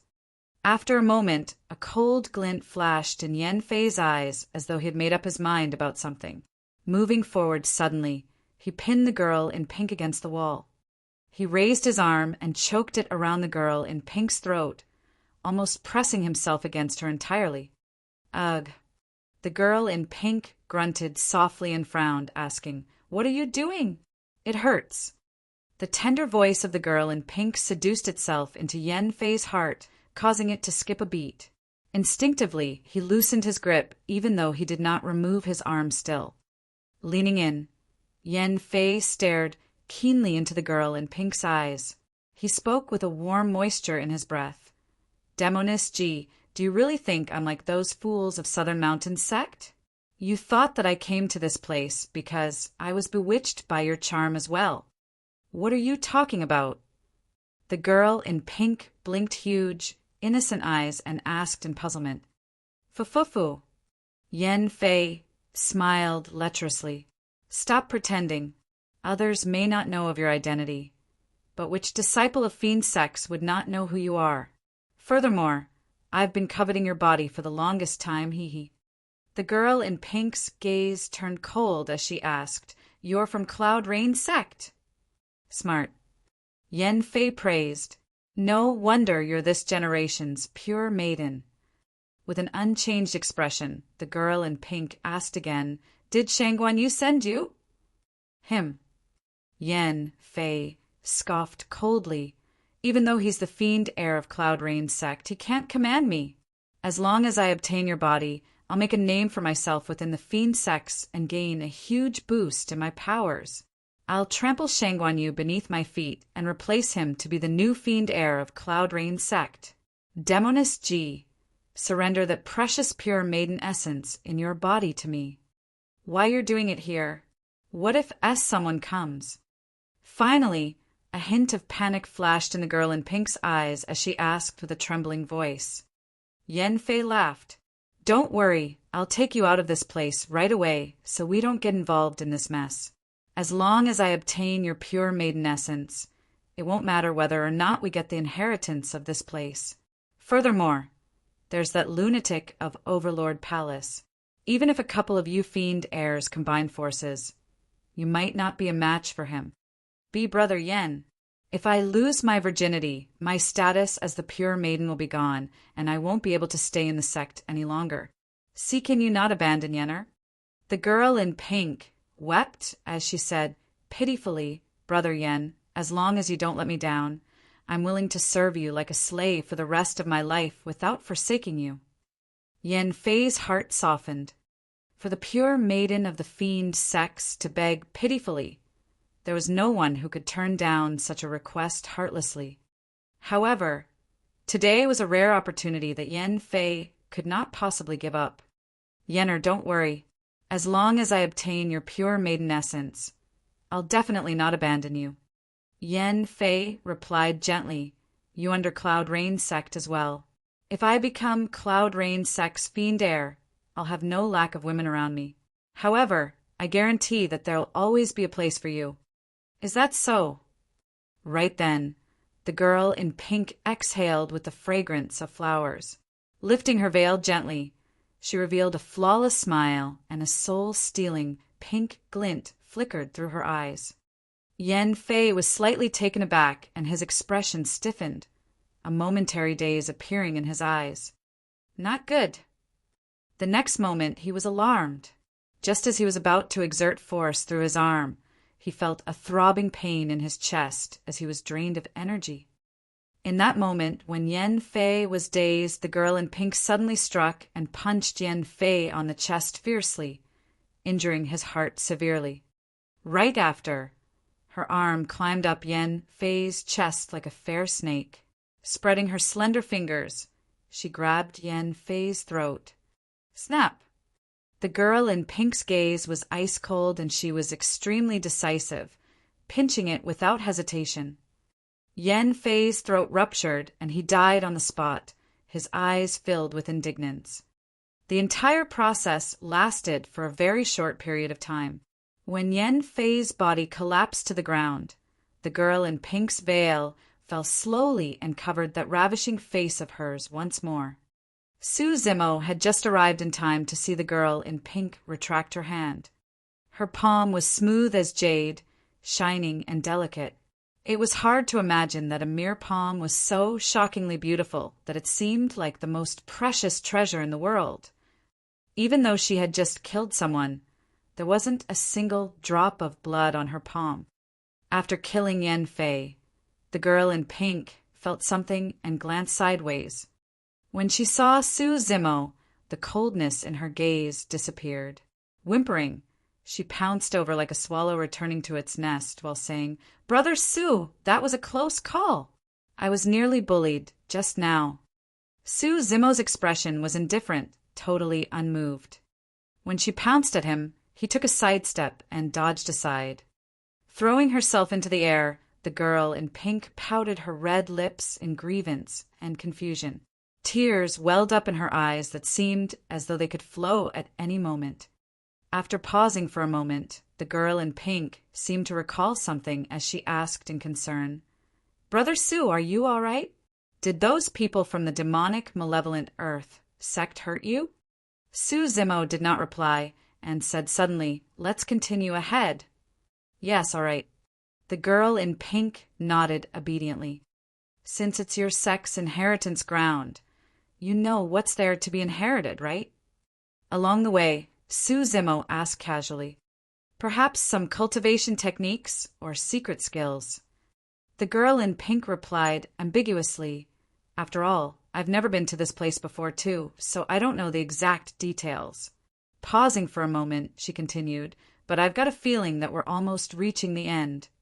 In the underground fork road, there was always a thin black fog that emitted a faint smell of blood. As Su Zimo and the girl in pink went deeper, the stench of blood grew thicker. Su Zimo speculated that even though there were many complex fork roads underground, if they were to head for a single direction, all of those roads would lead to the same endpoint. True enough. After walking for a while, Su Zimo and the girl in pink walked out of another fork. The scenery in front of them changed and suddenly became bright. This was an extremely spacious area. Around them, the mountain walls were steep with many dense cracks. Those cracks led to the countless connecting forks outside. In the middle of this place was a gigantic pool with a sparkling surface. This was where the black fog wafted out from. Su Zimo focused his gaze and could not help but take a deep breath as chills ran down his spine. The color of the pool was dark and grisly red. It was a pool of blood. How many people's blood did it take to form such a pool?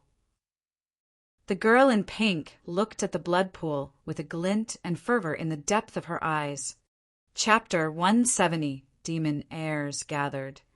Chapter 170, Demon Airs Gathered. About 100 feet away from the blood pool, a cultivator with a buzz cut sat in a lotus position. There was a thick black spear embedded in the ground beside him. It was even taller than Sue Zimmo. The buzz-cut cultivator had his eyes closed, breathing steadily. His face was sharp as a knife, and his upper body was bare. Every single inch of his muscles shone with a bronze luster, as though watered by molten steel. It gave off a feeling of strength. There was no one within a radius of 100 meters around the person. There was only the long, thick spear. The moment Sue Zimmo saw that person, he felt an immense pressure. It was an unrestrained, violent aura that dominated the entire place. That person is very strong. Sue Zimmo's heart skipped a beat. Even though the presence of the ancient spirit lock formation meant that one could only rely on their melee combat skills, Sue Zimmo was not invincible. He was only at the marrow cleansing section of the mystic classic of the 12 demon kings of the great wilderness, and it wasn't at greater mastery yet. Even with the support of the marrow cleansing sutra of the Void Thunder Manual, his power was only equivalent to that of a late-stage foundation establishment cultivator. The girl in pink frowned slightly when she looked at the buzz-cut cultivator. Demon heir of Overlord Palace, Pangyu. Regarded by many disciples of fiend sects as the lunatic of Overlord Palace, Pangyu was domineering in his actions and possessed extreme combat strength. He was also the only one who would be so confident to head to this place alone. On the other end of the blood pool stood more than 100 cultivators in the same get-up. It was clear they were from the same faction. Leading them was a man in purple robes. Hands behind his back, he had a deep and mysterious gaze. His eyes looked like they were able to emit a light of illusion that could bewitch one's heart. To the side of the purple-robed cultivator, there were dozens of other cultivators with their leader donning a crimson red robe. With pursed lips, his face was expressionless, and he had an extremely cold gaze. Sue Zimmo swept his gaze and could roughly tell that excluding them, there were 3 factions at this place. The buzz-cut cultivator was alone, the purple-robed cultivator with his 100-odd cultivators, and the crimson-robed cultivator with his dozens of cultivators. Of course, it could also be 4 factions. If Sue Zimmo was right, the corpse that tried to assassinate him twice previously should not belong to either of these 3 factions. Including him, there were 4 factions. If that corpse was here, given his disguise skills, he would not be found by Sue Zimmo until he let out any killing intent. When Sue Zimmo and the girl in pink arrived, the cultivators of the 3 factions reacted differently. The buzz-cut cultivator was motionless. He did not even open his eyes. The purple-robed cultivator looked at the girl in pink and smirked coldly. The crimson-robed cultivator was indifferently cold and remained silent. The commonality of the 3 factions was that all of them subconsciously ignored Sue Zimmo. Right then, at a fork road not far away, a group of cultivators arrived. They were led by a man in black robes. Those were the malevolent Earth sect cultivators that Sue Zimmo had exchanged blows with previously. When the black-robed cultivator caught sight of Sue Zimmo, his pupils constricted slightly and there was a flash of killing intent. Initially, the black-robed cultivator brought more than 100 men with him. However, more than 20 of them were slain after that short exchange of blows with Sue Zimmo. In fact, he nearly died as well. Before long, another couple of people appeared. They were led by an extremely handsome man, holding a folding fan. The man had a jade-like complexion. His eyes were akin to sparkling stars, and he had an extraordinary bearing. Coupled with a set of white robes, he was what people would refer to as a dashing gentleman. The man carried a faint smile and had a gentle gaze.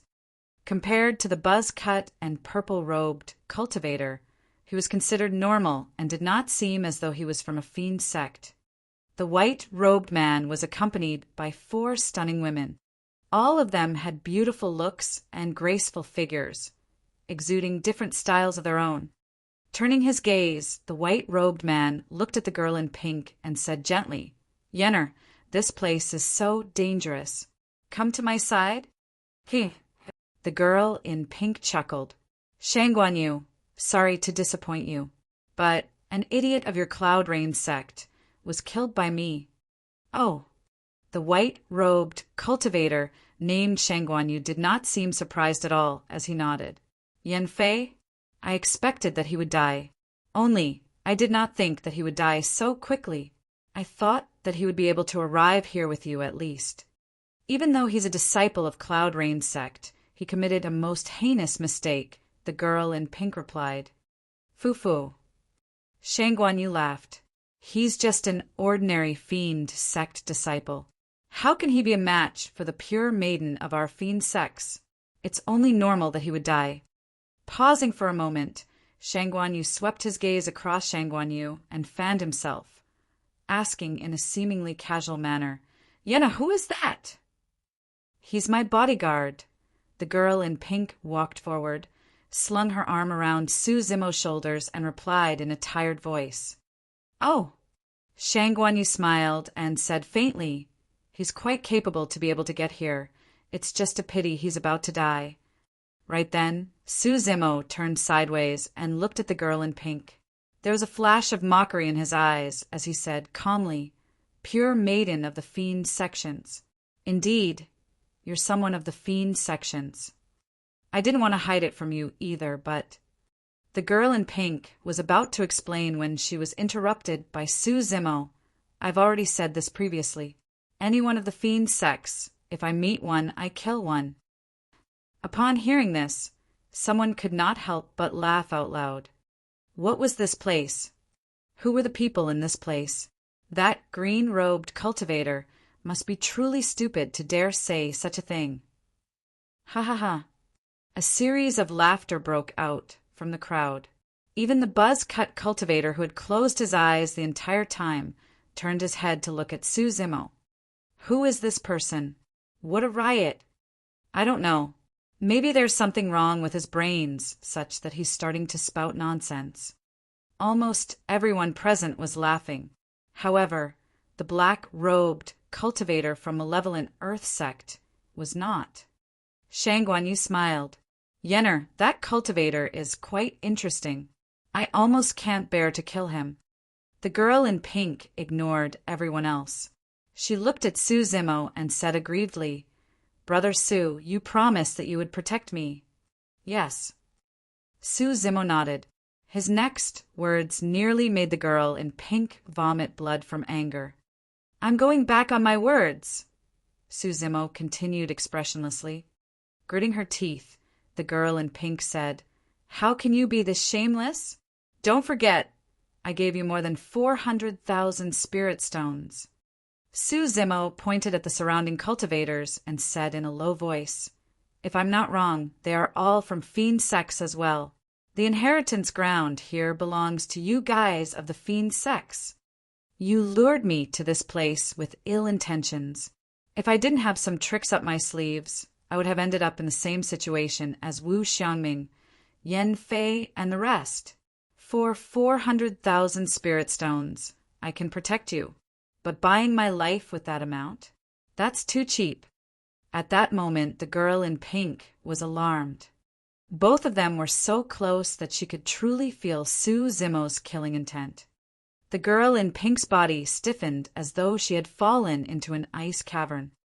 She knew that if she did not handle this correctly, the green-robed man would truly kill her. "Why you can't kill me?" the girl in pink suddenly said. Su Zimo remained silently and merely glared at the girl in pink coldly. His palm was already on the handle of the cold moon saber. Reaching out, the girl in pink removed her veil slowly and revealed a flawlessly beautiful face. She said softly, "My name is Ji Yaoyan." Chapter 171. It's a good opportunity to kill all of you. Chapter 171. It's a good opportunity to kill all of you." The moment the girl in pink removed her veil, everyone's breathing froze for a moment. Even though the many disciples of fiend sex had seen that peerlessly beautiful face before, they could still feel an unprecedented sense of amazement looking at it once again, such that they forgot to breathe for a moment. Suzimo was momentarily stunned as well. Any words that could describe the girl in pink's beauty seemed inadequate at the moment. But very quickly, Suzimo's eyes regained clarity.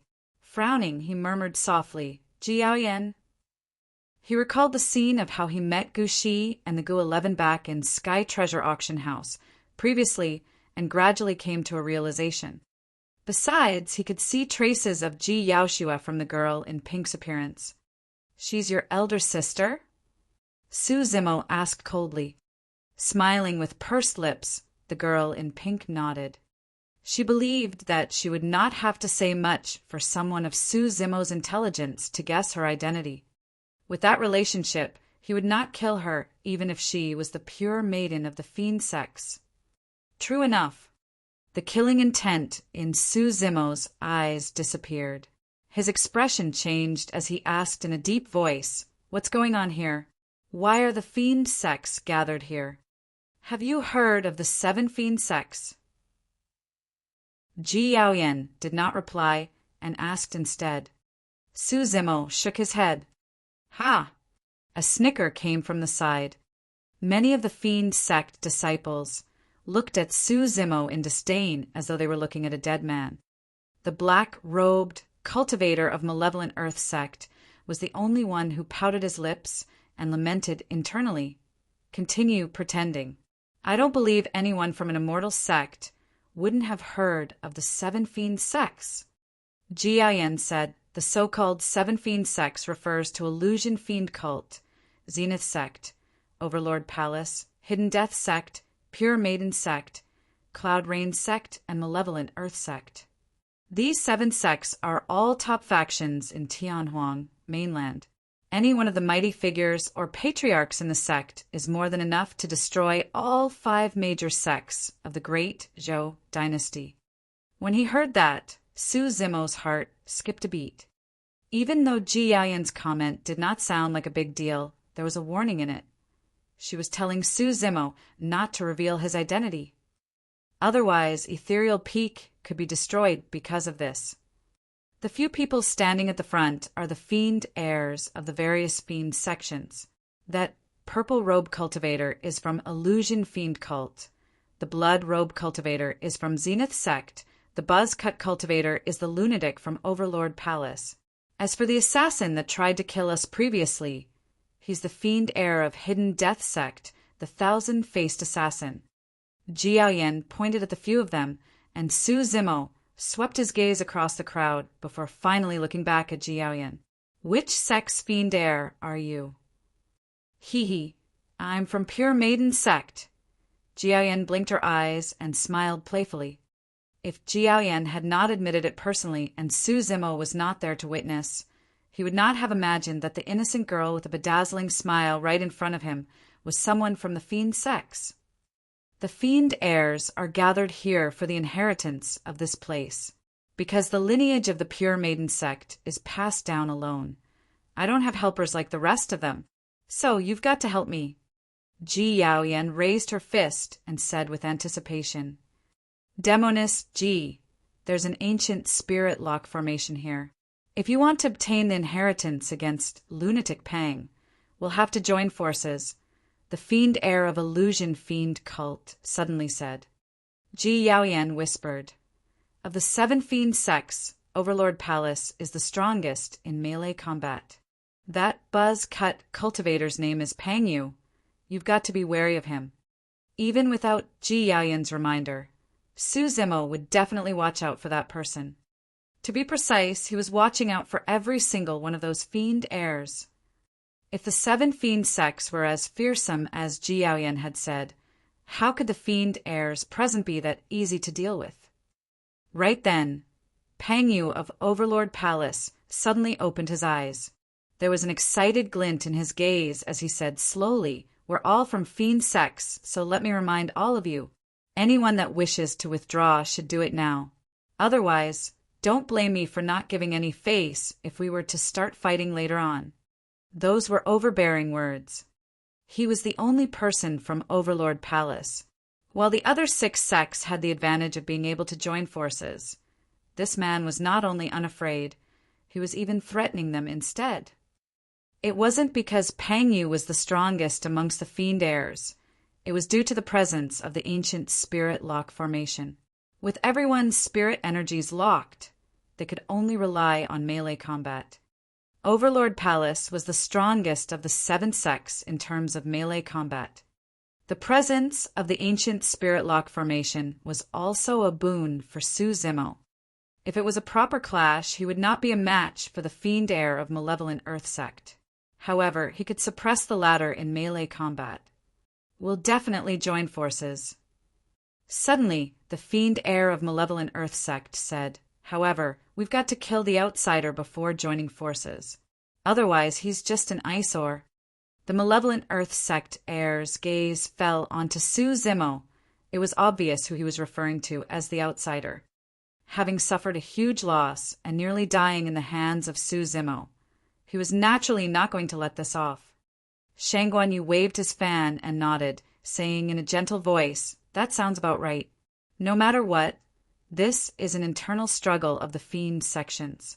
It won't be nice to let outsiders see it." Fufufu. Suddenly, Su Zimo burst out into laughter. He surveyed the surroundings and declared loudly, "You want to kill me!" The many fiend sect disciples had cold expressions, carrying a mocking look in their eyes. However, Su Zimo continued, "How rare for you fiend heirs to be gathered today. It's a good opportunity to kill all of you. And you." Su Zimo looked at the fiend heir of Malevolent Earth sect and said indifferently, "You were lucky to escape earlier on. Hand over your life now." When they heard that, everyone was stunned. Malevolent Earth sect's heir had exchanged blows with the green-robed cultivator, and he was not a match for the opponent and had to escape. What was the background of this person? Before anyone could finish their thoughts, Su Zimo's body swayed and he pulled out the cold moon saber on his waist. He was taking the first move, rushing towards the group from Malevolent Earth sect. He dashed with such speed that it left a flurry of afterimages. "Oh!" Pang Yu remarked in slight surprise as the excitement in his eyes intensified. With his eyesight, he could naturally tell how powerful the burst of that simple action from Su Zimo was. "Interesting." Pang Yu smiled as though he had found a prey. "Everyone, please assist me. That person is from the Immortal Sects." The Malevolent Earth sect heir retreated swiftly and hollered. He had witnessed Su Zimo's strength earlier on and was naturally not stupid enough to fight the latter head-on. "Someone of the Immortal Sects. Such guts! You're asking for death." Upon hearing the words Immortal Sect, many fiend sect disciples let out their killing intents. They pulled out their weapons and rushed forth, surrounding Su Zimo. Su Zimo swung his cold moon saber and descended from the skies. It was as though he wanted to slice the voids into half. Even though the fiend heir managed to dodge it, 2 other Malevolent Earth sect cultivators were caught in it.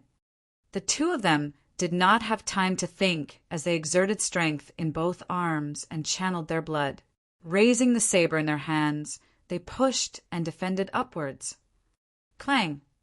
3 sabers collided into one another. Crack! Crack! Crack! The sabers of the 2 Malevolent Earth sect cultivators shattered as the both of them shook violently as though they were struck by thunder. Coughing out fresh blood, they were sent flying. Everyone was shocked.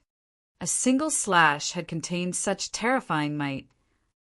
Chapter 172, 1 against 5. Chapter 172, 1 against 5. Su Zimo was not someone who would just give in and surrender. Ignoring the fact that there was an ancient spirit lock formation that restricted everyone's spirit energies, he would not have surrendered without it. Furthermore, he had a deep hatred for fiend sex to begin with. This was a rare opportunity for him. Even if he could not manage to kill all 6 fiend heirs, he would not let them receive their inheritance that easily. A chilling intent gushed at him from the sides. Through the corner of his eye, Suzimo caught sight of many sword shadows. The sword shone with a sinister glow that was dizzying. The fiend heir of illusion fiend cult. The power of that attack was not strong. In fact, it was even weaker than the power burst forth from the fiend heir of malevolent earth sect. However, in the hands of the fiend heir of illusion fiend cult, the sword seemed to transform endlessly, and it was difficult to differentiate from illusion and reality. Suzimo frowned slightly. He actually had to dodge to the side against that attack. This was a completely brilliant sword technique. Strength wasn't the only factor in melee combat. Speed, defense, and techniques were all embodiments of combat strength. Even though Suzimo preferred the strength of sabers, he did not know of many techniques. He merely rotated between a few moves and made use of pure brute force. Against the brilliant sword techniques of the illusion fiend cult heir, Suzimo was actually forced to retreat momentarily and had no way of retaliating. Swoosh! On the other side, there was a flash of blood, emitting a strong, pungent smell. The blood light wasn't truly blood, it was light from the saber. The Zenith sect heir wielded a crimson-red saber that was sinister and felt as though blood was flowing within it. The intensity of that bloodlust was so strong that even Suzimo felt suffocated. Suzimo had survived an entire year in the Songlang mountain range and had been through all sorts of bloody scenarios. However, the attack from the Zenith sect heir still had Suzimo feeling as though he was faced with a mountain of corpses. It was extremely devastating and sapping. Swoosh! A folding fan opened and swirled in front of Suzimo. The clouds on it seemed as though they were about to rain. Suzimo merely took a single glance when he felt his mind go adrift. A surge of uncontrollable lust was rising under his abdomen. Not good. Suzimo's had a great shock. It was a similar feeling to breathing in the joyful reunion powder of joyful sect. However, Shangguanyu's method was many times more brilliant than the joyful sect cultivators. A cold glint flashed in the eyes of the malevolent earth sect heir who was forced to retreat earlier. Charging back once more, he shook the bone spear in his hands and stabbed forth. With the combined attack of 4 fiend heirs, Suzimo was like a small boat in a furious ocean that could capsize at any moment. All of a sudden, a sense of danger flashed in Suzimo's mind once more. A bone-chilling killing intent had resurfaced. Hidden Death Sect's assassin had struck. The 1,000-faced assassin was unlike Pang Yu of Overlord Palace. Pang Yu was standing at the side and watching everything coldly with his hands behind his back. Given his status and strength, there was naturally no way he would stoop down to joining forces with others. However, the 1,000-faced assassin was an assassin, and his aim was to kill off his enemies. Naturally, it did not matter to him whether he had to join forces or whom he was joining forces with. All he bothered about was to find the most opportune moment to strike and obtain his assassination. When she saw that, Ji Yaoyan's eyes dimmed. In the cultivation world, there were probably no more than 5 people who could survive a combined attack of 5 fiend heirs. This Suzimo before her was a nobody and was definitely not one of the 5. Suddenly, Ji Yaoyan felt a sense of regret. Unlike Wu Xiangming, Yan Fei, and the others, Suzimo did not harbor any evil thoughts towards her. Furthermore, he did not hurt her despite his immense hatred for those of the fiend sex after finding out that she was Ji Yaoshue's younger sister. This was a clear-minded and loyal individual who should not die at a place as such. However, it was too late even if she regretted it. Suzimo, who was trapped in the middle, had no room to dodge. There was only one outcome awaiting him. Amidst the shadows of swords and sabers, Suzimo truly understood the terror of these fiend heirs. This was even with the presence of the ancient spirit lock formation. If not for the restriction on their spirit energies, Su Zimo would most likely be seriously injured the moment they clashed. How long have the 7 fiend sects been around? They had a lineage from the ancient era and were ranked alongside the immortal sects and Buddhism. Ethereal sect merely had a history of a couple thousands of years. There were countless sects like it since the ancient era, and there were many more which had disappeared into the sands of time without any trace left. As a disciple of Ethereal Peak, Su Zimo had merely been on the path of immortality cultivation for a mere 2 years. In terms of actual strength, he was no match for the fiend heirs of fiend sects at all. However, what Su Zimo truly relied on was not his immortal cultivation techniques. It was the mystic classic of the 12 demon kings of the great wilderness and the void, Thunder Manual. Splash! Splash! The sound of waves roaring echoed out as the earth seemed to collapse. Oh! Pang Yu's ears quivered as a bright light shone in his eyes. He said in disbelief, "Tsunami blood." Bang! Boom! Boom! Right on the heels of that, rolling thunder could be heard mixed in the tsunami sounds. Su Zimo channeled his blood, causing his entire body to swell as his muscles tore through his clothes. The strong and ferocious bloodline coursed through his limbs, suppressing the lust in his heart. Su Zimo's eyes regained their clarity. Against the entrapment of the 5 fiend heirs, he did not show the slightest bit of fear. Instead, his fighting spirit boiled as he bellowed, "Mystify!" Thunder flashed in his palms as an extremely violent atmosphere filled the room. With Su Zimo in the center, a blinding light burst out, forming a huge ring of lightning that spread in all directions. At that moment, the 5 sense of the 5 fiend heirs were momentarily lost. The true self of the illusion fiend cult heirs' long sword revealed itself for a brief instant. This was the saying that when fiends were 1 foot tall, the Tao was 10 feet higher. Su Zimo flipped his hand and slashed with his saber, clashing it heavily against the illusion fiend cult fiend heirs' long sword. Sparks flew as ear-piercing sounds of metal clashing filled the air. The illusion fiend cult heir's body shook as his expression turned incomparably pale. He staggered to his knee and fell backwards, landing on the ground with a stream of blood oozing from the side of his mouth. Illusion fiend cult did not have any high-quality body tempering techniques to begin with.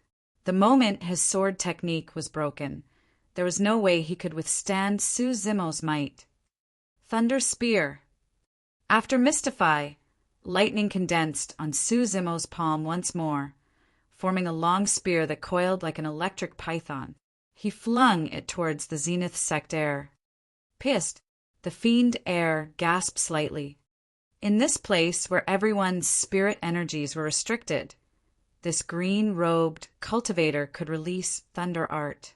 Furthermore, the power of his thunder art was considerable. There was no way the Zenith sect heir would dare to proceed as he clutched his sword in front of his chest. The thunder spear struck the middle of his blood-red saber, and lightning flash, extending from the blade to his body. The Zenith sect heir trembled and his legs went limp, falling to the ground as well. In the blink of an eye, 2 fiend heirs were severely injured. At this moment, the effects of Mystify had disappeared and Shangguan Yu's fan cut at Su Zimo's throat like a sharp blade. The killing intent of the 1,000-faced assassin was still locked onto Su Zimo, awaiting an opportune moment to strike. At the same time, the malevolent Earth sect heir's bone spear have carved a semicircle in midair, shrouding Su Zimo with a chilling, malevolent aura that was pitch black.